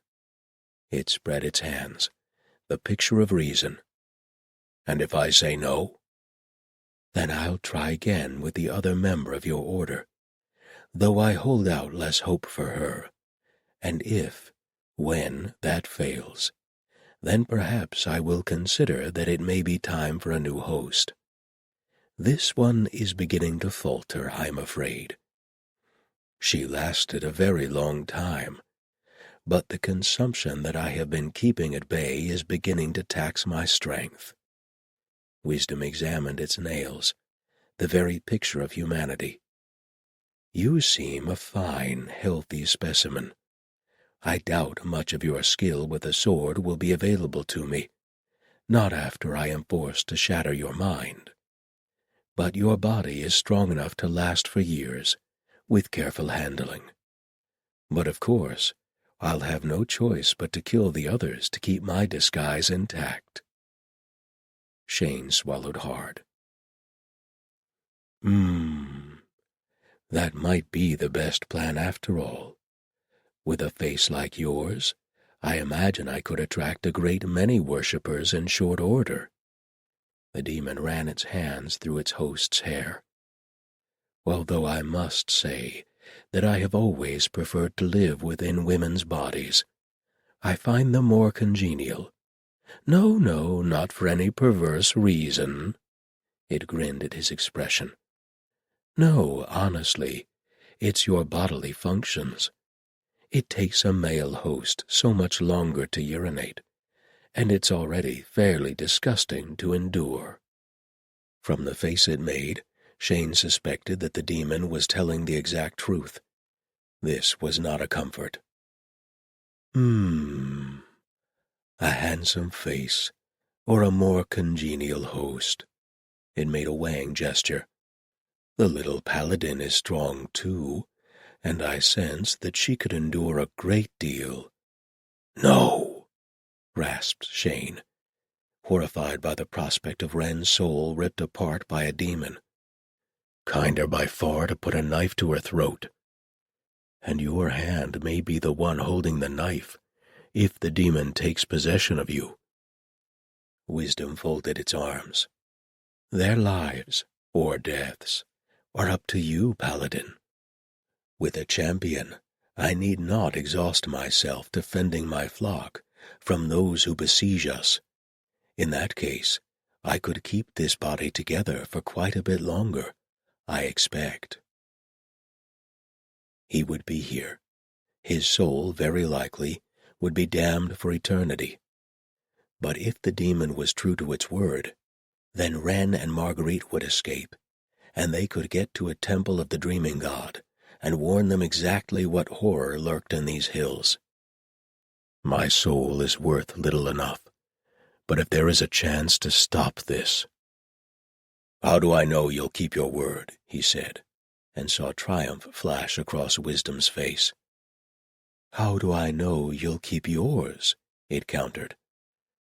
I'm a paladin. You're a demon. Yes, and one of those two is known for dramatic acts of self-sacrifice. It frowned. Perhaps I should keep one of your friends as a hostage, just in case. No, you let them all go, or there is no deal. And what keeps you from falling on your sword the moment they're safely away? Shane folded his arms in a mirror of the demon.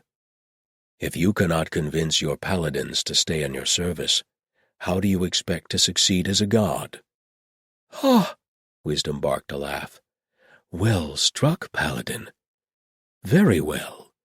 But you must give me a chance to prove myself before you fling yourself from the battlements, yes? Shane hesitated. I will need proof of their safety. Wisdom sighed. Very well. You and none other shall accompany them to the river that borders my lands. You may watch them go for as long as you like, to make certain that none of my men take pot shots at them.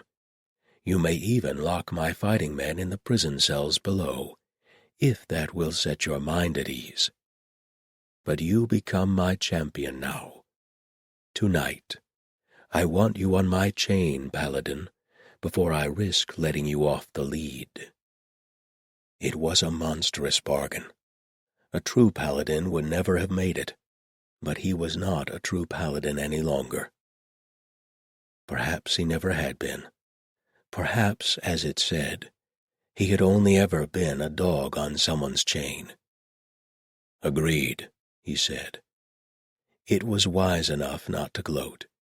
It reached out and pressed its hand flat against his chest, a little below his heart, where the Saint of Steel had once filled him with holy fire. "Then let me in, champion," the demon whispered.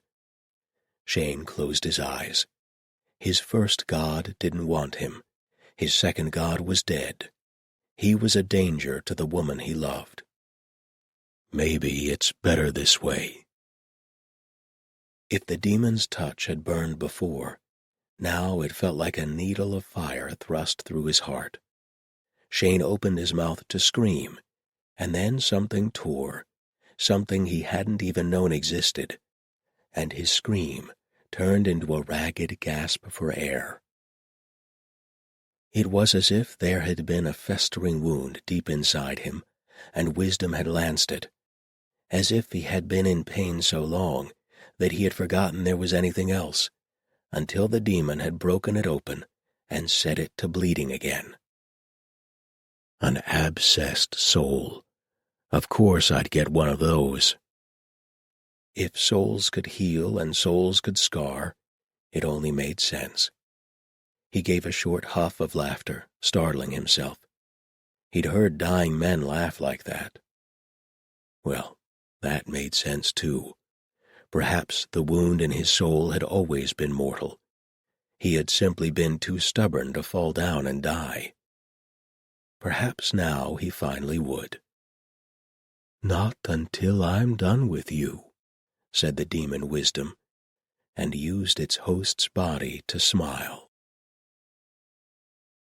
45. "It's taking too long," said Marguerite. Wren lifted her head and looked at her with an expression so unexpected that it took Marguerite a moment to recognize it. Pity? From Wren, of all people? "You still don't understand," said the Paladin gently. "It's a demon. 5 minutes would be too long. He's gone." "He'd never give in to a demon," said Marguerite firmly. "It's Shane." Wren rubbed the back of her neck. "Normally I'd agree with you," she said, "but it's old and powerful. When you get one like this, the temple sends out a dozen paladins and at least 5 priests, and they expect to lose people. Shane's just one man." "I don't believe for a minute that he'd be possessed by a demon," said Davith. Marguerite turned gratefully towards this unexpected support, right up until he added, "He'd have to take the stick out of his ass to make room." "Not helpful, Davith." Wren wheeled around, teeth bared, and for a second Marguerite thought the other woman would strike him. "Don't you dare talk about him like that," she hissed. "He saved your life. He could have let that ground white eat you. He could have let the salespeople have you. But he's been ready to die for you every step of the way, and he doesn't even like you. Because he was a good man, and he just sacrificed himself because...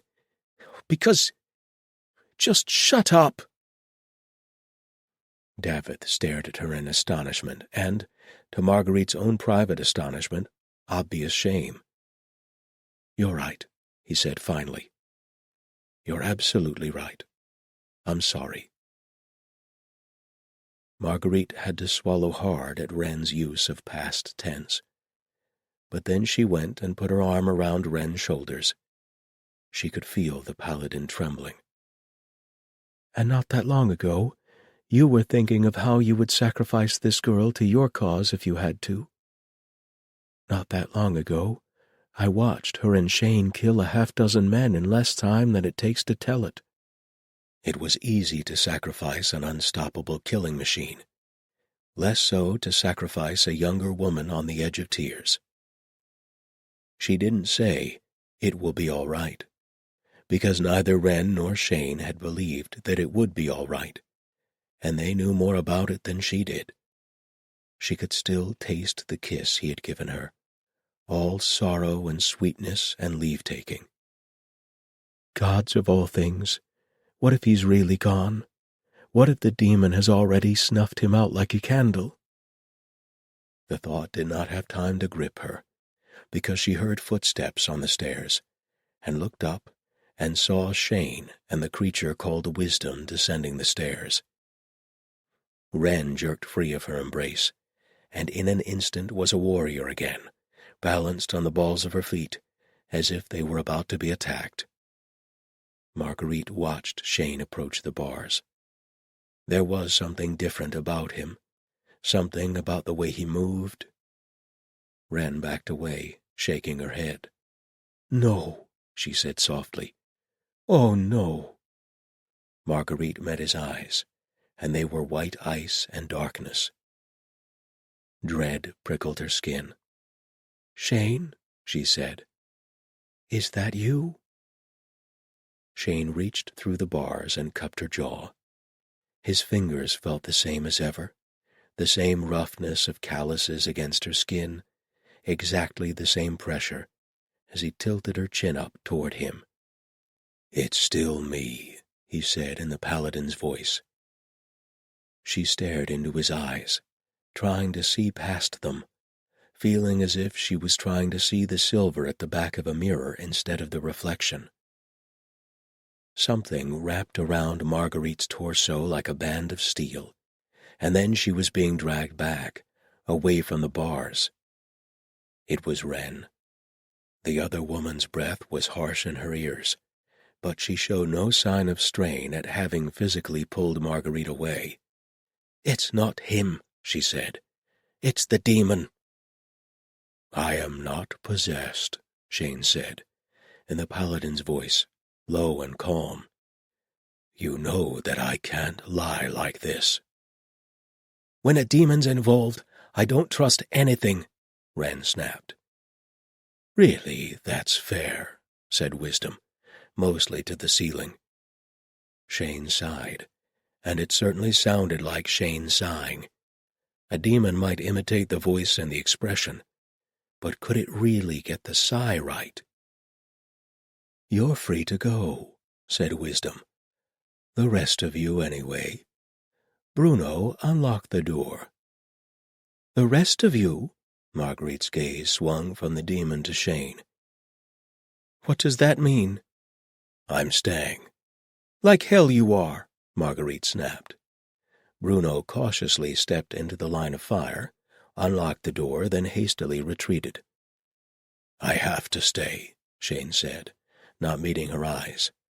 "That was the deal so the rest of you could go free." "We'll return your friends' axes too," said Wisdom.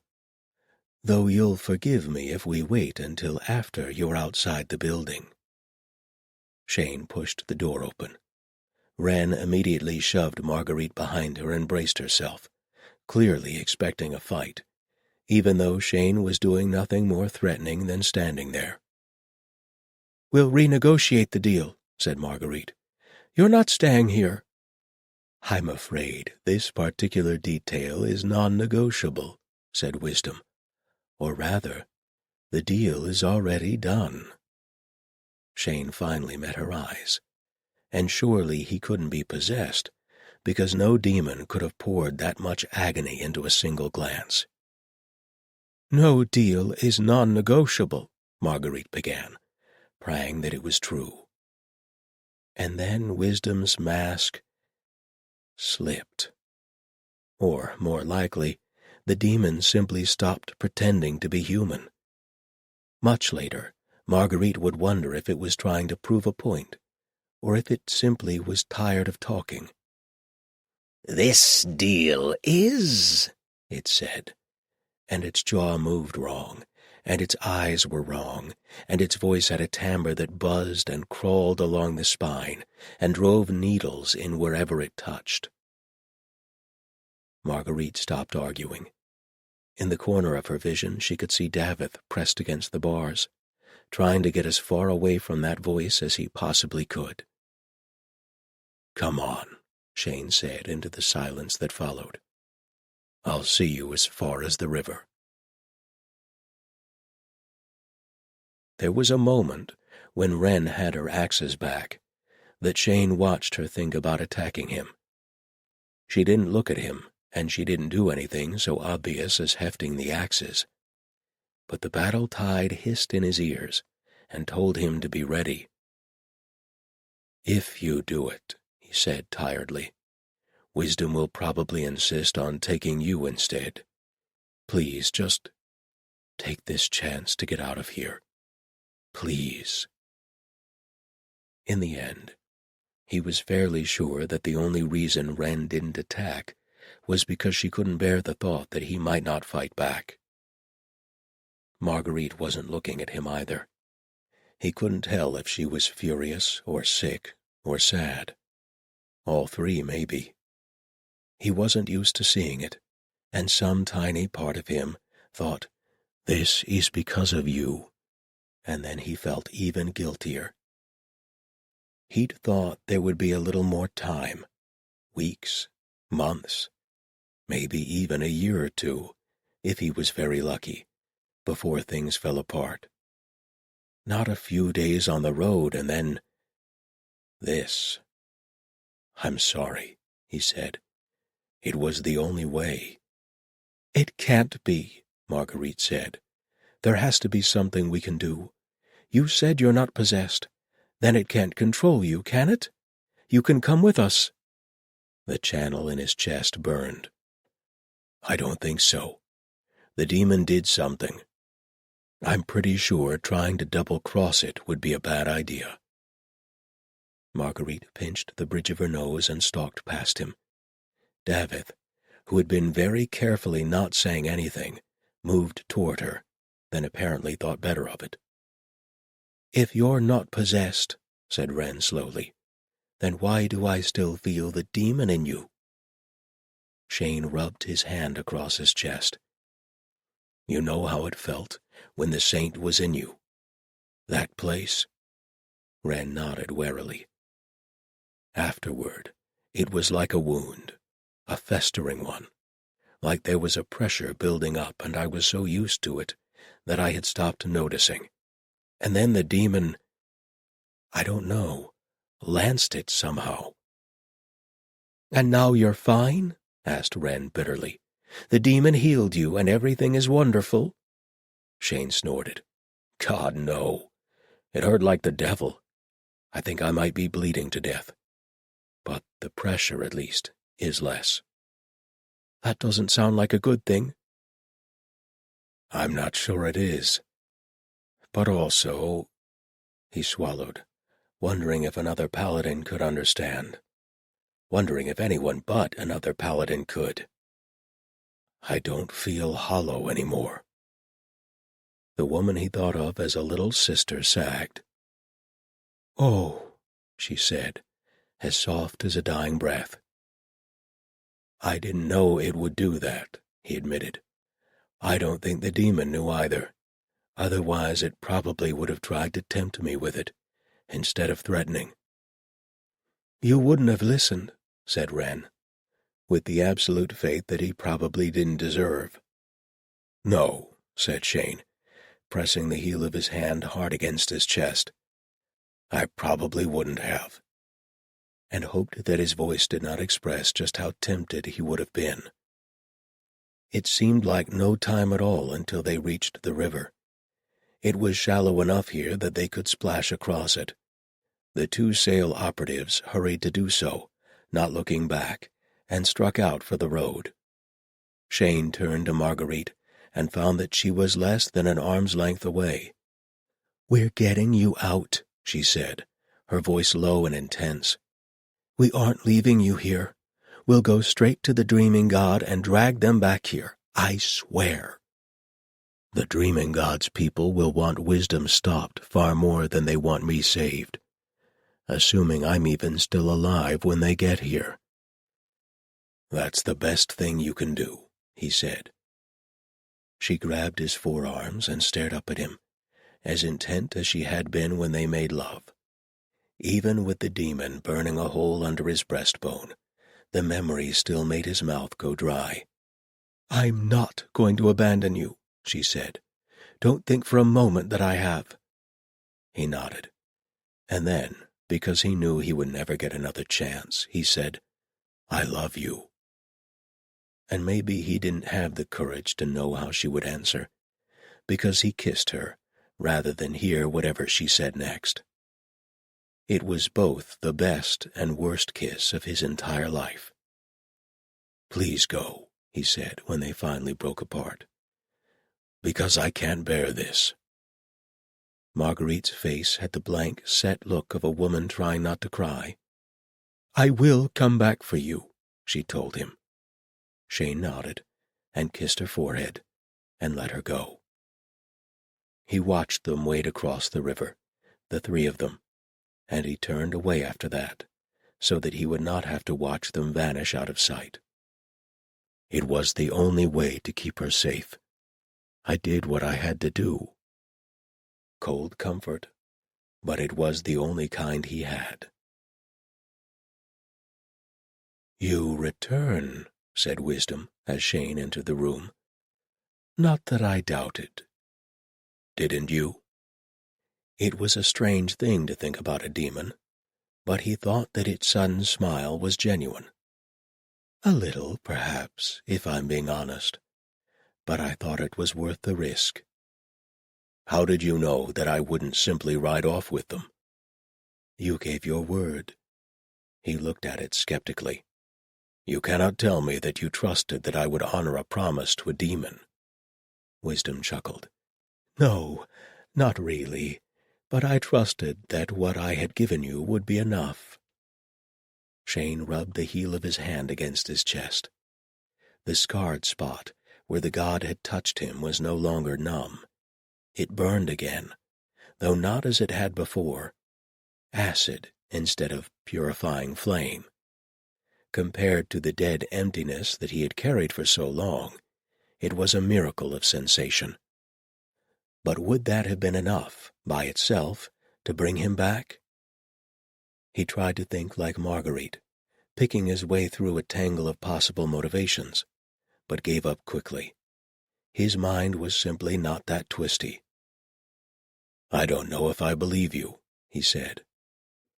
"It's not as complicated as you think," said the demon, and Shane wondered if it was reading his mind again, or if he was simply so easy to predict. "You do not know the extent of my powers. You couldn't be sure that something terrible wouldn't happen if you broke faith with me.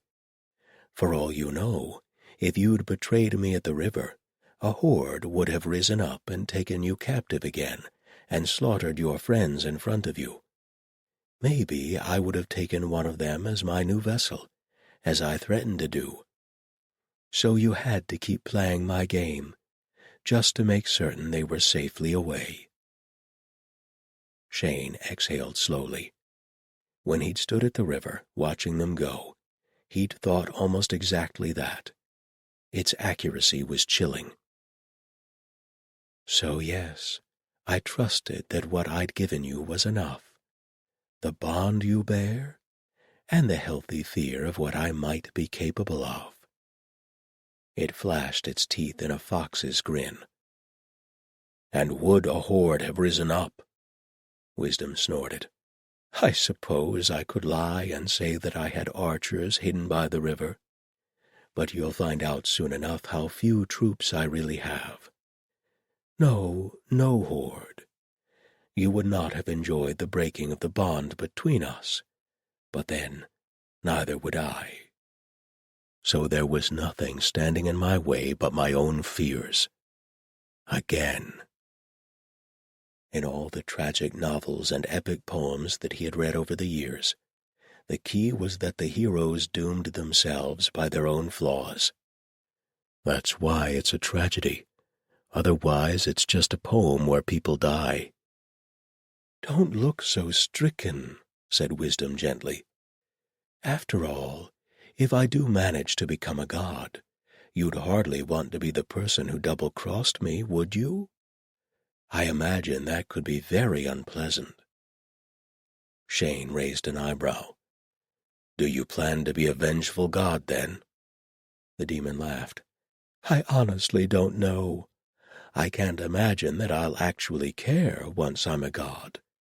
But I've never been one before, so perhaps I'll care very much. Either way, surely it's safer to stay on my good side, yes?" Shane shook his head. There was one immense, glaring flaw in Wisdom's logic. You must know that they'll go straight to the Dreaming Gods people to warn them about you. He strolled across the room to the window and looked out at the distant hillside, half expecting to see an army already gathered. Of course they will. And you're not afraid? I would rather see them coming than be blindsided. It leaned against the table. Discovery was always inevitable. This way I choose the time of my discovery. They'll send an army against you. The demon nodded. Very likely. And if I am to survive that army, the thing I needed most was someone with an intimate knowledge of how the Dreaming Gods people operate. It traced its fingers through the air in a symbol like a benediction, though one he did not recognize. And that, my champion, is where you come in. Me? You know the Dreaming God well. His mark is on your soul, if not so strongly as the saints. You will tell me how to face his people and survive. Like hell I will, said Shane, and threw himself out the window. The courtyard below was cobbled with gray stone, which had gone almost pink in places where red mud had dried across it. There was a line of laundry stretched across one side, and a half-dozen chickens pecked away in the corner. He had plenty of time to notice this, because he appeared to be hanging suspended in midair. Well, shit. Levitation, said Wisdom behind him, its voice slightly strained, is instinctive in demons. I believe it's an outgrowth of how we move in our birthplace. Shane felt a hand lock around his ankle and drag him backward into the room. It's much more difficult to do to another person. Fortunately, the channel between us makes things easier. It dropped him on the floor. Adrenaline washed through him, belatedly, setting his muscles trembling, and he felt the battle tide trying to rise.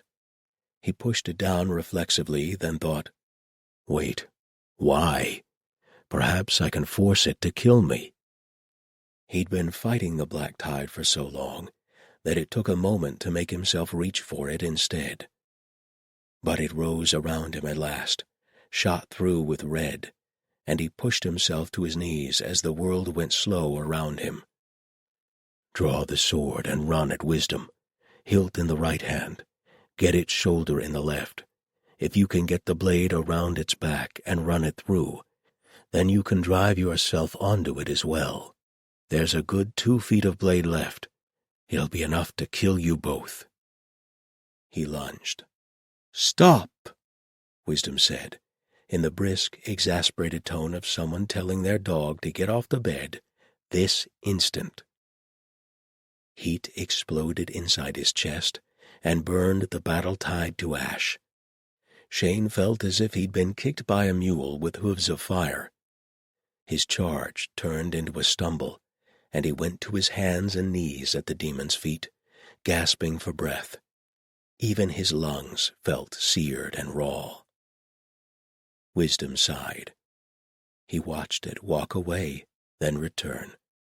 It knelt beside him and pushed a cup of water into his hands.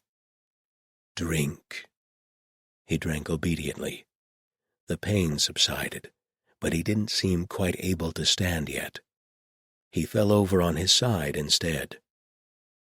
The demon gazed down at him, shaking its head. I apologize, it said. I have little experience with this yet, and I clearly used too much force. I did not actually mean to cause you pain. Strangely, he believed it was telling the truth. Wisdom crouched down and got an arm under his shoulders until he could sit up back against the wall. On some level, he knew that the demon's touch should have made his skin crawl, but it only felt like human hands. It got him another cup of water, then sat down cross-legged across from him. He drew a deep, rasping breath. It no longer hurt, but he could feel the connection burning like a brand between them. "There are any number of ways that I could force you to serve me," Wisdom said, "but they are all unpleasant, and I don't particularly wish to be that sort of god." It gazed at him, thinking the gods knew what was behind its host's eyes. Shane rubbed a hand over his face and took a sip of water. "Do you want me to hurt you?" asked Wisdom. It sounded almost plaintive, a question rather than a threat. It came to Shane that the demon found him as baffling as he found it. He didn't know whether to laugh or cry. "No." "Are you sure? You want so badly to serve, Paladin. It's all right there." It cocked its head, and he could actually feel the pressure shifting inside his chest, as if it was running its hands across his heart. "If I tortured you until you had no choice but to serve me, you'd feel less guilty." "Really?"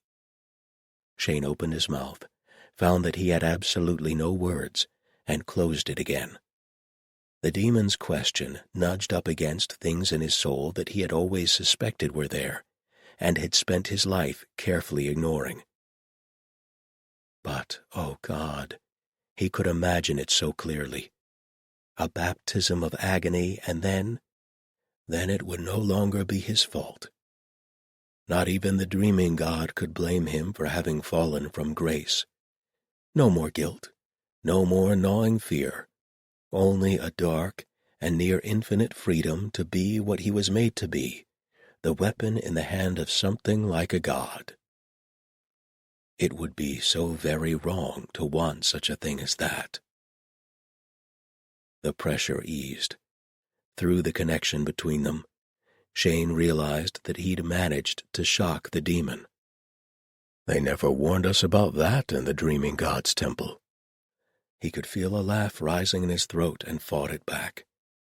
The temple spent a great deal of time on how demons would try to tempt you. They hadn't covered what to do when the demon hadn't expected to tempt you. "I suppose if it's what you truly require, I could do it," Wisdom said uncertainly. Shane closed his eyes. "No," he said, partly to Wisdom, partly to the darkness behind his eyelids. "I don't want that." And then, so quietly that he wasn't sure if he heard the words or felt them through the channel, "Humans are so damn complicated." He shouldn't laugh, but he did. Probably that meant he was damned for real. "When you write your holy book," he said, "I suggest putting that on the first page." 46.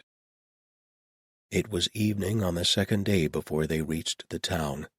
Either the way was longer than the demon remembered, or, more likely, they were simply bone-weary.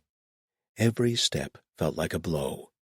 Marguerite almost stepped into a ground white, and was only saved because Wren was still far more alert than the rest of them.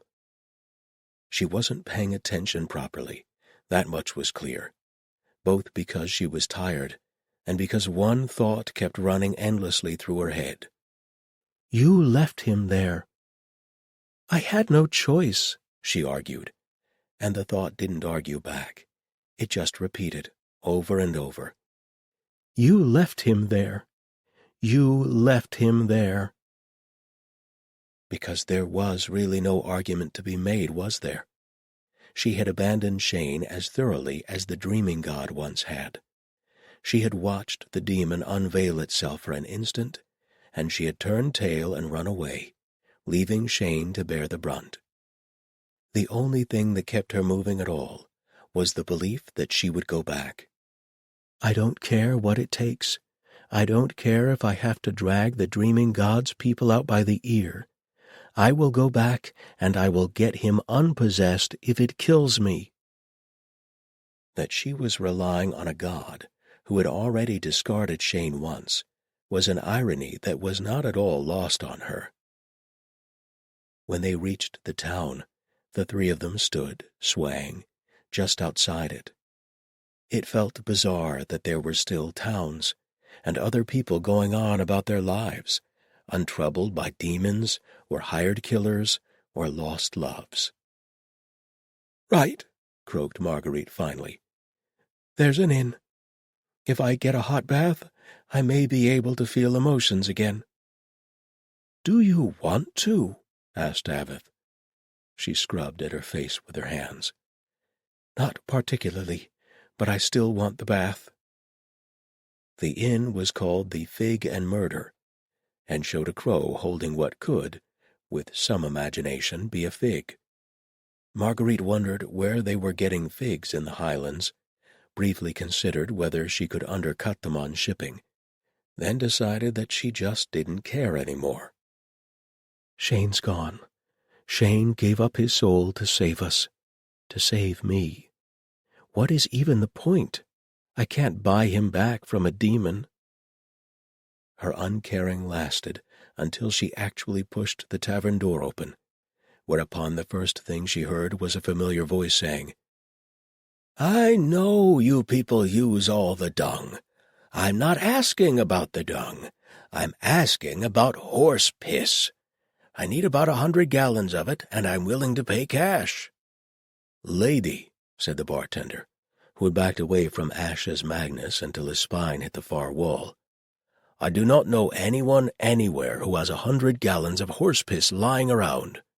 That is not a normal thing that people keep on hand." "Ugh," said Ashes. "What about a tanner? Tanners keep all sorts of horrible things." "Ashes?" whispered Marguerite, and then louder, "Ashes!" "What?" The artificer turned. "Marguerite?" "You're alive!" "I could say the same about you." The artificer swung around and caught Wren and Marguerite up in a bear hug. "But what happened?" asked Marguerite, when they had finished hugging, and a few tears had been shed and wiped away. "How did you get here?" Ashes grinned up and down at them. "The usual way. I walked. At least until I found someone with a farm cart, and I bribed him to take me to the next town." She waved an arm at the innkeeper. "And I've been sitting here recovering from my bruises and trying to figure out what to do next." She peered over their heads. "I see the snarky one, but where's the pretty one?" Davith, for once, didn't issue a sardonic rejoinder. He dug his hands in his pockets and looked away. Marguerite took a deep breath. "He's still up there," she said, "and there's a demon with him." Ashes was quiet for a long moment. "Shit," she said finally. "I can't fix that." "I'm not sure anyone can." Marguerite rubbed her forehead. "How did you get away?" "Oh, that." Ashes looked vaguely embarrassed. "Pure cowardice, really. As soon as the Red Sail fellows got shot, I knew that somebody else had joined the fray, and I was pretty sure they weren't going to be friendly. Figured that maybe we'd crossed into the territory of someone who didn't like visitors. Lots of the clans up here don't, you know. And since I was already up against the wagon, looking for my gear, had some notion that I might have something explosive enough to make them think twice, I just dropped flat and wedged myself into the wreckage and pretended to be a corpse." She gestured toward her head. "The blood helped. Head wounds always look spectacular." "And they thought you were dead," breathed Wren. "Yep. One nudged me in the ribs, but I stayed limp, and thankfully they weren't interested in making sure. After they marched you all off, I worried someone'd be back to loot the bodies, so I made sure I wasn't there for it." She smiled sheepishly. "And so I've been sitting here for the past half-day, trying to figure out how to stage a rescue, which, fortunately, you didn't need, because about all I could come up with was using a beer wagon full of black powder to take down a wall, and I didn't have that much black powder, which meant I needed a load of horse piss, which someone wasn't willing to provide." She glared at the barkeeper, presumably for his failure to stock large quantities of urine behind the bar. The man smiled weakly, clearly glad that someone had come along to distract the terrifying old woman. "It's the thought that counts," said Marguerite. "Not with explosives, it isn't," said Ashes. And on that point Marguerite had to agree. "Your task is simple enough," said Wisdom, tapping a spot on the map. "The steading here has been raiding us for the better part of a year. They take our sheep and sometimes our children. I want them eliminated." Shane raised his eyebrows. "And you think I can do this single-handedly?" "I have faith in you," the demon said. Shane didn't know if it was unconscious of the irony or simply chose not to acknowledge it. "There are perhaps 24 people there. Only the warriors need to die." "If there are only 24, why haven't you stopped them before?" Wisdom laughed softly and went to the window. "Come here."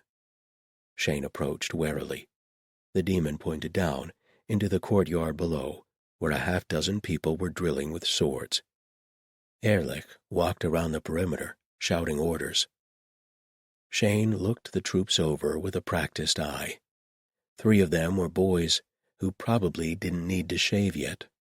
One was a man who might be the boy's grandfather. The only 2 who might have crossed swords with him and lived for more than a moment were 2 middle-aged women with their skirts tied around their legs. "Behold, my army," said Wisdom, with a grand sweep of its arm. "Inspiring, are they not?" "The prison guard."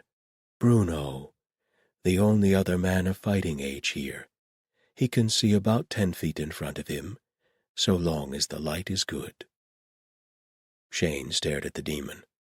"But when you captured us—" "Archers, 9 of them, mostly under 15 or over 50, and Rory, born with a clubfoot who cannot run.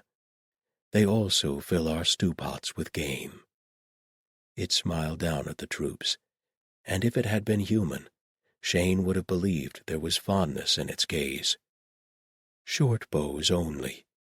We had 2 crossbows in the entire keep. Now we have 3, thanks to your pursuers, though they killed Sebastian in the process, and put one of my best archers out of commission until her arm heals."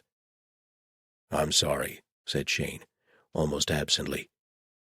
"My God, Wren and I could have taken this entire keep by ourselves. Hell, I could probably still take it by myself." Something tugged inside his chest, and he looked up sharply. Wisdom raised its eyebrows at him. "Don't forget me," it suggested. "No," said Shane. "I won't." He looked back down. "How did this happen?" "This holding was in decline for years," Wisdom said. "Then a rival clan descended on it. They slaughtered all the warriors and many of the rest. Then they took what they wanted and left." The demon folded its arms across its chest, looking back down into the courtyard. "I found them a few days later.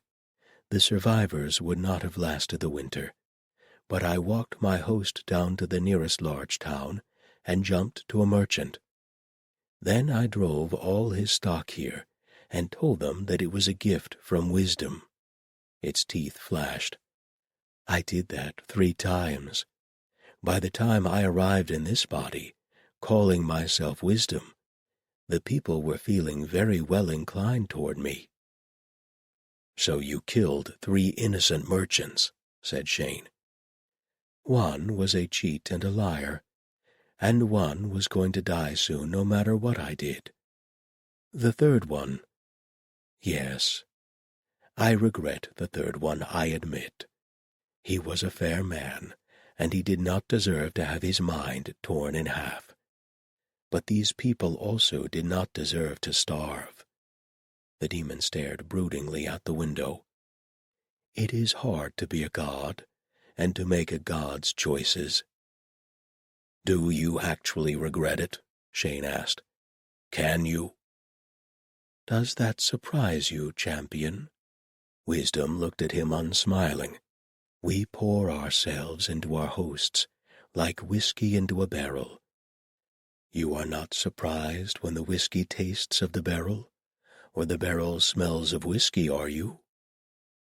Souls seem more complicated than whiskey. Wisdom barked a laugh. Don't tell Ehrlich that.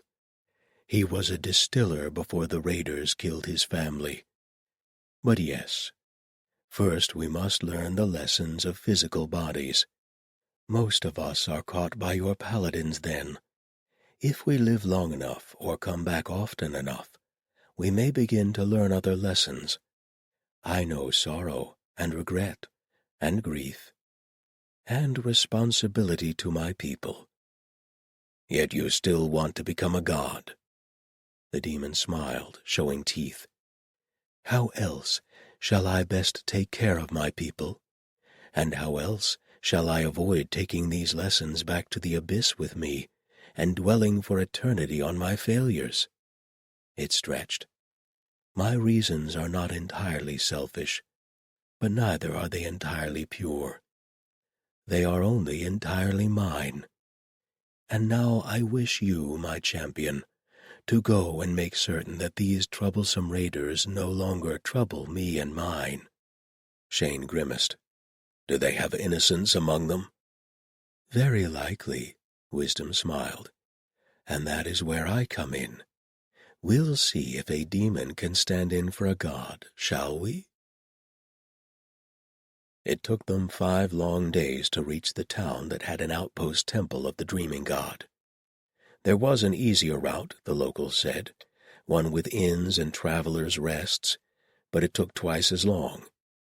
Marguerite thought of Shane in the hands of a demon, and simply started down the shortest road. Not even Davith argued. Dreaming god, if you are listening, let him hold on until we can save him. You owe him that much. You can leave me behind, said Ashes on the second day. I know I'm not setting any speed records. No, said Wren, before Marguerite could speak. We're not leaving anyone else behind. Marguerite glanced at the Paladin, who had been as silent as Shane used to be. The younger woman's face had aged a decade in a few days. If we lost Ashes to the sail, all this would be for nothing. It already felt like that.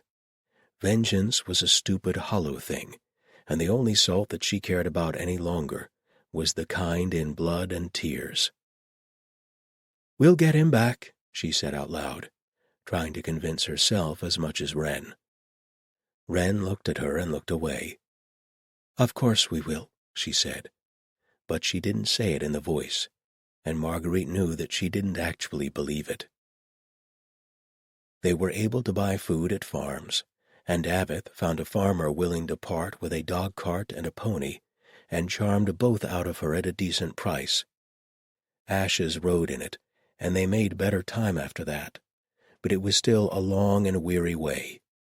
At night, they did not so much make camp as collapse where they stood. Perhaps their luck turned. Perhaps the dreaming god, absent from his duties where Shane was concerned, had belatedly turned an eye toward them. Regardless, they were still almost half a day out from the town, at Marguerite's best guess, when they heard hoofbeats. Looking up, Marguerite saw a trio of remarkably handsome people atop moderately handsome horses. They wore armor and white tabards with a closed eye. Paladins, she thought. The word drifted through her head, and she knew that she was supposed to do something, but she was so very tired. It was Wren who stepped forward, waving her arms. Jorge, is that you? She broke into the first smile that Marguerite had seen from her since they'd been captured by Wisdom's people. Wren? One of the paladins laughed aloud and swung himself off his horse. He was tall and muscular, and something about the way he held himself reminded Marguerite very much of Shane. Jorge's skin and hair were much darker, and a scar cut rakishly through his right eyebrow, but he moved the same way, and the massive sword slung across his back was a twin to the one that Shane had broken. "Dreaming gods save us, what are you doing this far from Arkenhold?" "It's a long story." Wren looked back at Marguerite, as if for orders. "A very, very long story." "It must have been." Jorge eyed their party sympathetically. Marguerite glanced back herself, seeing the layers of caked-on dust, torn clothes either hastily mended or covered with cloaks, and the fading bruises on Ash's face. "Please, let us offer you the hospitality of the temple. You can tell me all about it on the way." Davith spoke up. "Will there be baths?" he asked. The paladin laughed. "I think we can manage that. But come, Wren, introduce me to these lovely ladies, will you?" Wren rolled her eyes and made the introductions. Jorge bowed over Marguerite's hand and kissed the back like a chevalier. "Charmed," he told her. "Tired," she told him. To his credit, he bowed just as deeply over the hand of Ash's Magnus, and if anything lingered longer on the kiss. Ashes snorted, but there was an appreciative glint in her eye. "You're lucky I'm not 20 years younger, Paladin. And yet I find myself feeling deeply unlucky." Marguerite heard Davith mutter something under his breath about goddamn amateurs. "Jorge, stop flirting and let us get these poor people to hot water and beds," said one of the other paladins. "Yes, of course. Forgive me." He turned away from Ashes, who definitely eyed his backside as he did, and picked up his horse's reins, leading the animal on foot. "So, what brings you so far from Arkenhold?" Wren took a deep breath and looked at Marguerite for permission. Marguerite nodded to her. "If we have to worry about the dreaming gods' paladins working for the Red Sail, we are so utterly and comprehensively fucked that we might as well slit our wrists and be done with it." "We came looking for Ashes. Some other people were, too. It got messy. But that's not the important bit." She waved a hand. "You've heard the rumors about a demon with followers in the hills?" Jorge's face went grave. "We have, yes." "We found them." The 3 paladins of the dreaming god all reached for their sword hilts simultaneously, probably unconsciously. It would have been amusing if Marguerite had any amusement left in her. "Shit," said Jorge, letting his hand fall away. "It's true, then? How many? Did you see the demon itself?" "At least 20 people," said Wren. "Maybe more. Not many fighters, I don't think. Lots of kids and old people with bows, though. We saw the demon when they captured us." The paladin, who hadn't yet spoken until now, slid off her horse and grabbed Wren's chin, staring into her eyes. Wren bore this patiently. Marguerite had only a moment's warning before Jorge had her by the shoulders and was dipping his head to meet her eyes as well. His eyes were deep, velvety brown, framed with fine laugh lines, and he was very handsome. Lucky, too, if the scar through his eyebrow was any indication. It picked up again on his cheek, which meant that he'd come within a hair's breadth of losing that eye. Marguerite noted all this dispassionately. "I must be tired. Normally I'd at least wonder if he was single." She found that she could not possibly care less.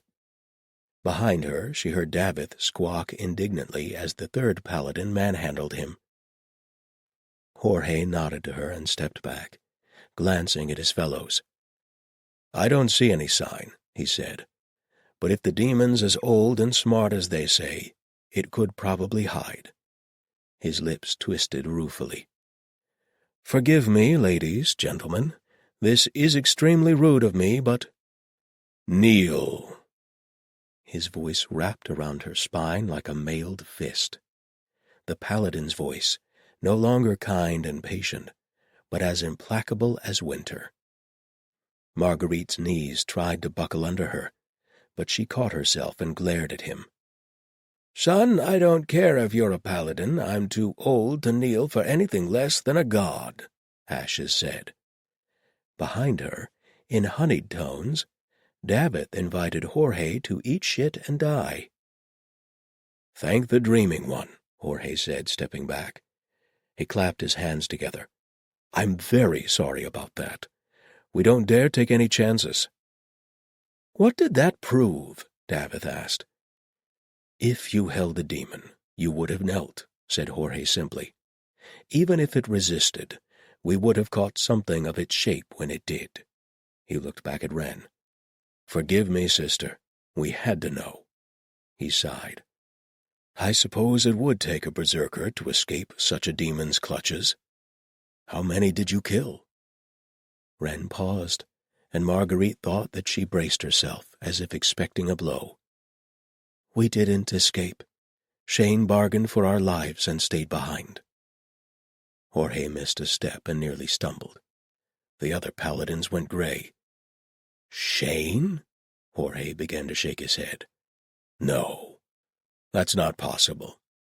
Not Shane. He was one of us. He would never have bargained with a demon. It's the only reason we're alive, Marguerite said. Jorge looked at her, all humor and flirtation gone.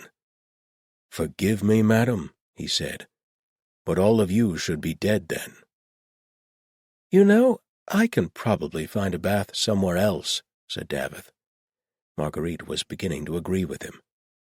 No, said Ren quietly. He's right. I should never have left Shane there. We had no choice, Marguerite snapped. He sacrificed himself, and now we have to go back and get him, as soon as possible. She faced Jorge, feeling anger starting to rise inside her, the sort of hot red anger that she always tried to avoid. You're paladins. You fight demons. Bring an army and help us save him. If he went with a demon willingly, said one of the other paladins, in a voice as cold and clear as broken glass, then it has taken him as a host, a berserker paladin, with all that entails, ridden by a demon so old and canny that it has eluded us for years. And in that case, said Jorge softly, an army might not actually be enough. 47. The raiders' holding consisted of a dozen rough stone huts. Shane watched it from the cover of an outcropping high on the hillside, Ehrlich at his side. The holding was not built for defense, but it didn't need to be. The landscape was doing all the work for them. He glanced up and down the length of the valley. It was not a geographically appealing piece of land, little more than a slot in the rock between high hills. The northern end was choked with trees, and he could see flashes of a stream between them.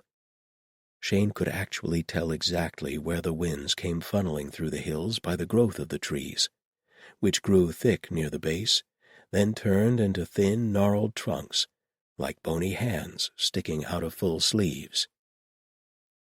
I'm surprised no one's logged that, he said. Ehrlich spat. No use. That's all mush pine. At Shane's raised eyebrow, he said, You don't know 'em. Forestry wasn't my god's usual remit. Ehrlich snorted. Shane couldn't tell if he was amused or thought that gods who didn't pay attention to trees were beneath contempt. That's no good. They'll grow on bare rock if they have to. But you cut one down, and the wood rots out by the time you get it home. Nasty, runny rot, too. Whole log turns to paste with some bark on. People have tried all kinds of ways to get use out of it, but about the best you can say is that if you pour the paste out flat and let it dry in the sun for a couple months, it'll burn. He spat again. Course it smells like a dead fish shoved up a dead sheep's arsehole if you do. That was an extremely vivid description. Thank you. A smile might have flicked across Ehrlich's face, but Shane couldn't be sure. He went back to studying the holding. Defensible, but no one else wants it. From what he could see, there was precious little flat ground that one could till, and even the hardy Highland sheep probably didn't want a meal of mush pine. If you weren't raiding your neighbors when you moved in, you'd have to start so that you didn't starve to death. All the roofs were in poor repair, though from lack of craftsmen or simple lack of materials, Shane couldn't say. They were made of sod, he thought, or maybe thatch so old that it had grown grass. He wondered if they would prove flammable. After an hour on the hillside, he counted 10 obvious fighting men, a few who were obviously not, and a handful who might pick up cudgels in defense of their holding. It seemed a small force to be such a thorn in Wisdom's side, but then again, Wisdom had so few people.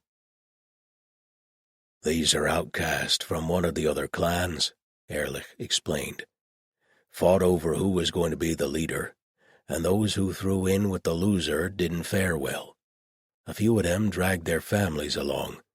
More the fools they," he scowled. "And your archers could not stand them off?" Ehrlich spat. "They'd have to get close enough to hit. They're too canny for that. They take our sheep when they're out to graze, and they take the shepherds too if they can." Shane grimaced. A berserker of the Saint of Steel could kill a dozen men, or be killed by a single one. Shane wasn't fool enough to simply run into the middle of the holding and start swinging, although the thought is not without its charm. Am I really going to do this, truly? Kill a dozen people on the word of a demon? He'd cleared out nests of bandits and raiders before. The Saint of Steel's people had been in great demand for that, for their ability to kill the enemy and leave the innocent. Wisdom had said that it would handle that part. Shane had very grave doubts. Still, is this so different from what the god would have had you do? "They got my niece last month," said Ehrlich quietly. "She's 14. I don't know if she's still alive." Shane exhaled slowly. Not so different at all, it seemed. "Very well," he said. "I'd rather not bring anyone with me. If I die, they won't know where I'm from, but they might recognize one of your people." Ehrlich scowled. "I don't say you're wrong, but I'm coming with you. I'll stay back in the woods right enough, but I've got a score to settle with these bastards myself, and I'm the best archer we've got. But I'll use the arrows those Sale fellas brought. They won't trace the fletching back to us. I'll dress in the Sale's clothes too. If I die, they'll think I'm from somewhere else." Shane grunted. "And if they capture you?" "They won't," Ehrlich said, patting his dagger. "Not alive, anyhow." I should probably talk him out of this, but I don't think I can, and I'm not sure I should. There was a light in Ehrlich's eyes, or perhaps an absence of light, that said a great deal. Ehrlich did not plan to live a great deal longer, but he meant to do a great deal of damage to the enemy before he died. "Right," said Shane. "Then here's what we'll do." "I'm sorry that we're meeting under such circumstances," said Jorge. "I don't blame you for being annoyed with us. We are, single-minded about demons." "I noticed," said Marguerite. She thought about saying, "It's fine," then thought there was no damn reason to let him off the hook, then thought, "I do not want to antagonize these people. I want their help," and said it anyway. Marguerite was riding double with Jorge, and Avith was with one of the others. Wren had joined Ashes and the dog-cart, since the Paladin's horses had made it abundantly clear that they did not like Wren, would never like Wren, and would prefer that Wren was somewhere far away, preferably with a hoof-print on the back of her head. Wren had been philosophical, and the shaggy pony that pulled the dog-cart appeared almost embarrassed for its brethren's behavior. "It's not fine," said Jorge with a sigh, "but it's what we are, though we usually manage to be slightly more tactful about it. I apologize. The hospitality of the temple will be open to you, and though it is not lavish, I trust that you will find it better than either the ground or a jail cell." He was using the voice, Marguerite realized. He was good at it, though not so good as Shane. She told herself to stop being soothed. Her traitorous nerves relaxed anyway. The temple, when they finally reached it, was a utilitarian-looking building, and Marguerite expected everything else about it to be utilitarian as well. The decor certainly didn't change her opinion. Plastered stone, plain white with only a small line of decorative paint near the floor. She was just thinking, "Paladins," with a certain amount of smugness, when they reached the baths, and then her opinion underwent a dramatic reversal. It wasn't ostentatiously luxurious, the way that the Court of Smoke's baths had been, but soap and hot water was plentiful, and afterward there were deep pools for soaking. Judging by the mineral smell, the water was piped from another of the region's hot springs. Marguerite settled with a groan somewhere between bliss and agony. "Tell me about it," said Davith. The baths were not divided by sex, though he'd taken his own pool in deference to modesty. "Wren's modesty specifically, I bet." She felt guilty wallowing in such pleasure when Shane was undoubtedly suffering. But not wallowing isn't going to help him in the slightest. You don't get to package up your virtuous forbearance and send it to him. And possibly it will be important later that my back isn't permanently kinked. Ashes required a hand into the water, but then sank down to her chin. "The artificers keep trying to do this in Anuket City," she said, eyes closed. "But none of us can ever agree on how to run the boilers. It's come to blows, and once a murder attempt." "Was it a serious attempt?" asked Marguerite, after digesting this for a moment. "There was a hammer involved." "I see." "And a small explosion, although that may not have been deliberate." "Ah." When they had soaked long enough that Marguerite's fingers were starting to prune, they hauled themselves out of the water and were led to the main hall. Jorge was waiting, along with 3 other people, one of which was clearly a paladin, and the other 2 of which looked like priests. They were all significantly older than he was, and had a look of seniority about them. "If you can talk while you eat, we can make this as quick as possible," said Jorge, giving the other 3 a sharp glance. "No need to glare, Jorge," said one of the priests, an older woman with dark skin, and her hair worked into dozens of tiny braids. "We can see that they're about done in. We won't keep them answering questions until they drop." And answer questions they did. Most of the interrogation was directed at Wren, who confirmed that it was definitely a demon, that she had felt it herself, and that it was far and away the most powerful one that she had encountered. Marguerite listened and interjected occasionally, but this seemed like a case where specialized vocabulary was called for, which Wren had and she didn't. The food was simple, bread, cheese, and spiced meat, but the quality was very high. The Dreaming God's people clearly favored simplicity, but not necessarily austerity. She was almost lulled into complacency by the food and the bath and the hum of conversation when the senior paladin asked, "How difficult will it be to kill this man?" Marguerite's head snapped up. "Whoa! Wait a minute now." "We must plan for the worst," the senior paladin said. "Obviously, this isn't knowledge that any of us wish to use," said the priestess, giving her colleague a quelling glare. "But it is important to know." Wren looked sick. "Hard," she said. "We're former Saint of Steel. If he's berserk, would be very hard." She pushed the rest of her food away. "He's very strong." She took a deep breath, and then her voice flattened out and assumed the odd, almost dreamy tone that Marguerite had heard before when discussing assassins in the fortress. "Shane prefers a 2-handed sword, and will be slower as a result of it, but you must assume that any hit he lands is likely to be a lethal one. He compensates for the slowness by wearing heavy gauntlets, and he will punch with them. His reach is what you would expect from a man of his height. His distance vision past about 20 feet is poor. He is right-handed.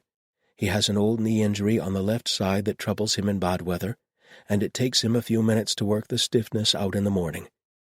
Once he is berserk, it is impossible to guess how he will fight. It will be brutal, efficient, and unpredictable. If he's been unable to obtain a replacement two-handed sword, he may try to compensate with a shield. Wren paused and swallowed, and sounded a little more like herself. He was never terribly good with a shield, though. Dead silence filled the hall. Davith had stopped eating and looked as ill as Marguerite felt. "Well," said the senior paladin finally, "that was an extraordinarily clear and concise report." Wren nodded, still staring at her plate. "I think," said the priestess gently, "that we have kept you all awake long enough. Beds have been prepared for you. In the morning we'll talk more." Wren nodded again, rose, and saluted. There was a mechanical quality to her movements, as if her body was running on old instinct, and the real Wren was locked away somewhere inside. Probably not far from the case. Marguerite took her arm as they left the hall. "It will work out," she said, and the beauty of not being a paladin was that she could lie. 48. The first raider that Shane saw had large, dark eyes that might have been called soulful if they had been in a less murderous face. He was watching over a group of a half-dozen children who were struggling to wash clothes in the stream, though his air was far more that of a prison warden than a nanny. The sounds of laundry slapping against rocks covered the sound of Shane's approach. And if they were ordinary children, they should be loud enough for an elephant to sneak up on them. That they aren't shrieking and laughing and trying to drown each other is not a good sign. The raider had his arms folded and his back to a tree. His chin had sagged to his chest, though he lifted it every few minutes to glare at his charges. Shane judged the distance he'd have to cover to reach the man and grimaced. The Saint of Steel had not chosen his warriors for stealth. "Even if wisdom keeps me from accidentally hurting one of the kids, I don't trust this fellow not to decide to use one as a shield." It would have been an excellent situation for Ehrlich's bow, but the older man was working his way down the hillside overlooking the steading, where Shane would presumably need him rather more. "Right. If I creep around through the woods, perhaps I can get behind—" "Shit!" One of the children left the stream and went toward the bushes where Shane was lurking. Shane froze, trying not to breathe. Had he been spotted? Would the child raise the alarm? The boy couldn't have been much more than 8 or 9, and he proved without a doubt that he was a boy by unbuttoning his trousers and pissing about 18 inches to the left of Shane's hiding spot. Shane stifled a sigh. The boy turned slightly from side to side, apparently trying to hit a particular section of shrubbery. Shane closed his eyes, waiting for the inevitable. It didn't come. Instead, he heard a gasp and opened his eyes to see the boy staring directly at him. It was very, very hard to use the paladin's voice in a single whisper, but Shane did his best. "Shh." The child's eyes were huge. Shane risked a whisper. "I'm here to help." I... The boy darted a glance over his shoulder at the raider. Shane winced. "Might as well hold up a sign saying, 'I am doing something wrong over here.'" The raider caught it immediately. "Hey, what are you doing over there?" "Nothing," squeaked the boy, an answer guaranteed to spark paranoia in the most trusting adult. Heavy footsteps heralded the raider's approach. Shane tensed, hand closing over his dagger. "Nothing, eh?" The man stalked up and dealt a stinging slap to the side of the boy's head. You're supposed to be working, you little snot." The child fell down.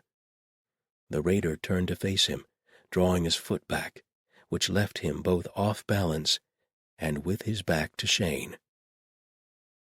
Stabbing a man in the kidneys was a remarkably good way to make him think about his life choices.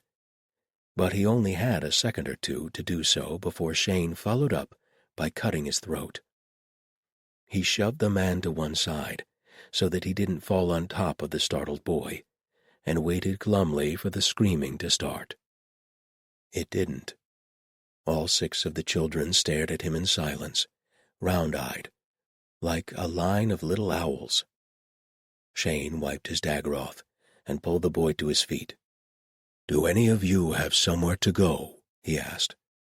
The oldest looking of the children, a girl of perhaps 11, said, "I'm from Hangman's Glen." "Do you think you can get back there on your own?" She shrugged. "Can try." Shane wanted desperately to herd them away himself, but if he did, they would wind up with Wisdom's people, and he couldn't bring himself to feed children into the demon's maw. "It's summer and warm enough. They won't freeze at night, and they undoubtedly know the area better than you do." "Go north," he said, "and circle around the hills. Go now. Take the others with you. I don't know how long the raiders will be distracted." The girl nodded. She grabbed the smallest child by the hand and beckoned to the others. "Come on, you lot. Keep quiet." The boy wiped his nose, looking up at Shane. "You gonna kill the rest of them?" "I'm going to try." "Good." He directed a kick at the dead raider. "Get going," said Shane. The others were already crossing the stream and vanishing into the brush. "Stick together. And lad." "Eh?" "Button up your trousers." The raider holding hadn't been much to look at from above, and wasn't much to look at from ground level either. The huts all shared stone walls where possible, leaving 2 semicircles flanking a straggling central area, with the stream on one side and a stone cliff face on the other. In theory, such a layout should have been defensible and well protected. In practice, Shane simply walked up to the half-asleep guard, cut his throat, and ducked back around the edge of the farthest hut. Someone eventually came out to check on the guard, and Shane cut his throat as well, then dragged the body back out of view. He had a vague urge to find whoever was in charge and yell at them about the value of redundancy in guard posts. Probably he could have kept doing this for all dozen raiders, except that a woman came past, saw the dead guard in the chair and froze. Her eyes shot to Shane, who gave a tiny wave and put his finger to his lips. She let out a shriek to wake the dead, and Shane sighed. The woman stumbled back, still shrieking. A gabble of voices went up from the holding, mostly in the vein of, "Who's yelling?" and "What now?" If I was a little less chivalrous, I would hit her over the head. But that might kill her, and she isn't attacking me. So I suppose I'm doing this the hard way. He lifted his arm over his head and swung it in a short circle, hoping Ehrlich could see him. "Attack!" the woman finally screamed, taking to her heels. "We're being attacked!" The gabble immediately changed in tenor. Shane sheathed his dagger and drew his sword. He hacked through the first man that came charging to see what the problem was, empty-headed and empty-handed. Shane might have felt guilty for taking down such an obviously unwise opponent, but he remembered the faces of the children at the stream, and yanked his sword loose with a vicious twist. "3 down. Who's next?" It was 2 of them this time, and they were smart enough not to simply come barreling around the corner. They stayed well out of range, took his measure, and one spat on the ground. "Who are you with?" "No one you know," said Shane pleasantly. The black tide was rising inside his head, drunk on bloodshed, and he knew that he could move forward and take the larger one in the gut with the sword, grab his shoulder, turn and block the smaller one's blow with the big one's body, throw the dying man into his companion as he pulled his sword loose, and then, whichever way the small one went, Shane would be waiting with a blade. The world jogged sideways, and he discovered that he'd already done it, and the smaller one was on one knee, staring up at him in astonishment. Unfortunately, Shane's sword was hung up on his collarbone, and since the other raiders might be right behind him already, Shane was forced to slam his knee into the man's face and pry him off the point. 4, 5.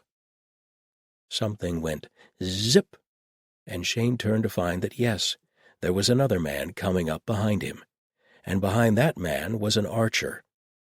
Fortunately, Ehrlich had gotten his shot off before the archer had. Shane noted this and appreciated it for half a heartbeat before he threw himself at the next opponent. Time jumped sideways around him. There was a body at his feet. Which number was it? Was the archer out completely? He'd lost count. The tide didn't care. The tide flowed forward, carrying him with it, and he heard another arrow and something hit his shoulder, and it hurt, but pain didn't matter, and it was the left shoulder. He didn't need the left. He could still swing with the right, and the swing went through a raider's face, who had an axe but didn't use it nearly as well as Wren did. Darkness swept in on both sides as he entered one of the huts. Empty. He tried the next one. The center of the holding was full of bodies. Someone in the distance was still screaming. Shane should probably go see why they were screaming. That was his job, protecting people who were screaming and running away. Yes, another hut. There was a man in this one. He had a table. He seemed to think that the table would keep Shane back. He learned his mistake too late to have much time to contemplate it. More empty huts, and then another pile of furniture, and he pulled it away, and someone was there, and the tide hissed, and he raised his sword, and Wisdom's voice stabbed through his chest like a white-hot needle, saying, "No." Shane froze. The tide receded like water down a drain. Shane listened for a moment and heard nothing that sounded like an attacker. He looked down at the person before him, a young woman or an old child, or both. Her hair was matted, and her nose had been recently broken, but he could see the resemblance around the eyes. It worked. It really worked. Wisdom stopped me. He did not know if what he felt was horror or exultation or both together. His mind was full of red threads. The girl moved and broke his thoughts. It was wrong of him to stand lost in his own head while she waited to be struck down. Shane lowered the sword, reached out a hand to help her up, and said, in a voice that shook only a little, "Forgive me, but would you happen to be Ehrlich's niece?" Marguerite would give the Dreaming Gods people this much. They didn't try to shut her out of the planning. Possibly it was simply expediency, since they needed Wren, and anyone with eyes knew that Wren would tell Marguerite everything. But she suspected that it simply didn't occur to them to leave her out. Paladins everywhere, it seemed, were cut from the same straightforward cloth. Somewhere on this earth is a paladin of an order of twisty-minded little bastards, and if the gods are kind, I will meet them before I die, just so I can say, "Ha, I knew it." Simmering in the back of her mind was a suspicion that she much preferred her own pair of uncomplicated paladins, but she refused to drag that out into the light of conscious thought. The council of war was held at noon in the hall where they had dined the night before. Davith and Ashes were there as well, and the only thing Marguerite had to contribute was to help Wren draw a map of the keep as best they could remember it. "It looks like a maze inside," muttered a heavily bearded priest named Burnett. Marguerite had been a bit surprised to discover that he wasn't a paladin, given that he exuded the air of someone with multiple knives stashed on their person at all times. Then again, even their priests must frequently encounter more than just spiritual combat. It pretty much was said Wren glumly. "We saw one way in and one way out, but there could be dozens, and I suspect I'm missing a couple of cross corridors, but we didn't get a lot of time for sightseeing." "Any approaches to the keep that might be less guarded?" asked the senior paladin, whose name, judging by how others addressed him, might as well have been Sir. "If so, we didn't see them," said Wren. "They spotted us a long way off, too. I suspect they've got either very good sight lines or a lot of sentries." "They have a lot of archers, anyway," said Marguerite. "They're all carrying those little horn bows the locals use," Wren added. Sir and Jorge both grimaced at that. Burnett nodded. "Those have range all out of proportion to their size," he said. "The local shepherds use them against wolverines. Even if the archers aren't otherwise warriors, those bows could stop us before we get anywhere near the keep." "A night attack?" asked Jorge. "I hate night attacks," said Sir. "Everyone tripping over everybody else's feet. Half the time you end up doing more damage to your side than the enemy does." "We may have no choice, sir." "Dawn by preference, then. If we can close the distance before the archers can take too many shots at us, then we'll at least be able to see what we're hitting before too long." "Well," said Ashes, speaking up for the first time, "if you can get me 100 gallons of horse piss—" It was probably a good thing that the conversation was interrupted by the sound of the door opening. 3 newcomers entered the hall, their clothes mottled with road dust. "Well," said Jorge, "it seems that the gods are looking out for us in some small way at least." He raised a hand, and one of the newcomers waved in return. She was a tall, lean woman with red-brown hair and an oddly expressionless face. "Judith!" cried Wren. And then, to Marguerite's astonishment, the paladin flung herself forward, charging across the open space. Marguerite half expected the newcomer to brace for an attack, but then Wren skidded to a halt, wrapped her arms tightly around the other woman's torso, and burst into tears. Davith made a small noise, and made as if to rise from his seat, then stopped himself. Marguerite glanced over at him and saw an expression she could not read, quickly hidden. "Dear heart," said the tall woman gently, stroking Wren's hair, "this isn't for me, is it?" "Yes," sobbed Wren. "No, but yes." She took a gasping breath and stepped back, wiping furiously at her eyes. "What are you doing here?" Judith shrugged one shoulder. "I had to get away. Everything I looked at was a reminder. I needed to see different walls. The Dreaming Gods people can always use a fighter who follows orders, particularly one who's faced demons before. I had been working my way from temple to temple and ended up here." One corner of her mouth twitched down in a tiny frown. "But why are you crying? Did we lose someone?" "It's Shane. A demon's got him." Judith's eyes widened a fraction. "No." "Yes." "When do we ride?" Judith asked. "That's what we're discussing," said Jorge. "We must wait," said Sir. "I don't wish to, believe me, but we need bowmen. At least a half-dozen, more if we can get them. Reynard is out trying to scare some up from the local lords." "Bowmen?" asked Marguerite. "Why bowmen specifically?" All of the Dreaming Gods people looked at her. Marguerite, who prided herself on always being a step ahead, felt a stab of annoyance at their obvious pity. She spread her hands. "Pitched battles aren't my forte. But they've got a keep, and I'd think you'd need something other than archers to take a keep. Isn't it hard to shoot people from the ground?" "It's not for the keep," said Judith, her voice oddly gentle. "It's for Shane. They mean to kill him at a distance." "What?" "It's the only way," said Jorge. He had the decency to look miserable. "If we can kill him, the demon will have to jump to someone else, and then we can exorcise it." "Why can't you exorcise it from him?"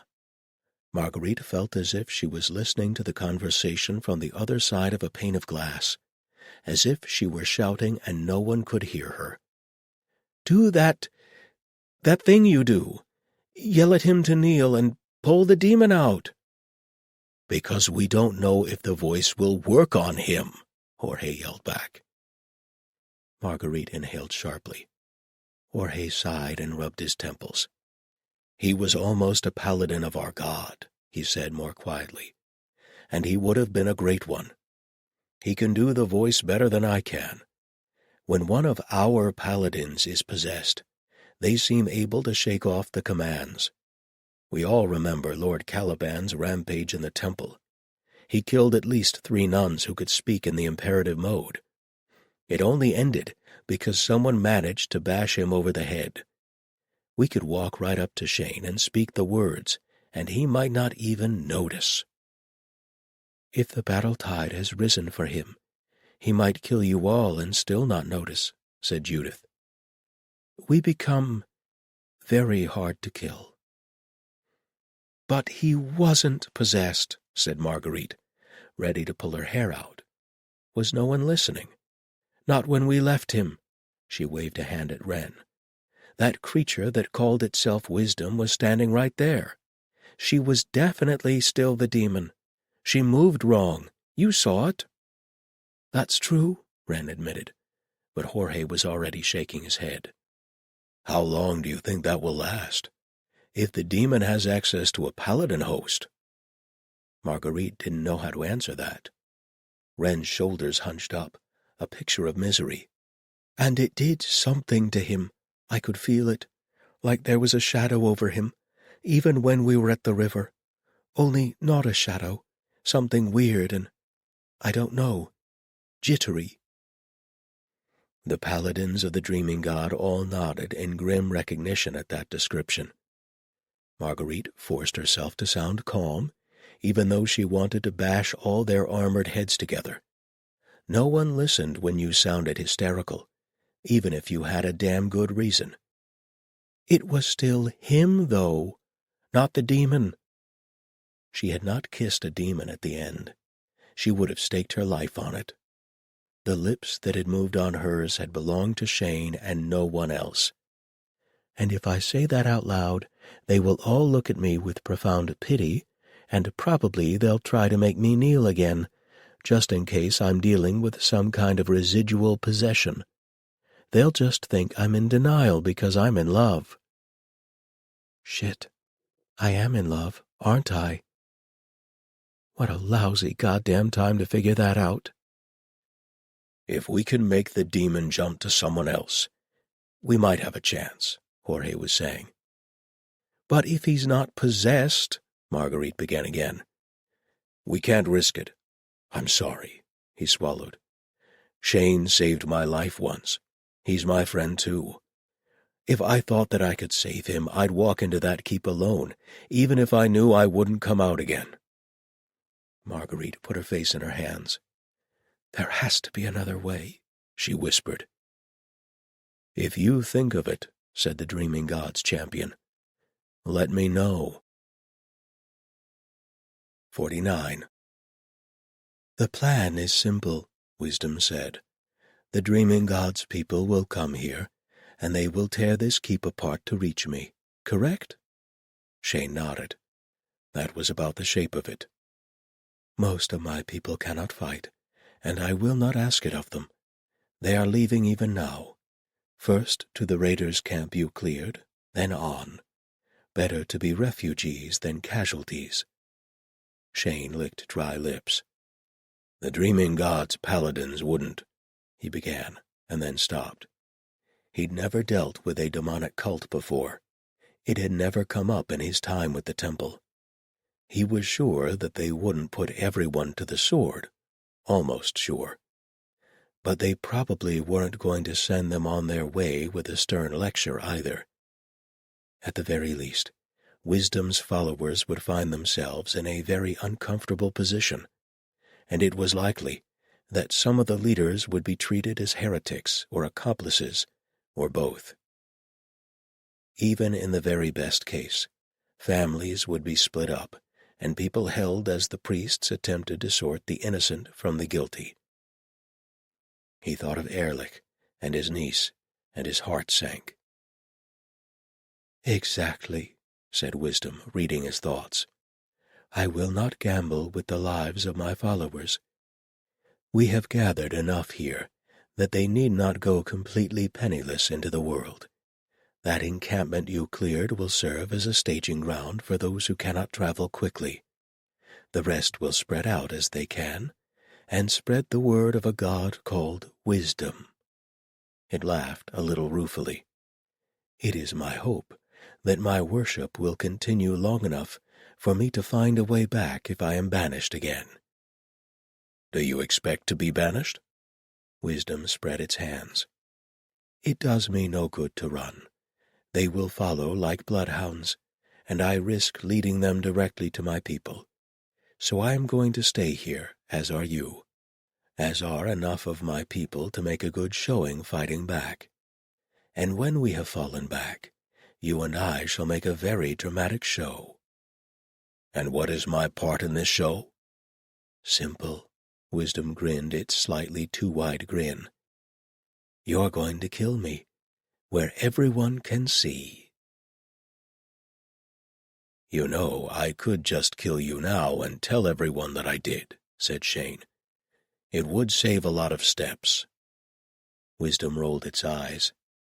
"Yes, and they might believe you.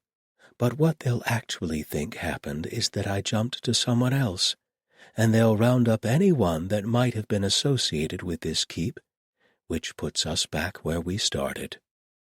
The only way that this will work is if I do enough demonic tricks to convince them that I am very much present, and then you kill me, preferably where they can see it." Shane opened his mouth to say, "But they'll think you jumped to me," and then closed it again. "Ah," he said instead. "Now you understand." "And they will capture me, and you will have left enough of a demonic taint through the bond between us to be convincing." "Precisely." Through the bond he felt a wash of something like regret? Apology? He would not have thought that a demon could feel such things. "Though they may choose to kill you outright, of course, and try to bind me with your death. I am sorry for that." Shane shrugged. "I have been a dead man walking since I left that cell for the first time." "And you plan that they should be binding the wrong person?" "Exactly. I will already be gone, back to hell but unbound. From there I think that I can follow the faith of my people back." "You think? You're not sure?" "It's not as if I can test it.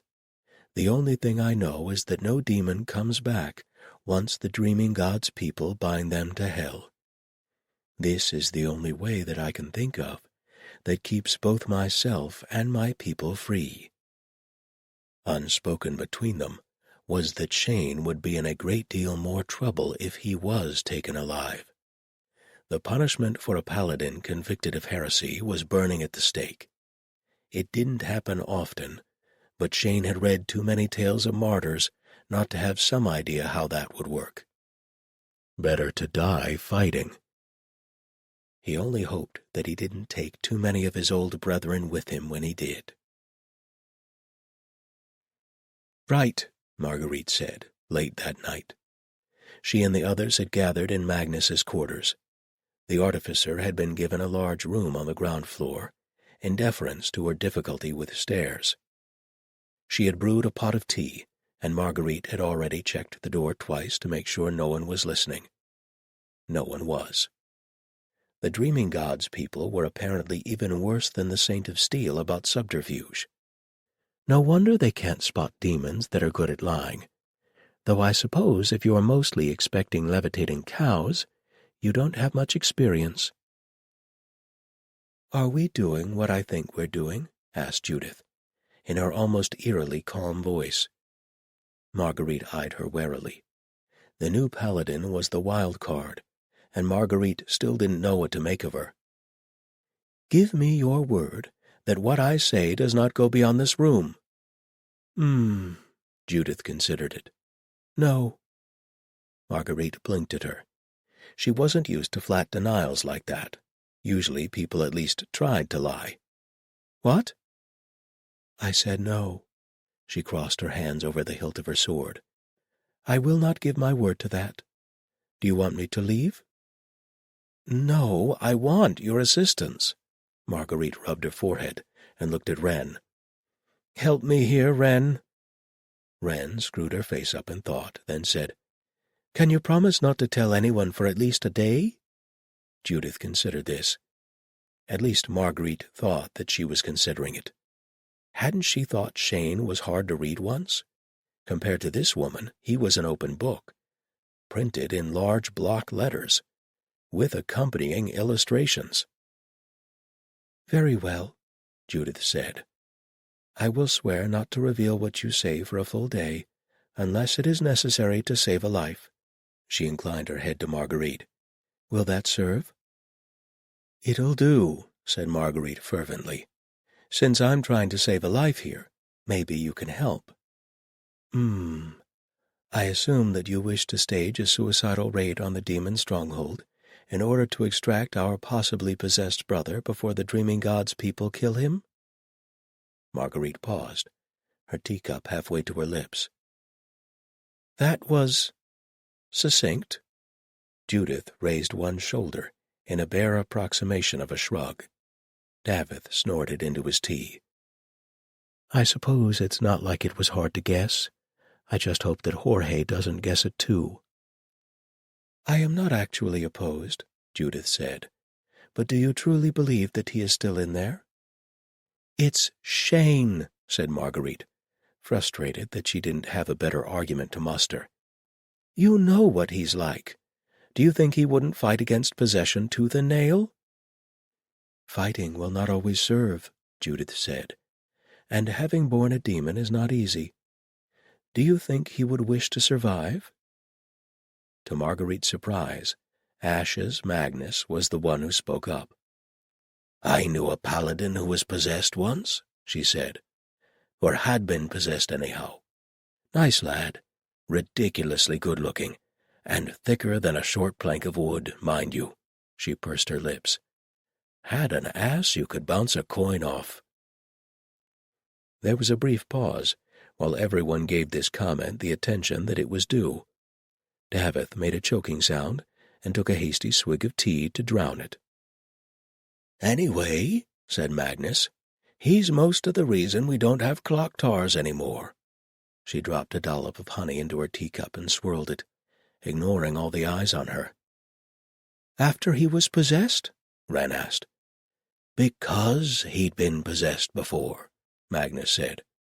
Couldn't happen to him twice, apparently. Demons don't share or something like that. She gave a vast, almost tectonic shrug. Don't ask me to explain it. I make machines. Demons are somebody else's problem. And this paladin was happy? Judith wanted to know. Marguerite looked up, slightly surprised by the question. Either happy or completely miserable, Ashes said. But that was because he was madly in love, and like I said, thicker than a short plank of wood. That bit didn't have anything much to do with the demon either way. Judith leaned back in her chair, expressionless once more. I'm just saying, don't write the lad off just because he's possessed. You never know. I'm not even sure it's the same sort of possession, Wren said. He said it felt more like when the saint would touch people, in his soul, not his mind, and the demon was still in somebody else's body. We saw it. If he's not really possessed, do you think they'll let him live? Marguerite asked. Judith and Wren looked at each other, then back at her. Maybe, said Wren. I won't swear that they won't shoot first and ask questions later. They are deeply committed to their purpose, Judith added. You can say that again, muttered Marguerite. She absolutely believed Jorge when he said that Shane was his friend, and she also absolutely believed that he would put a sword through the other man's heart without hesitation. The truly infuriating thing was that she knew exactly why the Dreaming Gods people were doing it, and under other circumstances she would probably have agreed that it was the right thing to do. Judith tapped her fingertips together. "Given what you say, I think there is a chance, a slim one, but a chance, that Shane can be saved from the demon. It is much more difficult to save someone from an arrow in the eye." She nodded. "I will help you." Marguerite sagged with relief. There was something about Judith that inspired, not confidence exactly. "She feels like a power, a strange, rather damaged power, to be sure, but one that I would much rather have on my side." "Right," said Marguerite. "Judith, Wren, we'll leave tonight. Davith," she glanced at him, shaking her head, "go where you please. Any debt you owed me is long since paid. I'd prefer you didn't go running to the sale to tell them about Ashes, but if you do, I suspect the Paladins will be more than able to handle it." "Oh, don't worry about me," said Ashes. "They loaned me a scribe this morning. There are 3 sets of instructions for my salt maker already, and the scribe promised to make another dozen tonight. We'll send copies to every temple of the Forge God within 100 miles. She looked more than a little smug. Davith scowled fiercely, looked at Marguerite, looked at Wren, then looked at the ceiling. "Fine. That's fine. That's just fine." "Gah!" He wrapped his fingers on the arm of the chair, stood up, kicked over a footstool, set it back upright, then dropped into his chair again and muttered something almost too low for Marguerite to hear. "What was that?" she asked. "I said," Davith growled, enunciating every word, "I'll come with you." "What?" said Marguerite. "What?" said Wren. "Heh," said Ashes. Judith said nothing, but one of her eyebrows lifted a fraction. "The stupid armor-plated bastard saved my life, okay?" said Davith. "And I'm not saying I like him, but—" He made a frustrated gesture that was somehow both meaningless and surprisingly eloquent. "My God, Davith, is that guilt I'm hearing?" asked Marguerite. He glared at her. "I try to pay my debts. Besides, there's something you're forgetting." "Oh?" His annoyed expression vanished under a broad smile. "You're going to want to move fast, and I know for a fact that I'm the only one here who knows how to take care of a horse." 50. "This plan is far too complicated," muttered Shane, looking over the battlements atop the single tower. "It has too many moving parts. Plans like that fail too easily." Wisdom leaned against the stone beside him. "Probably," it agreed. "Are any of them fixable?" The Paladin sighed. It was an odd thing, but when he looked away from Wisdom, his body did not register the presence of another being beside him. His eyes and ears said that the demon existed, but his skin and his nerves did not. "Probably not. What do you plan to do if they kill me before I get back to you?" "There will be an archer stationed up here to shoot this body," said Wisdom tranquilly. "That, at least, I can plan for, and if the archer is lost, I will dash myself against the stones. But I would prefer to have you do it." "Thanks," said Shane. "I think." Wisdom grinned at him. "Take it as a compliment, Paladin. Very few people are chosen to kill a god." Which put him in mind of Lady Silver and Beartongue and the Saint. He hoped that Wren would be able to carry the news to the Temple of the Rat in his stead. "She'll do it. You know she'll do it as long as she has breath in her body. Worry about something you can control instead, like our defenses. What little there are of them." 5 of Wisdom's people were staying behind with him to present the illusion of a force defending the castle. Shane had been surprised to find Ehrlich among them. "You're staying?" "Got a cousin taking my niece," the older man said, clearing his throat. "She's good with kids, and just good in general. She'll do right by her. Better'n I would. I ain't good at that sort of thing." "But—" Ehrlich met his eyes, and Shane saw the dead light in them and closed his mouth. The other 5 were much the same. One older man with a pronounced limp, who slapped his bad leg and said, matter-of-factly, that he was in so much pain that it would be a relief. Shane could see something seeping through the bandages in the man's foot, and knew better than to ask.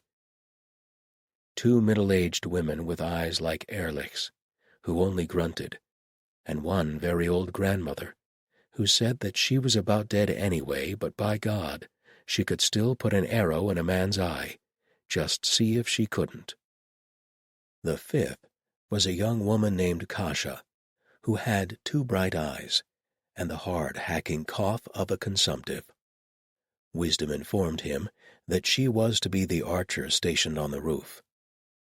"The plan may go badly if she has a coughing fit when she's supposed to be shooting you," Shane warned the demon. "Have faith," Wisdom said, and laughed at the look the Paladin gave her. It took less time to reach Wisdom's keep than it had to leave it, partly because they had horses, partly because they were driven by panic. Their pace was limited mostly by Wren's mount, who was, without question, a plough horse. Marguerite was fairly certain that Davith hadn't left money for it, and glumly added horse theft to the tally of their crimes. "Oh, don't worry," Davith said when she asked. "I told them I was taking it on the authority of the Dreaming God, and that the Paladins behind us would make good." "That's not any better. On the contrary, it's marvelous." Judith, who seemed as humorless as a stone, actually snickered, so Marguerite gave up. "It's not like we can get in any hotter water with the temple. They must know that we're going to warn him. It's a good thing they don't have access to divine horseflesh, or we'd be in so much trouble right now." As it was, they used the horses badly, and Marguerite felt badly for it. "I will make it up to you," she told her mount. They alternated walking and trotting, getting off to walk alongside, over and over, as long as daylight lasted. The hills were green and rolling and beautiful, and Marguerite hated them for it. "When this is over," she said, "I am going to find a forest, or a desert, or the ocean. Anything but this." A marmot whistled at her in alarm. "Sod off," she told it. Wren snorted. So did Davith. Judith smiled her small smile that did not rearrange any of her facial features in any way. Somehow, after an eternity, they found themselves at the river that marked the edge of Wisdom's territory. "Right," said Davith. "How are we going to approach them anyway? Seeing as the last time a bunch of people got turned into pincushions." "White flag," said Marguerite. She dug out a handkerchief that had been white once and now might, with charity, have been called grubby cream. "I'll need a flagpole." "Ah, yes," said Davith, looking around the landscape.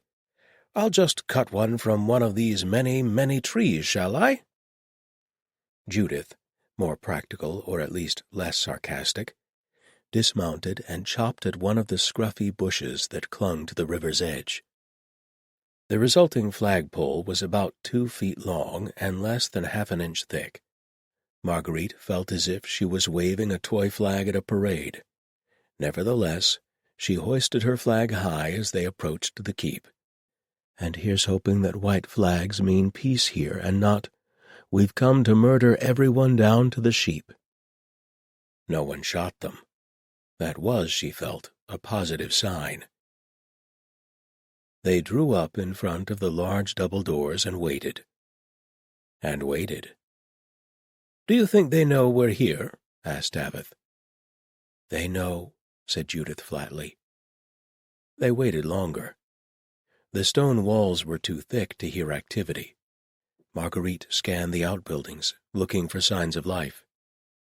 They can't have moved, can they? I mean, the demon must know that the Dreaming God's people will be coming, so moving might be sensible, but...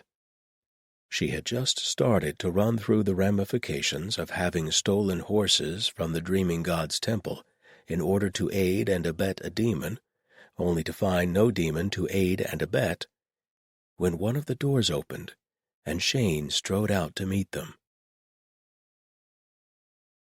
He looked surprisingly well. The demon apparently hadn't been torturing him. The blue hollows under his eyes were deeper, and he'd stopped shaving and now had a few days' growth of badger on his face. But he didn't have the half-dead look that, say, the possessed bull had had. Shane walked up to Marguerite's horse, caught her stirrup, and she gazed into his eyes, feeling her heart melt, feeling, "I love you," waiting on her tongue. And then he said in horrified tones, "You can't be here." Marguerite swallowed the "I love you" and felt it burn on the way down. "Judith? Did they rope you into this too?" Judith shrugged eloquently. "You know how it is." "Yes. No. Oh, Dreaming God, have mercy." He pinched the bridge of his nose. "You have to go. You can't be here." "The Dreaming God's exactly who isn't going to have mercy," said Marguerite tartly, sliding off her horse. He caught her reflexively, and his body still remembered how to hold her, even if his mouth was saying foolish things. "They're probably no more than a day or two behind us, and they're coming with archers because they plan to shoot you." "Sensible of them," he said. Her ear was pressed against his chest, and he had his arms around her. She closed her eyes, feeling as if a weight had lifted off her, which was ridiculous because things were, if anything, worse than ever. Fighting the red sail was one thing, fighting the Dreaming God was another, and there was no way that she was on the right side, and she knew it. But at the moment it didn't seem to matter. "I told you I'd come back for you," she said. Judith also dismounted, stepped up and leaned forward until she was staring into Shane's eyes and was an inch from squashing Marguerite between them. Said Marguerite. "You're not possessed, exactly," said Judith slowly. "But there is something." Shane sighed. "No, and yes. It's like the channel with the god was, in the same place, except that it's wisdom on the other side of it." He gently released Marguerite and rubbed his face. "It's not the same as the god, but... Judith, wisdom stopped me from killing an innocent when the tide rose. Exactly the same way." Said Judith. "Interesting." And while Marguerite hadn't yet learned to read Judith's expressions, the Paladin was a book not just closed, but locked and barred and possibly encased in lead. She thought that there was something rather more than interest in her tone. "But you have to leave," said Shane, gathering himself. "You have to get away from here. They're going to come and kill wisdom, and if you stay, you'll get yourselves killed. And they'll probably think you're possessed in the bargain." "But they're going to kill you," said Marguerite indignantly. "I know that." Wren cleared her throat. "If we knock you out, we can maybe just convince them to exorcise you," she said hopefully. Shane groaned. "You don't understand. I have to stay. It's the only way to make sure that—" He clamped his teeth on whatever he was about to say next, to Marguerite's frustration. "That what?" "It doesn't matter. It's fine. I know what the risks are, and you can't stay here." Marguerite threw her hands in the air. "We pretty much sold out the Dreaming God to come talk to you, so you better figure something out." His skin, already pale, went the color of skim milk. "You what?" "Stole horses and everything," said Wren, with unholy cheer. "I left a note," said Davith. Shane's mouth worked, but no sound came out. "Just let us rescue you," hissed Marguerite. "You can't rescue me." He raked his hands through his hair. "Don't you understand? Even if I went with you, the Dreaming Gods people would hunt me to the ends of the earth. We'd have to flee to, I don't know, to Moorstone or Toxican or Lady Silver's homeland." "Fine. Then let's go there. I don't have any pressing reasons to stay around here." Which, thinking of Grace, was a lie, and the gods only knew what she'd do for money. But those were problems for a future Marguerite to deal with. Shane's eyes flickered, and for a minute she thought he might actually agree. "Oh, dreaming god," he said, as if the words were dragged out of him. "And they warned us that demons might tempt us." "Please," she said, "I need you." She drew a deep, shuddering breath. "I feel safe when I'm with you." His eyes were the color of frost, but the heat in them seared her to the bone. "Marguerite." A voice called over the battlements. "Hey, do we shoot 'em?" "No." Shane grabbed Marguerite and hefted her back into the saddle. Since her options were to sit on the horse or fall off the other side, she chose to sit on the horse. "I will do anything to keep you safe," he told her. "And right now, you have to leave. Wisdom's coming." He pressed the heel of his hand against his sternum as if it pained him. "But—" He gripped her calf and took a shuddering breath. "It means the world to me that you came back," he said. "I don't know what I did to deserve such loyalty. From any of you." His gaze swept the group, lingering briefly on Davith. "I'll keep out of easy arrow shot. I'll carry a shield. But you have to go. It isn't safe here, and it's about to be much worse." Marguerite would have kept arguing, but Judith leaned forward, caught her horse's reins, and tugged on them. "Right," the tall woman said. "We're going." She nodded down at Shane. "I can't wish you luck, but I hope you know what you're doing." "So do I," said Shane grimly. "So do I." She'd come back for him. Shane could hardly believe it. She hadn't abandoned him, even though it would have been the smartest thing she could possibly do. She'd come back to try to save him. The thought made him giddy, made him want to run in circles and laugh and dance and weep and maybe punch something. It felt like falling in love for the first time, and even though it was hopeless and useless, and he knew that he was going to die in the next few days, and that she'd put herself in terrible danger, he couldn't help but feel it. "If I'm going to die, at least I won't die abandoned." Maybe it wouldn't matter at all once he was dead, but it mattered now. "You're in a good mood," Wisdom said as he entered the keep. Much of his giddiness drained away. "Oh, Relax," the demon said. "I have no intention of snatching your lady love and your friends back. You're the only one I wanted." "It was too dangerous for them to be here," Shane said. "The Dreaming Gods people are coming." He sighed, remembering what Marguerite had said. "And they're planning on just shooting me from a distance if they can." "Well then," said Wisdom, "we'll just have to make sure they won't get the chance, won't we?" "That rescue could have gone better," Davith said. "Davith," said Marguerite with marvelous calm, "if you say one more word, I am going to slap you off that horse." He held up his hands in surrender.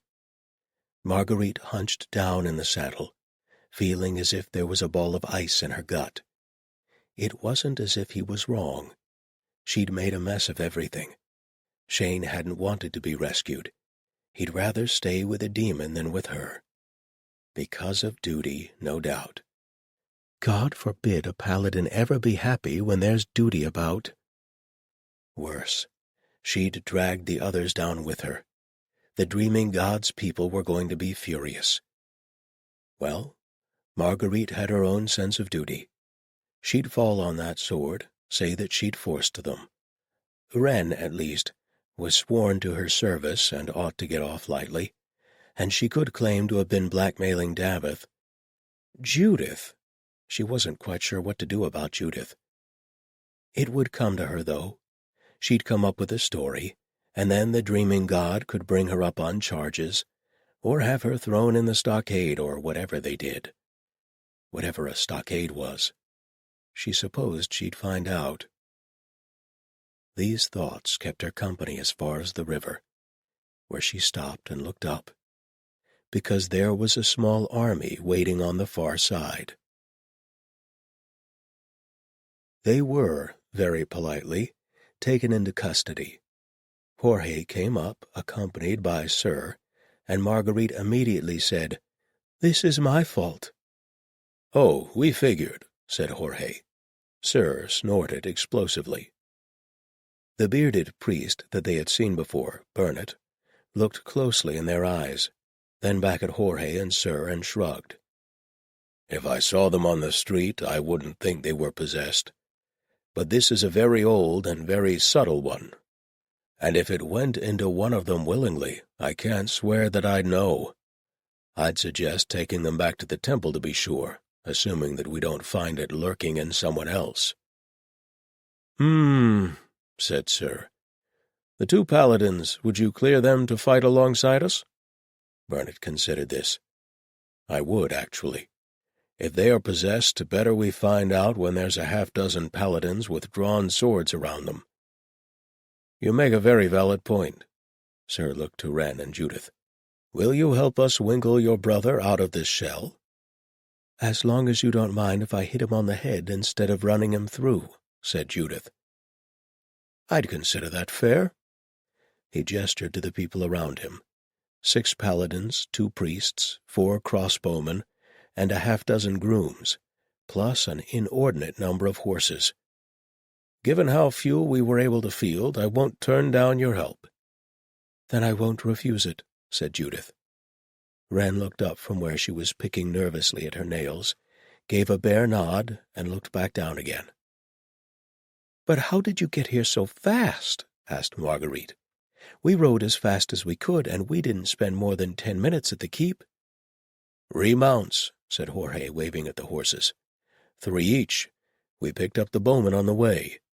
But you say you've actually been to the keep."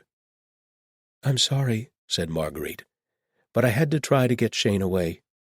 "I take it you didn't succeed?" asked Jorge. "No.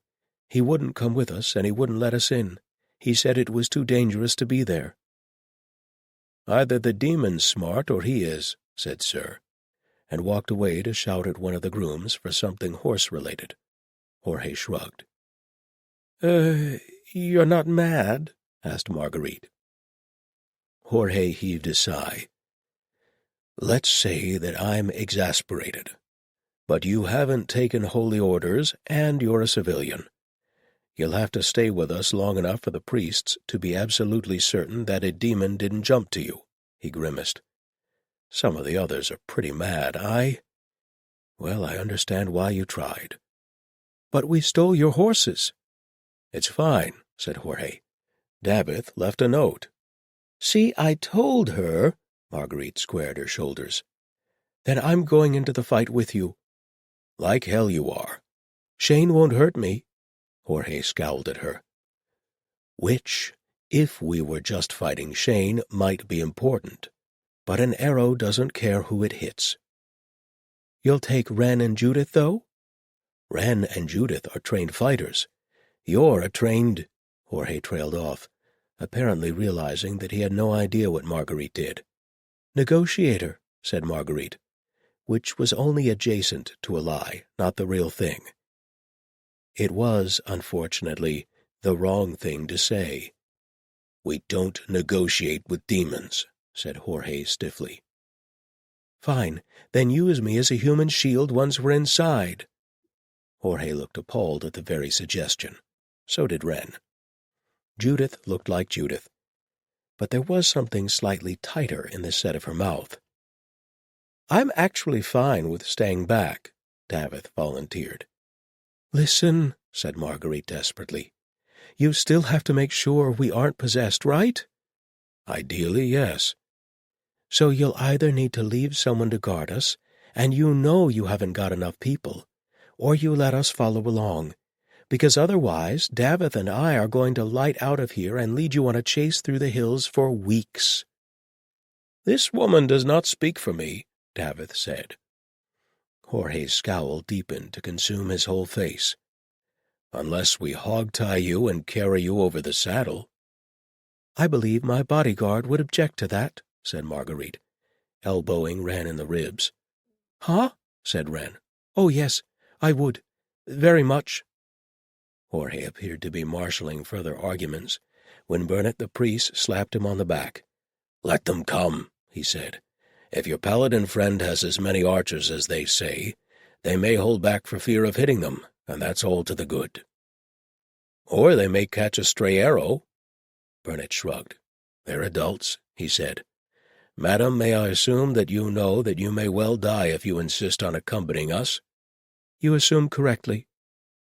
"Again," Davith began, "this woman does not—" "Our job is to exorcise demons," Burnett said, "not to stop people from doing foolish things. Madame Florian appears neither hysterical nor deluded, and there is a chance her presence will help." He inclined his head. Jorge's expression indicated that he hated every bit of this, but he nodded grudgingly.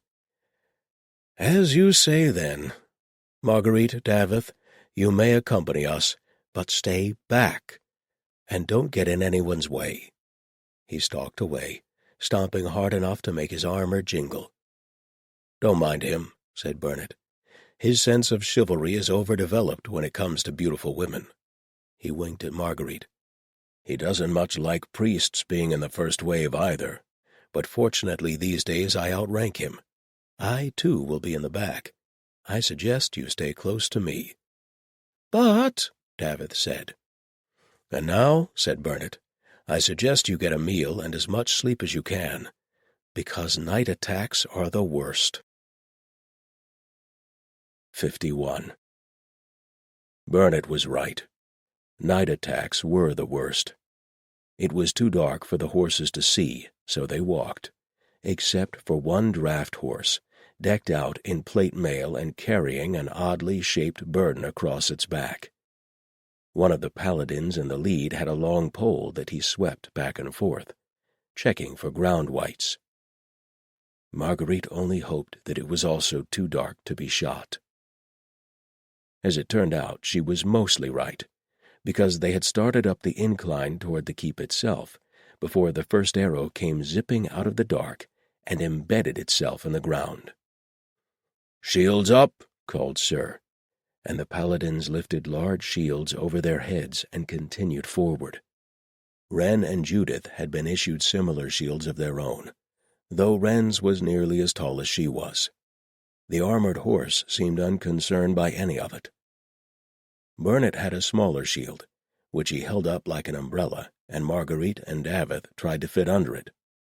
"I hate shields," the priest said cheerfully, "but it's so hard to knife an arrow." More arrows landed around them. Some hit the shields. One lucky shot got through and took a crossbowman in the shoulder. He swore. So did Sir. "I love this shield," said Davith. "Deeply, fervently." Marguerite hated all of it. This was the sort of thing she feared the most. Death landing at random, impossible to talk to or negotiate with. She wanted to stand up and shout, "Everyone stop!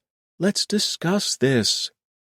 But she didn't, because that seemed like an excellent way to be the target of every archer atop the keep. They reached the front door without losing anyone else, though one of the paladins was clutching an ear that bled from an arrow graze. Under a roof of shields, the horse was relieved of its burden, while everyone else pressed against the walls to present the worst possible angle for anyone shooting down.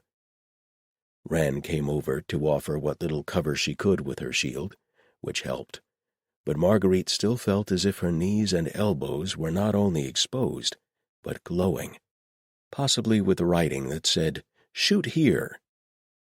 An arrow thunked into Burnett's shield, and he winced. "Would one of you like to hold this for a bit?" he asked. "My arms are incredibly tired."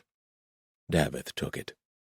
Marguerite settled practically into his lap to take advantage of the cover, and her only consolation was that Davith probably wasn't enjoying it either. The horse had been carrying a small battering ram. 4 paladins grabbed it, and the 5th, still bleeding from his ear, shuffled the horse out of the way. Marguerite hoped that even in the gritty gray light of pre-dawn, the archers on the roof wouldn't target the animal. Thunk! The ram hit the doors, which shuddered. Thunk! Why am I even here? What am I hoping to do? Stupid question. She was hoping to find a way to negotiate, to leap in at the last minute between Shane and the crossbow bolts and demand that they talk to each other, which, realistically, she had very little hope of doing. But if I was sitting back at the river, I'd have no hope at all, and Shane won't hurt me, and even these people won't shoot through me to get at him, I think. Thunk! An archer leaned out too far, and one of the crossbowmen shot them. There was a shriek of pain, but no falling body. "If you throw down your arms and surrender the demon, you will be treated fairly," roared Sir. The voice that came back over the wall was thin and wavering, clearly an old woman's voice, but her words came through clearly. "Go piss up a rope, you armor-plated son of a bitch!" Thunk, thunk, thunk. "On the bright side," said Burnett, "they don't seem to have had time to boil any oil." Was that a possibility? "Oh, yes. If they aren't through in a few minutes, we'll probably at least get some tea kettles worth of boiling water dumped on us." Davith began to pray with more sincerity than Marguerite had ever heard him express about anything. Crash! The doors gave way, and the paladins poured inside the keep, followed by the crossbowmen, followed, with much trepidation, by 2 priests and Marguerite and Davith. The paladins split into 2 groups as soon as they were inside the keep, taking a priest and 2 crossbowmen with them. Marguerite and Davith clung to Burnett's side in the group that included, thankfully, Jorge and Wren, and did not include, thankfully, Sir. They also had the injured bowman, who had wrapped his shoulder but was obviously not going to be shooting anyone any time soon. Judith had gone with the other group, as Sir apparently did not wish to leave the 2 potentially possessed berserkers together. Marguerite's group went up a flight of steps, reached a landing, and then someone shot across the top of the stairs, fired an arrow down, and kept going.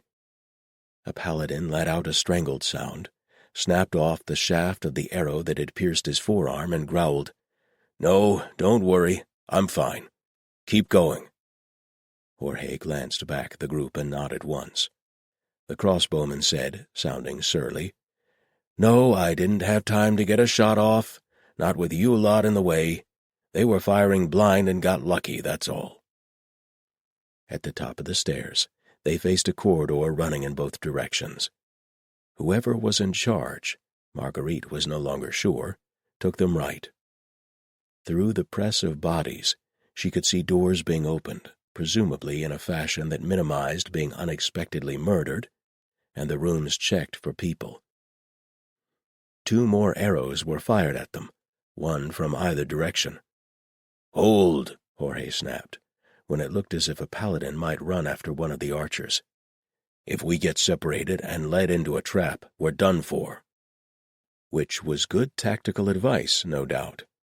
But one of the arrows passed so closely by Wren's head that Marguerite let out a startled yelp, and Wren herself jerked back and nearly bashed the back of her head into the wall. I hate this, I hate this, I hate this so much. Stop that. Get hold of yourself. You've sent people into danger before. You can damn well deal with it yourself. It's only right. Marguerite took a deep breath and told herself that she was firmly in control of her emotions, whereupon the world slewed sideways as Wren kicked her feet out from under her, vaulted over her falling body, and buried an axe in the face of the man who had just leapt out of a side room that was supposed to be empty. He dropped his sword across Marguerite's shins, fell heavily backward, and died. Marguerite gave herself up to the panic for a moment. Davith and Burnett hauled her to her feet, and someone was saying something that she couldn't hear through the ringing in her ears. Were there more stairs? There must have been, because when she could focus again, they weren't in the same hallway, and there wasn't a dead man at her feet, though Wren was still splattered liberally with someone else's blood. The smallest voice in the back of Marguerite's mind said, "If you can't save Shane, you're going to have to hire Wren as your permanent bodyguard, or you are never going to feel remotely safe ever again." This wasn't the most appealing prospect. Marguerite liked Wren quite a lot, but there were very few people she didn't get tired of after weeks on end. Actually, the only ones she could think of were Grace and Shane. "Which is why you're here, doing a dreadfully unsafe thing, so that you can feel safe."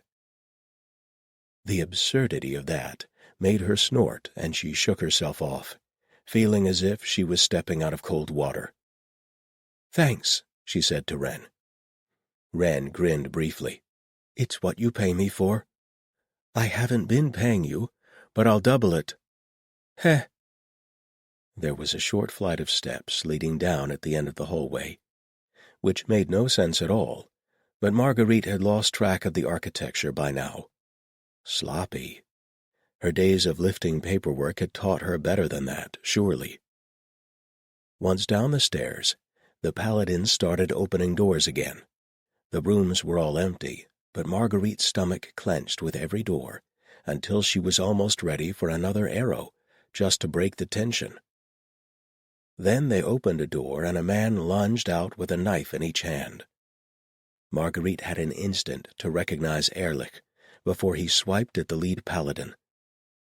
The man swung his shield around to deflect, and to Marguerite's horror, Ehrlich threw himself sideways, blades flashing, directly onto the Paladin's sword. The Paladin had no time to appreciate his victory. He had moved his shield, and that mistake proved fatal. 2 arrows came from farther down the hall. One took him in the throat, and the other buried itself in the uninjured crossbowman and dropped him like a stone.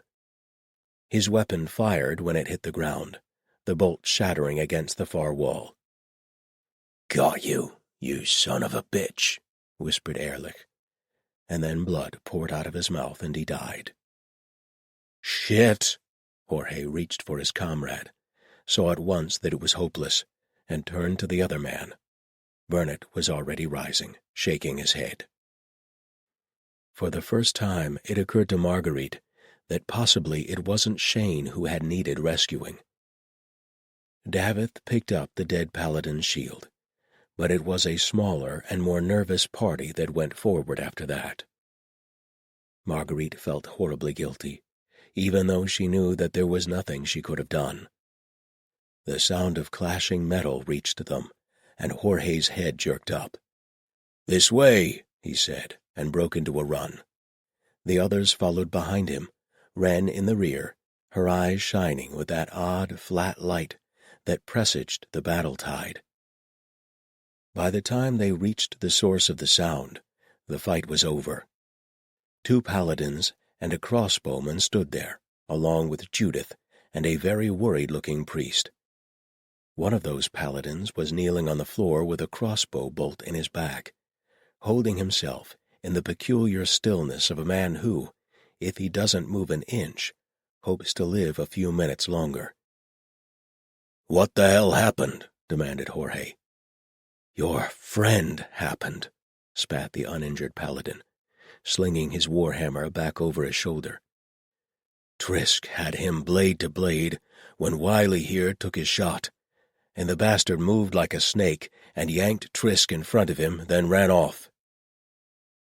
"I am extremely sorry," said the unfortunate Wiley. "Nothing you could have done," breathed the even more unfortunate Trisk. "Where's the marshal?" "Took an arrow in the thigh." The uninjured paladin looked even more disgusted. "Missed anything vital, but if he tried to walk out on it, it wouldn't stay that way for long. We stashed him in a room with the other fellow with the crossbow." "Right," Jorge nodded. "Which way did Shane go?" The paladin pointed. "We've taken out 2 archers," he said. "You?" "2 armed men. How they can use those bows in this tight little space? They know the place. We don't." Jorge squared his shoulders. "All right. Frederick, stay here with the wounded." The injured bowman nodded. "Everyone else with me. 3 of us, 1 bowman, 2 priests, 2 berserkers, and 1 of him. Let's go." They didn't have to go far. Shane was waiting at the top of the next staircase. Blood had sheeted down the side of his head, and though he stood stock still, the air around him seemed to vibrate. "Shane," said Jorge, very calmly, "you don't want to do this." "You're right," said Shane. "I don't. But it doesn't seem like we have much choice." At the foot of the staircase, Jorge held up his sword like a cross and said, "Kneel." Shane staggered sideways and caught himself against the wall. The 2 remaining paladins charged up the steps, weapons at the ready, but Shane was already back on his feet. He lifted his head, his face a bloody mask, and roared, "Come and make me!" In the silence that followed, Marguerite heard Jorge say, not very loudly, "Damn it, I really wanted that to work." The crossbowman next to her lifted his weapon and took aim, waiting for a clear shot. "No!" Marguerite hissed. He jerked back, startled. "What?" "You'll kill him." "That's the idea, yes." The other bowman didn't waste time arguing. Marguerite's heart clenched at the loud thrum of the string, and was inordinately relieved when it struck Shane's shield instead. She didn't get long to be relieved. Shane threw his shield down the steps, into the face of one of his opponents, slashed at the other one, then turned and ran. Baying like hounds, the 3 remaining paladins of the dreaming god gave chase. "Come on, come on, just a little farther." Shane's breath was coming in sharp pants, but he was almost there. If he could avoid taking a bolt long enough to reach the courtyard, he'd be in place for the final act of wisdom's little play. It had been far too easy to play his part. He had dreaded crossing swords with his counterparts, until Kasha had staggered into his arms, coughing up blood, even as she reported that 2 of her fellow archers were dead. Suddenly it had seemed a great deal easier. He only hoped that she'd made it to the roof in time. Only 1 flight of steps and a corridor remained. The corridor was the worst. If Jorge had any sense, he'd order— A crossbow bolt sizzled past his ear, close enough to tug at his hair. That. The tide took him, sending him careening like a drunk down the hallway, harder to hit. They had to follow him, but he wasn't going to do any good if he was full of holes by the time he got there. Just a little farther. He turned the last corner, led on by the inexorable tug of the demon on his soul, and— There! Shane raced through the archway into the courtyard and stumbled. Wisdom hung suspended in the air, arms outstretched, unnaturally still as only a demon could be. Even knowing what to expect, his first instinct was to freeze in his tracks. With the dreaming god's people in hot pursuit, that would be tantamount to suicide. He caught himself and went forward instead. One quick glance upward, and he saw the archer standing there, arrow nocked and ready. Wisdom hung in mid-air as he circled her. He heard the moment that the paladins arrived, heard the shouts of dismay and the stumble of feet as they halted. Slowly, slowly the demon descended. Shane caught it just as its feet touched the ground, and it sagged back into his arms. Across the channel he felt the demon signal its readiness. Not yet. Not yet. He looked over the demon's shoulder to the paladins standing at the entrance to the courtyard. In another life, they might have been his brothers. In this life? Shane took a deep breath and shouted, "Be prepared to bind it," and rammed the sword low through Wisdom's body, through the gut, where it would be fatal, but not potentially for hours. "I'm sorry," he whispered in the demon's ear, as he turned himself to shield against a shot from the archer on the roof. "I will save your people, but I cannot let you go unbound.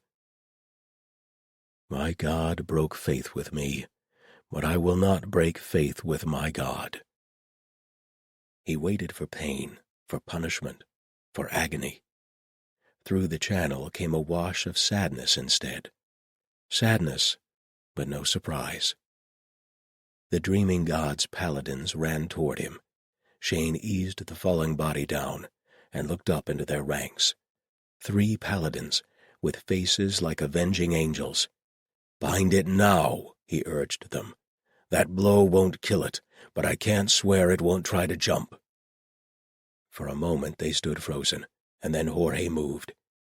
He dropped to his knees next to Shane, slapped his palm against Wisdom's forehead, and stopped. "What?" said Shane. "What's wrong?" Something was wrong. It wasn't the dreaming god's people. It wasn't the channel with Wisdom. It was the body itself, so unnaturally still in his arms, not the stillness of a demon, but a different stillness entirely. He grabbed the tip of his glove in his teeth and yanked it loose, laying his hand alongside Jorge's. The other paladin didn't flinch, merely gazed at him steadily. His skin was hot, slick with sweat, but the skin beneath both their palms was the same temperature as the surrounding air. "It's dead," Shane said numbly. "It's already dead."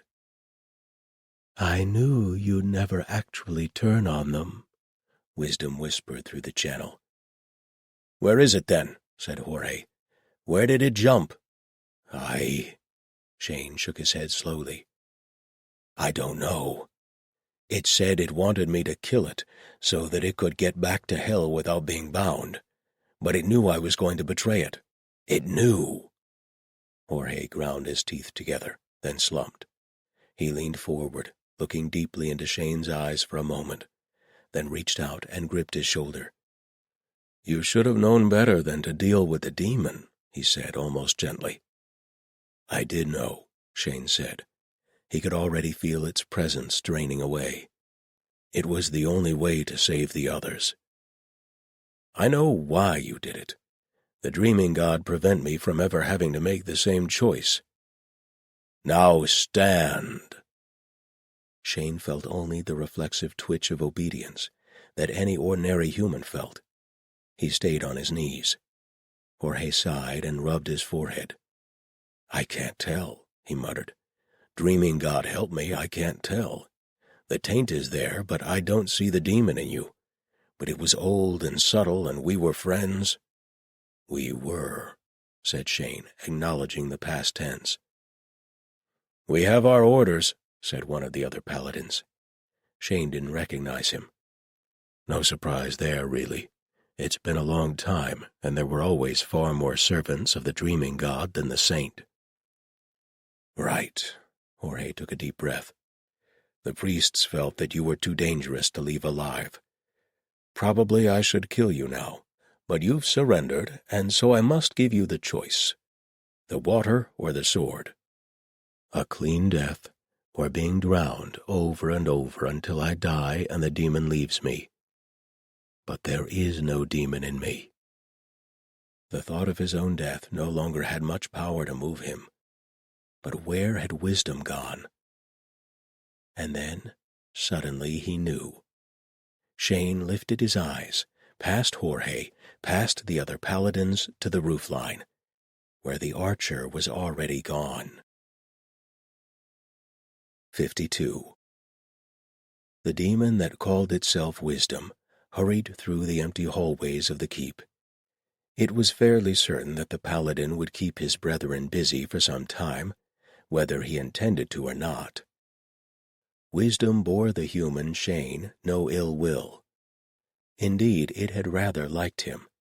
He was so desperately confused, and yet so doggedly persistent, that every time he did manage to work something out, it wanted to cheer.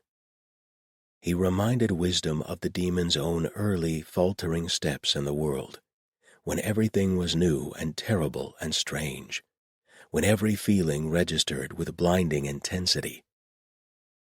Well, it had done the best it could. It rather hoped that Shane would survive.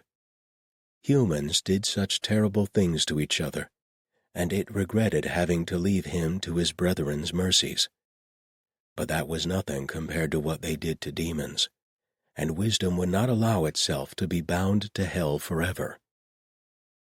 It was just congratulating itself on its escape when something came out of nowhere and sliced through the tendons in the back of its host's legs.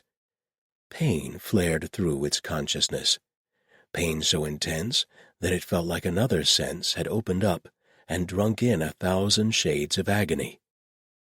Wisdom wrenched itself back from the pain, shutting down its host's senses as fast as it could. No more pleasant for her than me, it thought. It was currently ascendant in the body, of necessity, but it would have been cruel to let its host feel pain that Wisdom itself could shut out. When the pain was shut down, the demon became aware of the next sense, which was cold stone against the host's cheek. It rolled and sat up gingerly. Its host's head did not feel right. We slammed into the floor very hard. The skull has moved in ways it should not. It knew already that it could not run. Its attacker had cut vital tendons. Many injuries could simply be ignored once you knew how, but this was not one of them. The legs no longer worked right. It would have to crawl. Damnation, it might even have to kill its host and go back to hell after all. What a miserable thought. Its vision was not working well, but it managed to focus its host's eyes on its attacker, which loomed over it like an avenging angel. The human was female, taller than its current host, with hair that tinted red-brown in the light. Her soul was strange. It did not extend far enough past her skin. Wisdom's experience with humans was that their souls surrounded them like the corona of a star. Shane's, for example, had blazed out in a halo of silver and violet, a good 6 inches from his body. This human's was tightly compressed inside herself, barely aglow along her own skin. When Wisdom reached out, she felt dense, as if there was too much soul clamped in too tightly. How very odd. Still, humans were odd, and Wisdom knew it had not encountered even 1/10 of the variations among them. This was just another kind, it seemed. Wisdom ran its senses over the strange new human and saw something unexpected.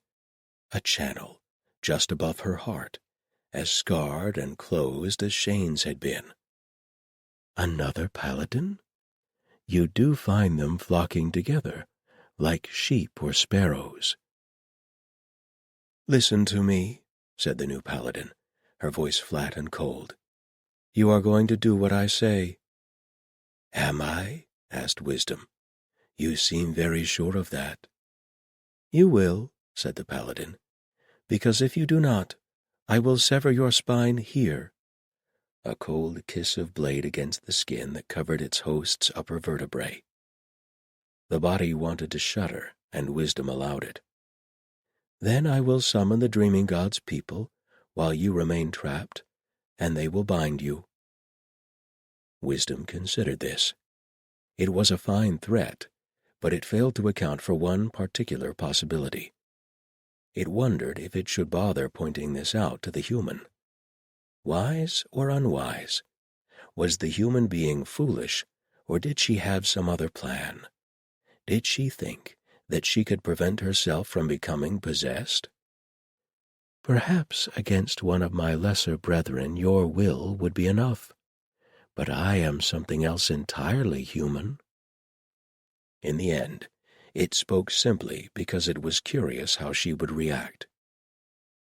"You realize, do you not, that I could simply jump to your body?" "Yes," the human said, leaning in. The point of the knife stroked underneath its body's chin. "That is exactly what I am counting on." This was unexpected. Wisdom was fascinated, and also, it had to admit, somewhat charmed. "I am listening." "The first thing you are going to do," Judith said, "is let my brother go."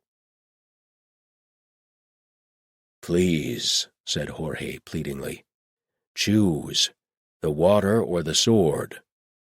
"Perform the rite," said one of the others. "We're wasting valuable time." He carried a war hammer instead of a sword, and there was blood splattered across his gauntlets.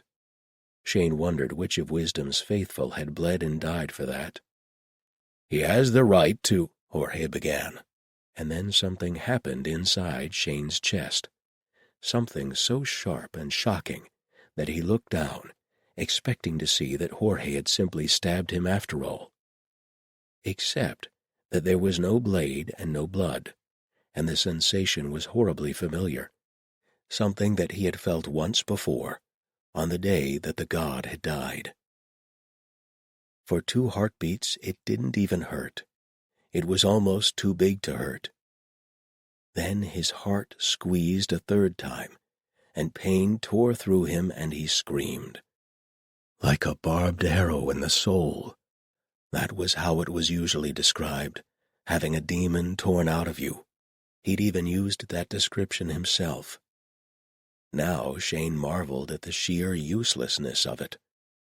This hurt like being ripped in two, like dying or being born, on, forever. He kept screaming, of course. No amount of pride would have stopped him. Pride could not have touched a pain like this. The last time it had happened, the tide had risen and he had attacked someone, then lost consciousness. There was no tide now, no merciful unconsciousness. Only wisdom leaving and tearing him apart in its wake. And then, as suddenly as it had come, it was over. Shane collapsed backward, his breath coming in thin rasps. The inside of his chest felt as if it had been scalded raw, and the memory of pain was so vivid that it was almost pain itself. Jorge was half on top of him. It didn't occur to Shane to wonder why until the other paladin sat up, one arm still pinning his chest. Was I having a seizure? Perhaps I was.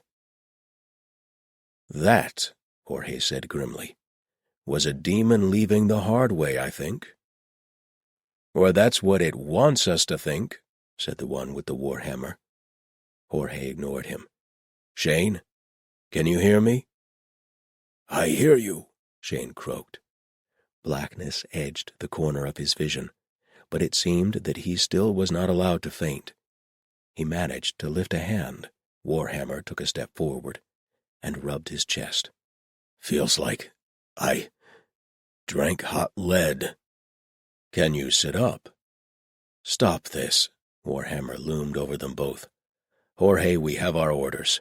I know he's your friend, but the kindest thing you can do is end it quickly. If the demon's gone, there's no need. And what if it isn't? Warhammer folded his arms. Do you really want another massacre on your hands? A berserker Caliban? Jorge bit his lip. It's fine, Shane rasped. He had been hollowed out, and the most he could feel was a distant pity. Perhaps once I'm dead, it'll stop hurting so much. Do what you need to do. And then he heard a familiar voice, and Marguerite catapulted across the space between them, her hair flying around her face, shouting, "Don't you dare!" Jorge put his face in his hands. Marguerite dropped to her knees next to Shane. Shane looked over at her, which meant that he was mostly looking into her cleavage. He was aware that at some other point in his life, he would have appreciated that very much. It was a shame he couldn't feel much of anything right now. Then Warhammer grabbed Marguerite's shoulder, and Shane found that he was, in fact, still capable of feeling something. The tide was less of a tide and more of a thin trickle of darkness. If he sat up, he could grab Warhammer's ankle and pull and then wrench, and the man would fall back, and then it wouldn't matter because he probably couldn't sit up. Jorge reached out a quelling hand. Matthias, let her go. Are we sure the demon didn't jump to her instead? She's the only one here who isn't one of us. I swear by all that's holy, said Marguerite, in a clear, cold voice. I will make you eat that hammer if you don't stop acting like a jackass. Oh, dreaming God, no. If they thought wisdom had jumped to Marguerite, then it would be her turn to choose the water or the sword. Dreaming God, please. I know that I failed you, but please, please, listen. And then, quite suddenly, Shane was somewhere else. The air was made of silver fire. Shane stood within it, sheathed in flame, and knew that he should be burning, but was not.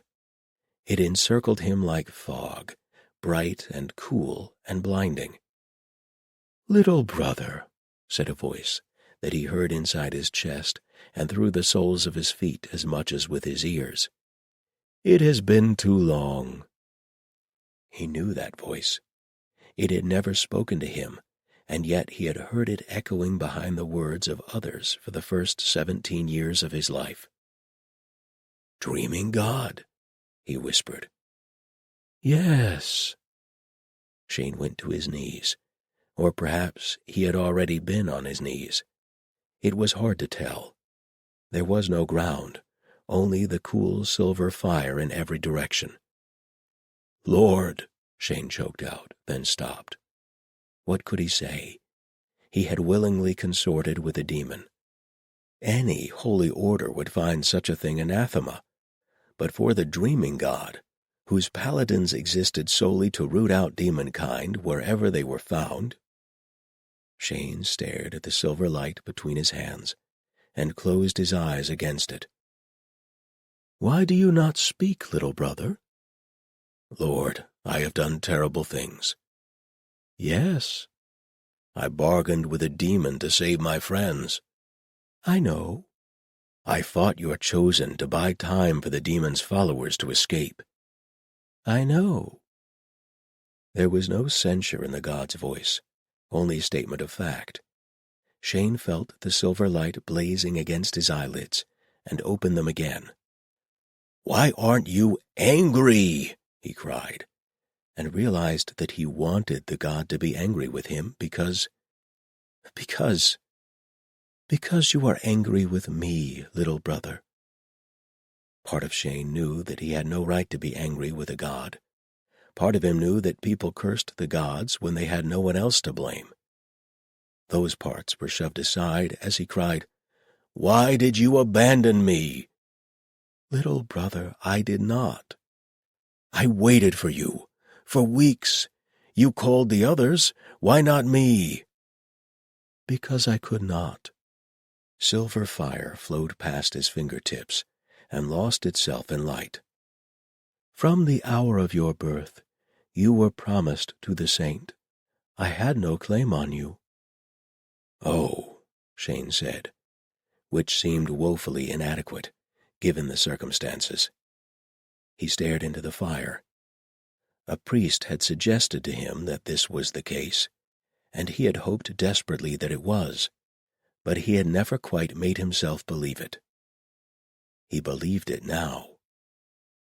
"I'm sorry." "As am I. We did not mean to cause you pain." It occurred to Shane, finally, to ask the question that he should have asked first.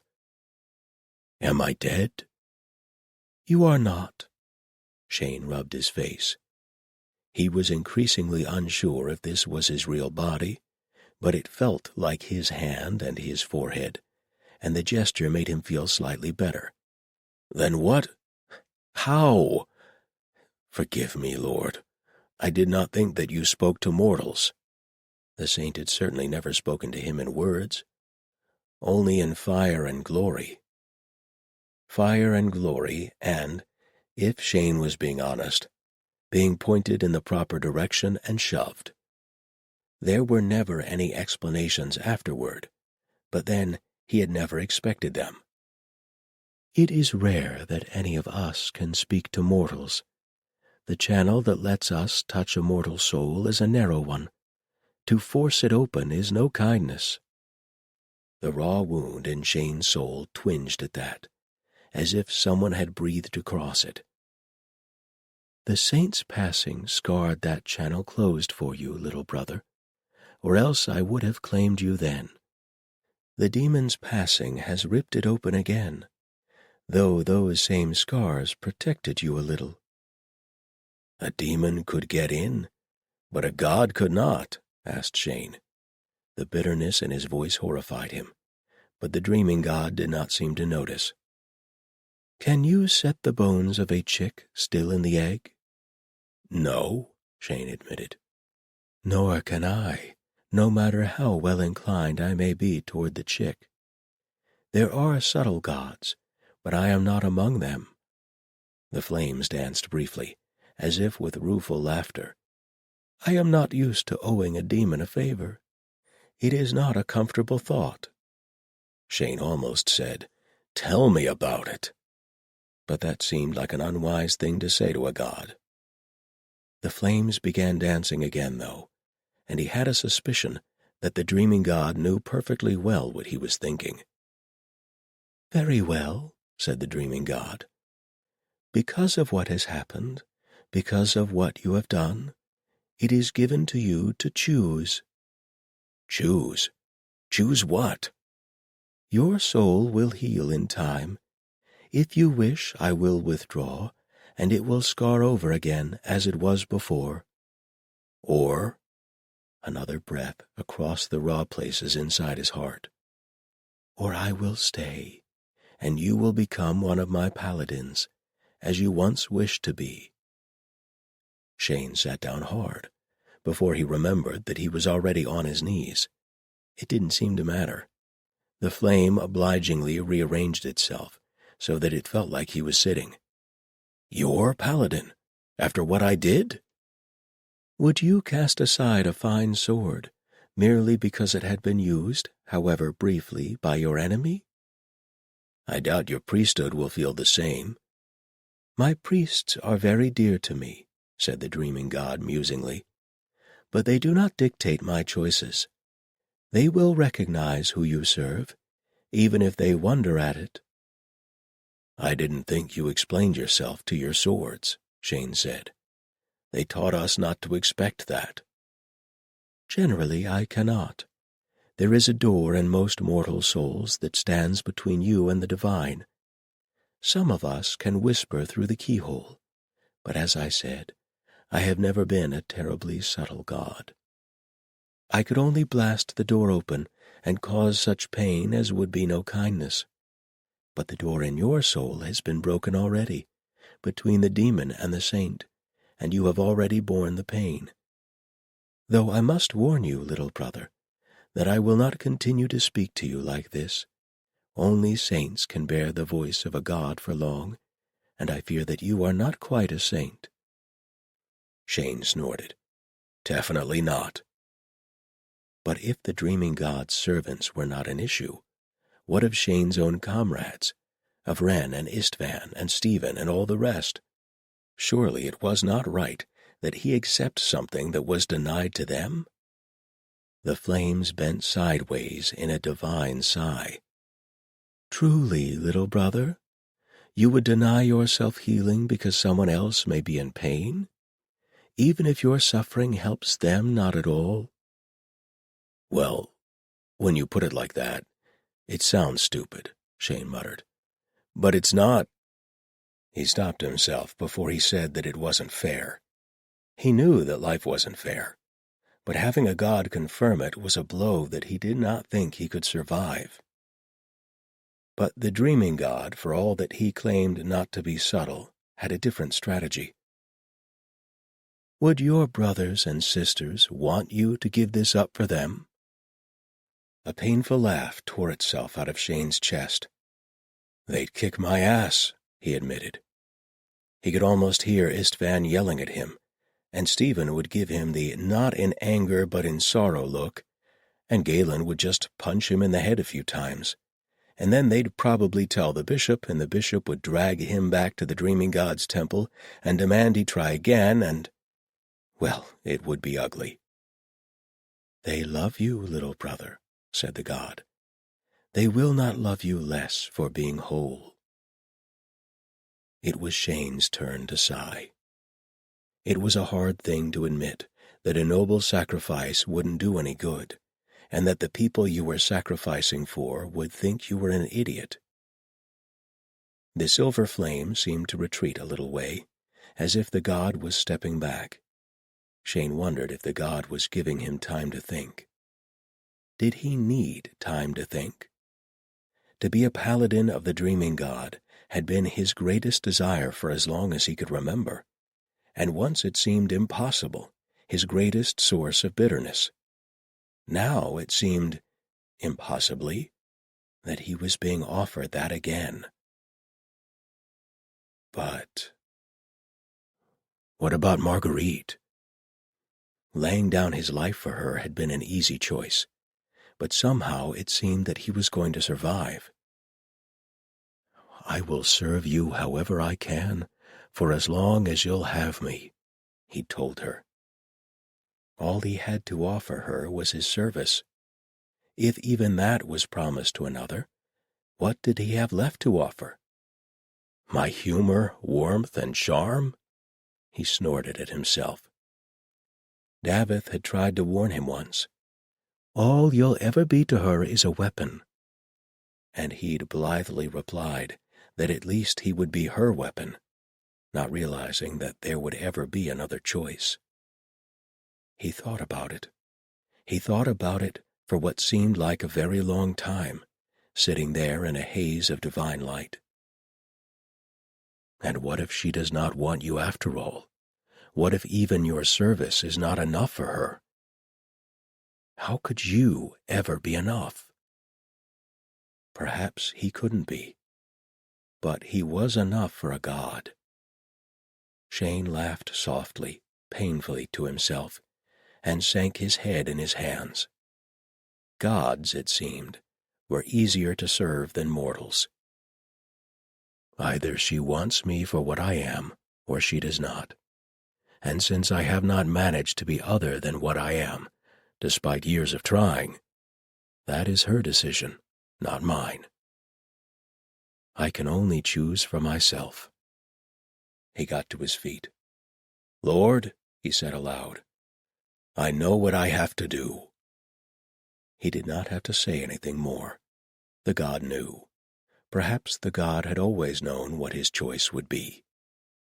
The silver fire swept in, wrapped him up, and made him whole. 53. Shane woke up in a whitewashed room that smelled of lavender. It took a moment for his eyes to focus, and when they finally did, it was on a short, dark-haired woman sitting in a chair, frowning furiously at a stack of papers. Marguerite, he whispered. She lowered the papers and glared at him. Do you have any idea, said Marguerite, in a voice that etched like engraving acid, how tragically inept the Dreaming God's people are at intelligence gathering? This was not exactly the greeting he had been expecting. Are they? He asked, because it was hard to know what else to say. Did I say inept? This borders on the apocalyptic. She tossed the papers down on a side table, leaned over and kissed his forehead, then went to the door and shouted something into the hall. Shane didn't quite catch what it was, because the kiss had left him breathless, despite being as chaste as a nun. A man in the pale robes of an acolyte came inside, and the next few minutes were spent getting Shane to sit up, drink a bitter concoction of herbs, and then a much sweeter one, and help him to the chamber pot. Marguerite absented herself for this last operation, and Shane snatched the opportunity to ask, "What's wrong with me?" "You've been asleep for 3 days," said the acolyte. 3 days? "Yep. You'll feel shaky for a day or two until your muscles get used to moving again. Food will help." "But what happened?" The acolyte paused. "You don't remember?" Shane touched his forehead. "I thought the dreaming god spoke, but—" "Oh, he did all right," said Marguerite, coming back inside. "I had just finished threatening that oaf Matthias when you stood up and said something, and every paladin in that courtyard suddenly looked like they'd been hit with a board." She paused, rubbed the back of her neck, and added, "I'm not saying I was much better. If that's what a god passing by feels like, I wouldn't want to experience that more than, once a decade or so at the most." The acolyte clapped him on the shoulder and helped him to the chair that Marguerite had been sitting in. "I'll send in a senior," he said. "Everyone is very concerned with your recovery." Marguerite muttered something that Shane didn't quite catch and wasn't sure he wanted to. The idea of the god speaking through him was so large that he could hardly grasp it, but fortunately there was a more pressing concern. "The others, are they okay?" "They're fine. Wren's here. Judith rode out before the dust was even settled, but Davith saw her go and said she was fine. He left yesterday," Marguerite snorted.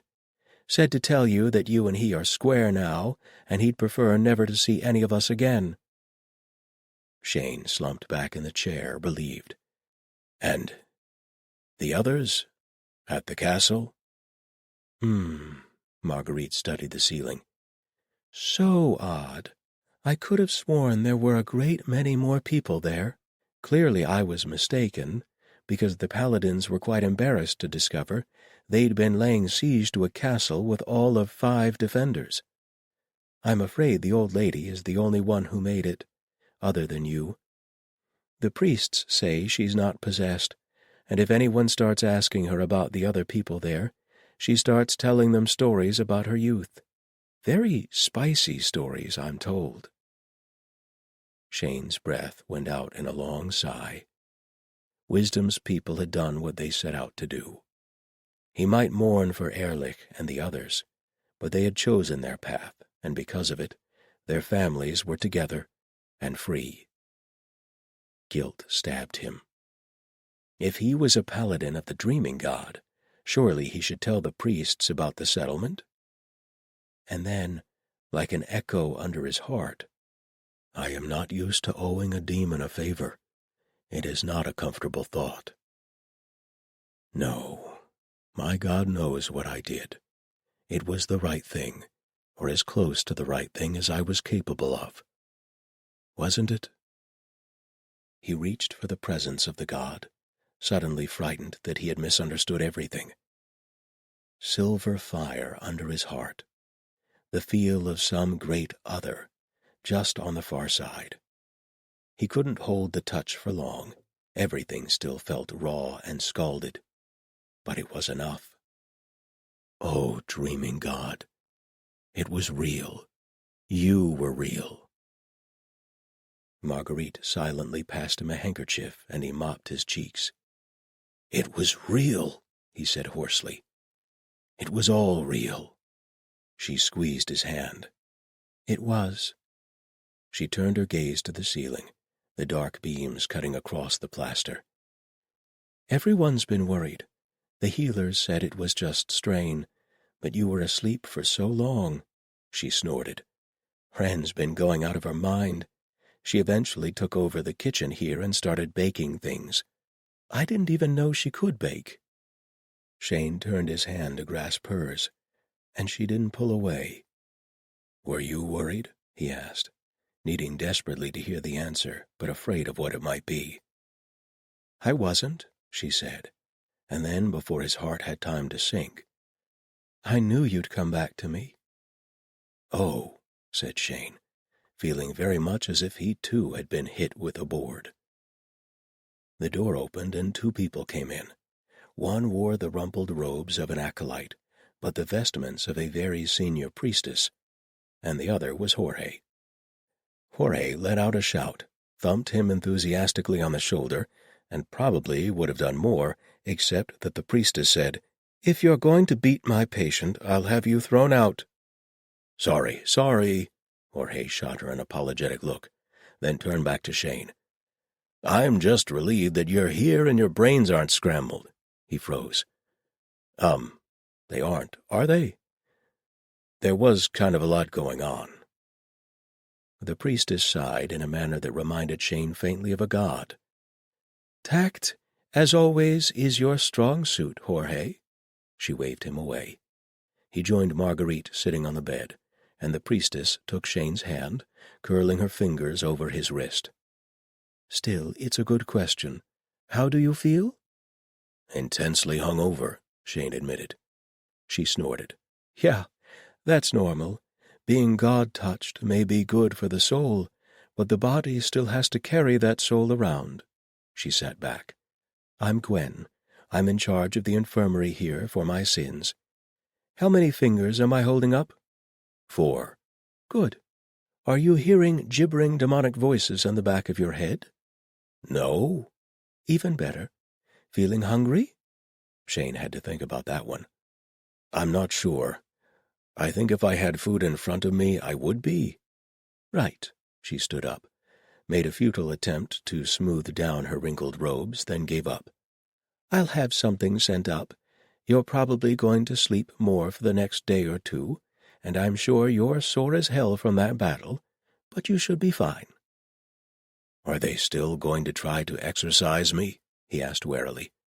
"God, no." She made a warding gesture. "We only do that to drive a demon out. I'm told a demonic taint was clinging to you, but it's gone now. Wish I knew how to do that." "And, he touched his breastbone. "The God is there, but everything feels raw."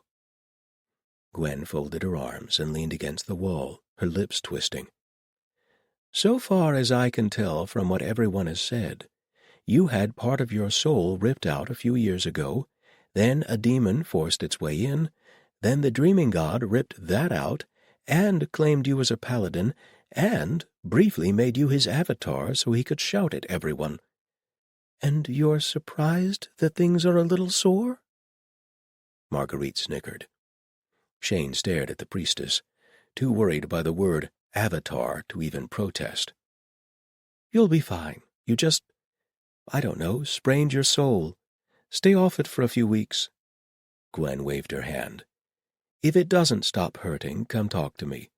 Quit snickering, Jorge, or I'll tell everyone about that personal problem I cleared up for you last year." Jorge immediately clammed up. The priestess shook her head and bid them farewell. "I like her," said Marguerite. "She's superb," Jorge said. "You couldn't be in better hands." He turned back to Shane. "I'm very glad you're feeling better. I wanted to apologize to you." "Eh?" Shane blinked at him. "I should be apologizing to you. You had to storm a keep because of me." "Yes, but—" Jorge raked his hands through his hair. "But that was because of the demon. But then, after, I might have let them kill you." "You didn't, though." "But I didn't stop them. Hell, I offered you the sword." "Which was probably the right thing to do at the time," Shane pointed out. "It's not like you knew that the dreaming god was going to take a personal interest. I certainly didn't." Jorge looked unconvinced. Shane cast a look of mute appeal at Marguerite, who did not let him down. "If you want to be ashamed of something, be ashamed of this intelligence network of yours. Wisdom was up there for years, and you missed it? And it's not as if it was hiding all that well. The locals all knew there was something weird going on. Jorge was not expecting this sudden flank attack. Well, I mean, we asked around. You asked, said Marguerite in obvious despair. You asked, and then you believed what they told you, didn't you? Jorge's eyes darted back and forth. Were we not supposed to do that? Paladins!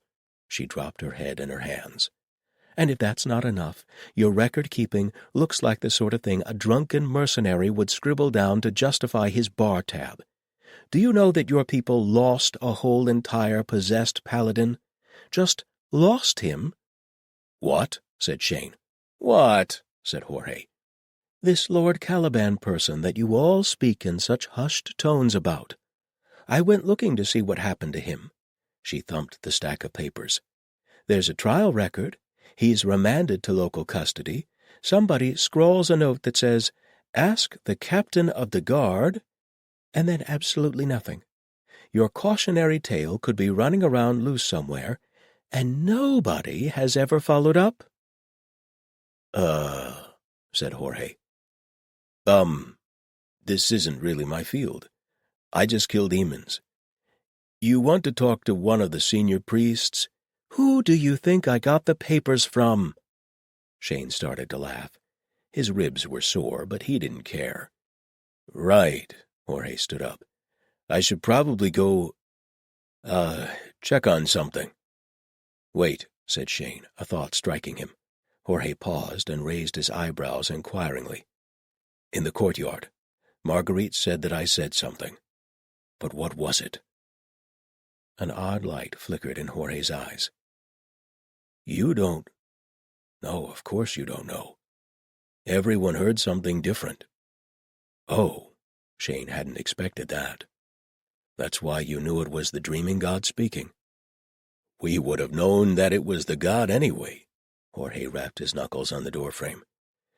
There was no doubt at all. I'll go check on that food, shall I? Shane sagged back in his chair, feeling suddenly exhausted despite having been awake for less than an hour. Huh.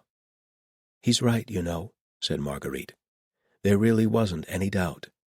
You're good at the voice, but not that good. She rose to her feet. Most of the paladins who were there won't tell anyone what they heard, just that it was for them alone. Huh. It made a certain kind of sense. Perhaps if you could rarely speak directly to mortals, you seized the opportunity when you had it. A little rawness in his soul was a small price to pay for that, surely. Did you hear something, too? He asked. You don't have to tell me what it was. I did, said Marguerite. To Shane's surprise and delight, she sat on the arm of the chair and leaned against him, her hip against his side and her cheek against the top of his head. He told me to have faith. 54. You have a visitor, Mistress Florian, said the very young acolyte of the White Rat. She's waiting in the small courtyard. A visitor? Marguerite raised her eyebrows. Me? I did not realize anyone knew that you were here, Shane murmured. She glanced up at him and felt an involuntary smile curve her lips. Look at me, mooning around like a teenager. It must be positively disgusting to watch. Oh, a few people do, I'm sure. It's not as if it's a secret. But I don't know anyone who would need to be announced instead of just showing up. She did not give her name, the acolyte said. Marguerite and Shane followed him through the bustling halls of the temple, dodging law clerks and supplicants. Marguerite would not have expected to enjoy spending time in a temple, but the last few weeks had been surprisingly peaceful.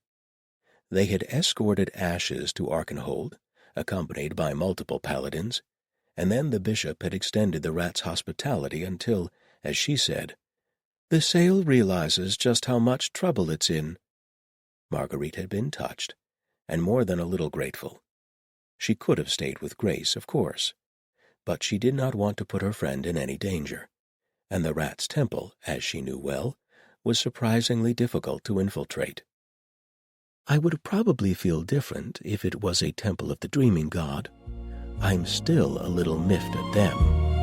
Although I swear to their god, I'm going to fix that spy network if it kills me. Oh, who am I kidding? I could probably be happy in a temple of the Hanged Mother if Shane was there with me. He reached out and took her hand as they walked, and she felt a by now familiar rush of affection. She kept waiting for the feeling to wear off. It kept not doing so. The acolyte halted at the entrance to the small courtyard and bowed them through. Marguerite took 2 steps inside and stopped, as if she'd run into a brick wall. Her fingers closed tightly on Shane's. "Peace," said Fenella, raising one hand. "I'm only here to talk." The older woman sat at a little table, sipping a cup of tea, her embroidered shawl loose around her shoulders, exactly like the fabric buyer from Bayeux that she had pretended to be in the Court of Smoke. Perfectly relaxed and perfectly harmless. Marguerite doubted either one was true. She dropped Shane's hand and sat down across the table, already cursing herself for having let her alarm show. "I admit that I am surprised to see you here," she said. "I was in the area," Fenella said, taking a sip of tea. "I thought perhaps we might speak." Marguerite wished that she had a teacup to sip from, but would not have trusted anything served to her. She sensed Shane taking up his accustomed guard position, and took comfort from it.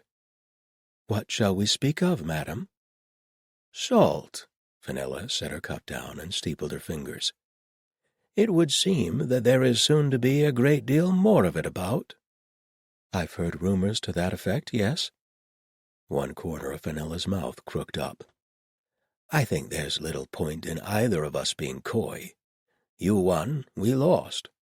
That's all there is to it." Marguerite inclined her head, accepting this tribute. "It was a near thing," she said, "and hinged entirely on luck." "Luck is what you make it. No, I think you played the game better than I did." Fenella pulled her shawl more tightly around her shoulders. "It would not have occurred to me to hide an artificer among demon slayers. I dare say that was inspired. We could not move against them or risk every man's hand turned against us." "Also luck," Marguerite repeated. "It did not occur to me either until there was an actual demon." "Ah, not good luck, then?" "Not precisely, no." Marguerite glanced toward the entrance to the courtyard. The acolyte was still standing there, just out of earshot. He looked bored. "Good. Someone to run for help if she suddenly whips out a dagger and stabs me." Fenella took another sip of tea. "At the end of all this, I find that the only question I have is, why?" "Why?" "Why put yourself in such mortal danger for such a risky proposition? Why oppose us so fiercely at all?" Her eyes were hooded but not hostile. "I have dug through everything we know of you, Marguerite Florian, which is a good deal. Yet I can find no secret backers, no master who you might serve, except perhaps the rat," she gestured toward the walls of the courtyard. "And they would not have masterminded something like this. So I decided that I would ask you, why?"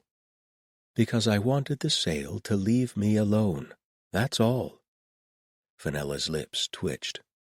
"One is reminded of stories of using a siege engine to swat a fly."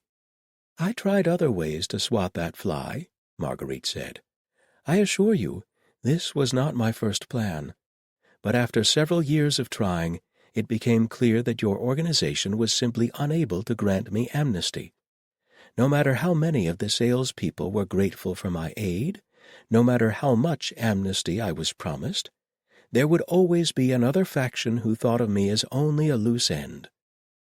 "Ah," Fenella's look of disgust was clearly unfeigned.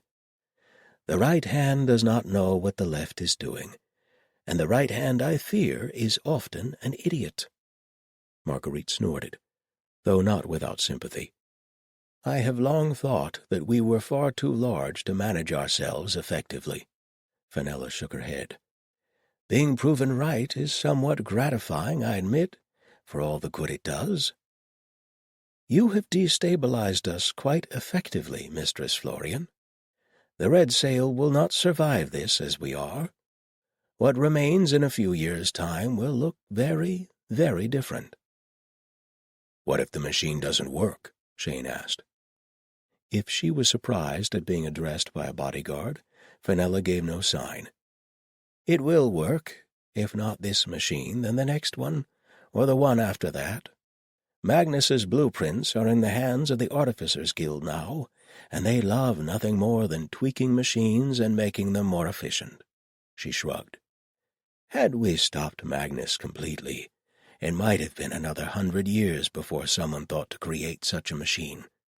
But once the idea's out, we shall have a dozen copycats before year's end.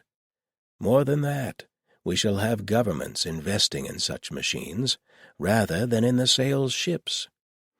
Investors who have backed us because we were quite literally the only option are already pulling out, now that another possibility presents itself. No, Shane, was it?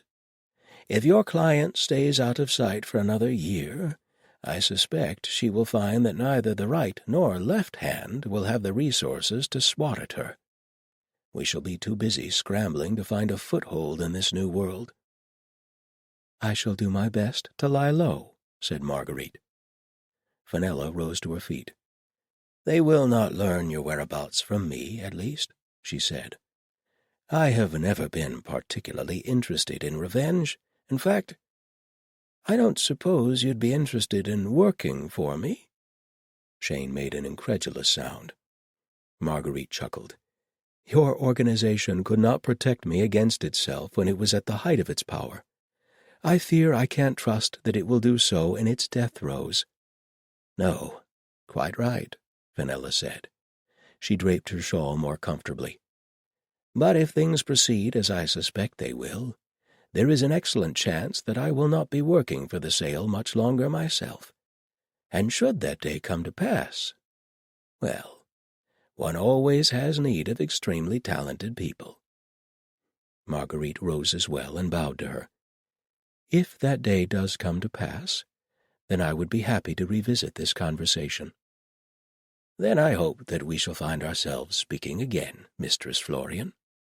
Fenella ambled toward the entryway, found the acolyte, and tucked her arm through his. "Thank you for the tea, young man. Now, if you can show me how to get out of this great maze of a temple, I shall be eternally grateful." The acolyte cast a long-suffering glance back at Shane and Marguerite, and suffered himself to lead the clearly dotty older woman away. Marguerite rocked back on her heels and let out a long sigh. "After all that, after everything, she offered you a job," Shane raked his hands through his hair, "and actually thought you might take it?" "I might," said Marguerite. "In a few years, anyway, depending on how things fall out." "But she tried to kill you." "Yes, and the Dreaming Gods people tried to kill you," Marguerite pointed out. "You forgave them." His eyebrows drew together. "That's different." Marguerite just looked at him. "I'm pretty sure it's different." "I'm not, but never mind. That's all a long way off, if ever," she scowled. "Besides, I'll need something to do after I fix the Dreaming Gods' intelligence network." "Are you going to do that, then?" "Oh, you laugh, but I might. If only so it doesn't cause me physical pain whenever I hear about it." Despite her tone, a knot was forming in her stomach. "Of course, now I really do have to lie low for a year or so. And I don't expect you to come with me." Why would he? Shane had his god now. Even if he wanted to stay with her, the obligations of a demon slayer undoubtedly took precedence over one small spy with a price on her head. Marguerite had always known this moment would come. but she had hoped to have a little more time. She stared at the flowers on the edge of the courtyard, so that she would not have to look at his face. "It's fine." "No, it's not fine, but I'll deal with it anyway. He wants to do good more than anyone I've ever met, and I have to let him. Trying to keep him with me instead of off fighting demons would be like asking a working dog to be a lapdog instead." The thought made a yawning chasm open up in her guts. She had been avoiding it for weeks now, but it seemed that she couldn't ignore it any longer. Doing the right thing for someone else's good. How very noble of me. Almost Paladinly. Shit. "All right," Shane said. "Where are we going?" "I haven't... Wait, we?" He looked down at her, clearly baffled. "Yes, of course. Did you think I wouldn't come with you?"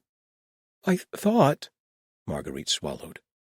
The knot in her stomach seemed to have changed and become a lump in her throat. "I didn't think you'd want to come with me." He made an impatient gesture. "Where you go, I go." "Are you sure?" "If the Sale is still going to try to kill you, you'll need a bodyguard."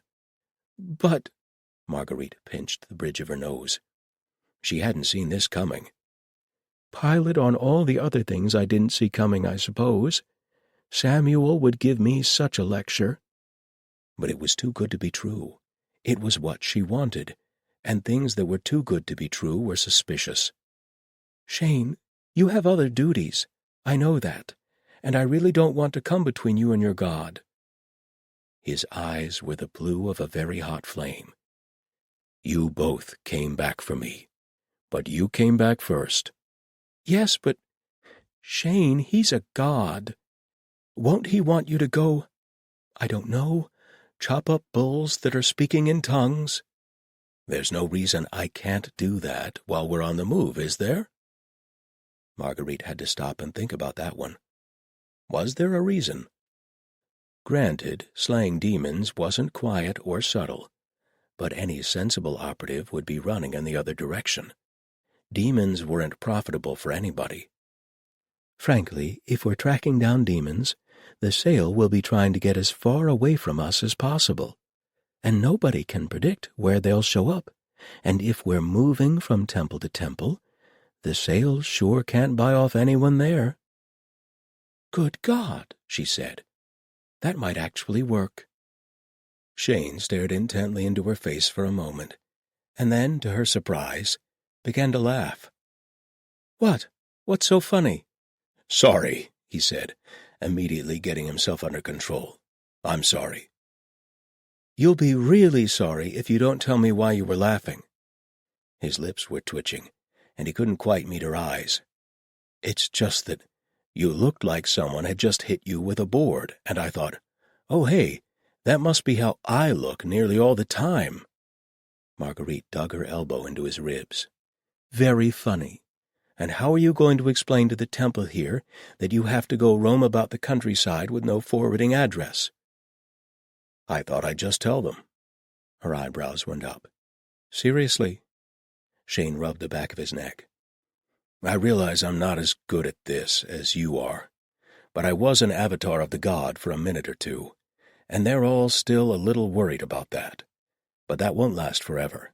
Every time I go over to the Dreaming God's temple, I get the feeling that a lot of the priests would like me to go away. Not die, you understand. Just go be someone else's problem. Does that make sense?" "That makes a lot of sense, actually. We might make an operative of you yet." He made a hasty warding gesture, and Marguerite laughed. The lump in her throat had gone, and left her feeling strangely light. Maybe she didn't have to be noble and self-sacrificing after all. "I did promise to do something about their intelligence network. But are you sure? Really sure? I know you don't always approve of everything I do." He looked uncomfortable, and she suspected that he was thinking of Maltravor. "Who am I to approve or disapprove?" "You're the man I love, for one thing, and you're the only man I've ever known who makes me feel safe." He wrapped his arms around her, but not before she caught sight of the smile spreading across his face. "We'll work something out," he said. "I'm told you're a master negotiator." She leaned against him, feeling safe, blessedly safe, like she felt nowhere else, thinking of how he looked, reading by rushlight, with spectacles perched on the tip of his nose, and how he felt in her arms, wrists bound by a fragile length of thread. "If you're sure," she said, "but swear to me that you'll tell me if something's wrong. You won't just suffer in martyred silence. Because I love you, and I want this to work." "I'll tell you," he said. "I love you, and I want it to work too." And he said it in the voice, so she believed him. Epilogue. Bishop Beartongue leaned on the upper railing of the warehouse, watching the work going on below. A machine the size of a small room was being slowly assembled on the floor of the warehouse by a dozen harried-looking apprentices and 2 acolytes of the forge god. Ash's Magnus sat on a chair in the center of the chaos, directing the streams of activity and occasionally shouting things like, "No, other way round," and "If you hook that up there, your eyebrows won't grow back in a hurry, my lad." "So you're building it," said Rigney, her assistant, coming to stand beside her. "I wasn't actually sure that you would." "Neither was I," Beartongue admitted. "And will it work?" "The forge god's people say it should. We won't know until it's built, and even then we won't know if it's cost-efficient." She waved her hand at the machine. "We're having to bring in barrels of seawater for this one, which pretty much kills the budget. But if it does work the way Magnus thinks, we'll put a much larger one in Delta, if it works." Rigney knew her far too well to be put off by that. "You think it will, though?" Beartongue blew air out in a long sigh. "I do. That will make the most problems, so of course that's what will happen." Rigney folded his arms and gazed down at the controlled chaos below. "It will disrupt a great many things if it does work." "I know." Beartongue gave a short, humorless laugh. "Do you know that the damned thing makes ice, too? Ashes didn't care about that bit, said it was just a byproduct and wasn't that interesting." Rigney's eyebrows shot up. Ice was expensive and had to be stored in sawdust underground through the summer months. In a city like Archon's Glory, where the water table was never very far below the surface, that made it a rare luxury item. "The rat have mercy," he muttered. Beartongue could see him doing figures in his head. "I know, right?" She rubbed her face. "Yes, it will change a ridiculous number of things, I expect. Probably even a few that no one's thought of yet. But at least if we're the ones building it, we can ease the world into it as gently as possible, instead of abruptly crashing a few national economies overnight, some of which may well deserve to be crashed. But it's never the people on top who bear the brunt." Rigney nodded. "I'll prepare a report," he suggested, "on what we can expect." "Do that," said Beartongue. "Then you can be the one to read the report and summarize it for me." He laughed softly. "Naturally." The bishop pushed away from the railing and moved toward the door, trailing Rigney like a tall shadow.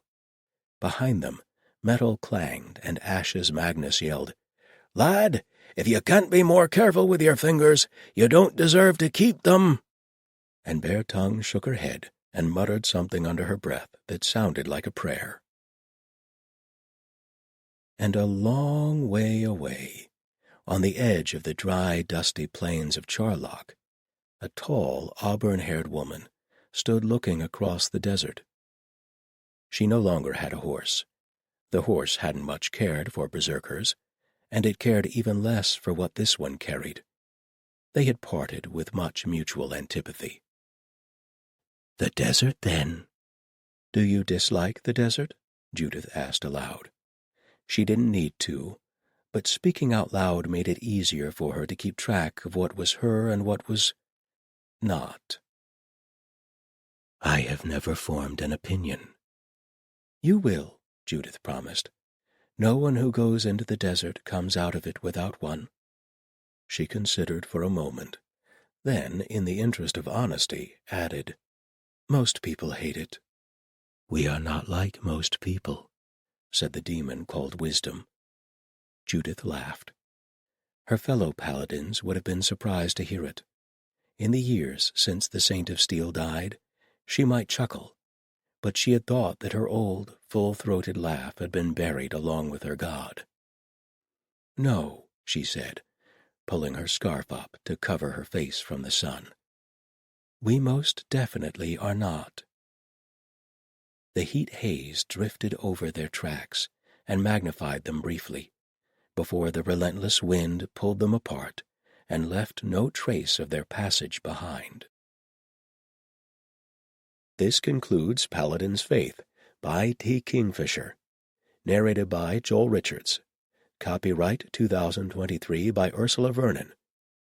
This unabridged audiobook is published by arrangement with T.Kingfisher, care of Cornerstone Literary Incorporated, and was produced in the year 2024 by Tantor Media Incorporated, a division of Recorded Books, which holds the copyright thereto. Please visit Tantor.com for more information on our growing library of unabridged audiobooks.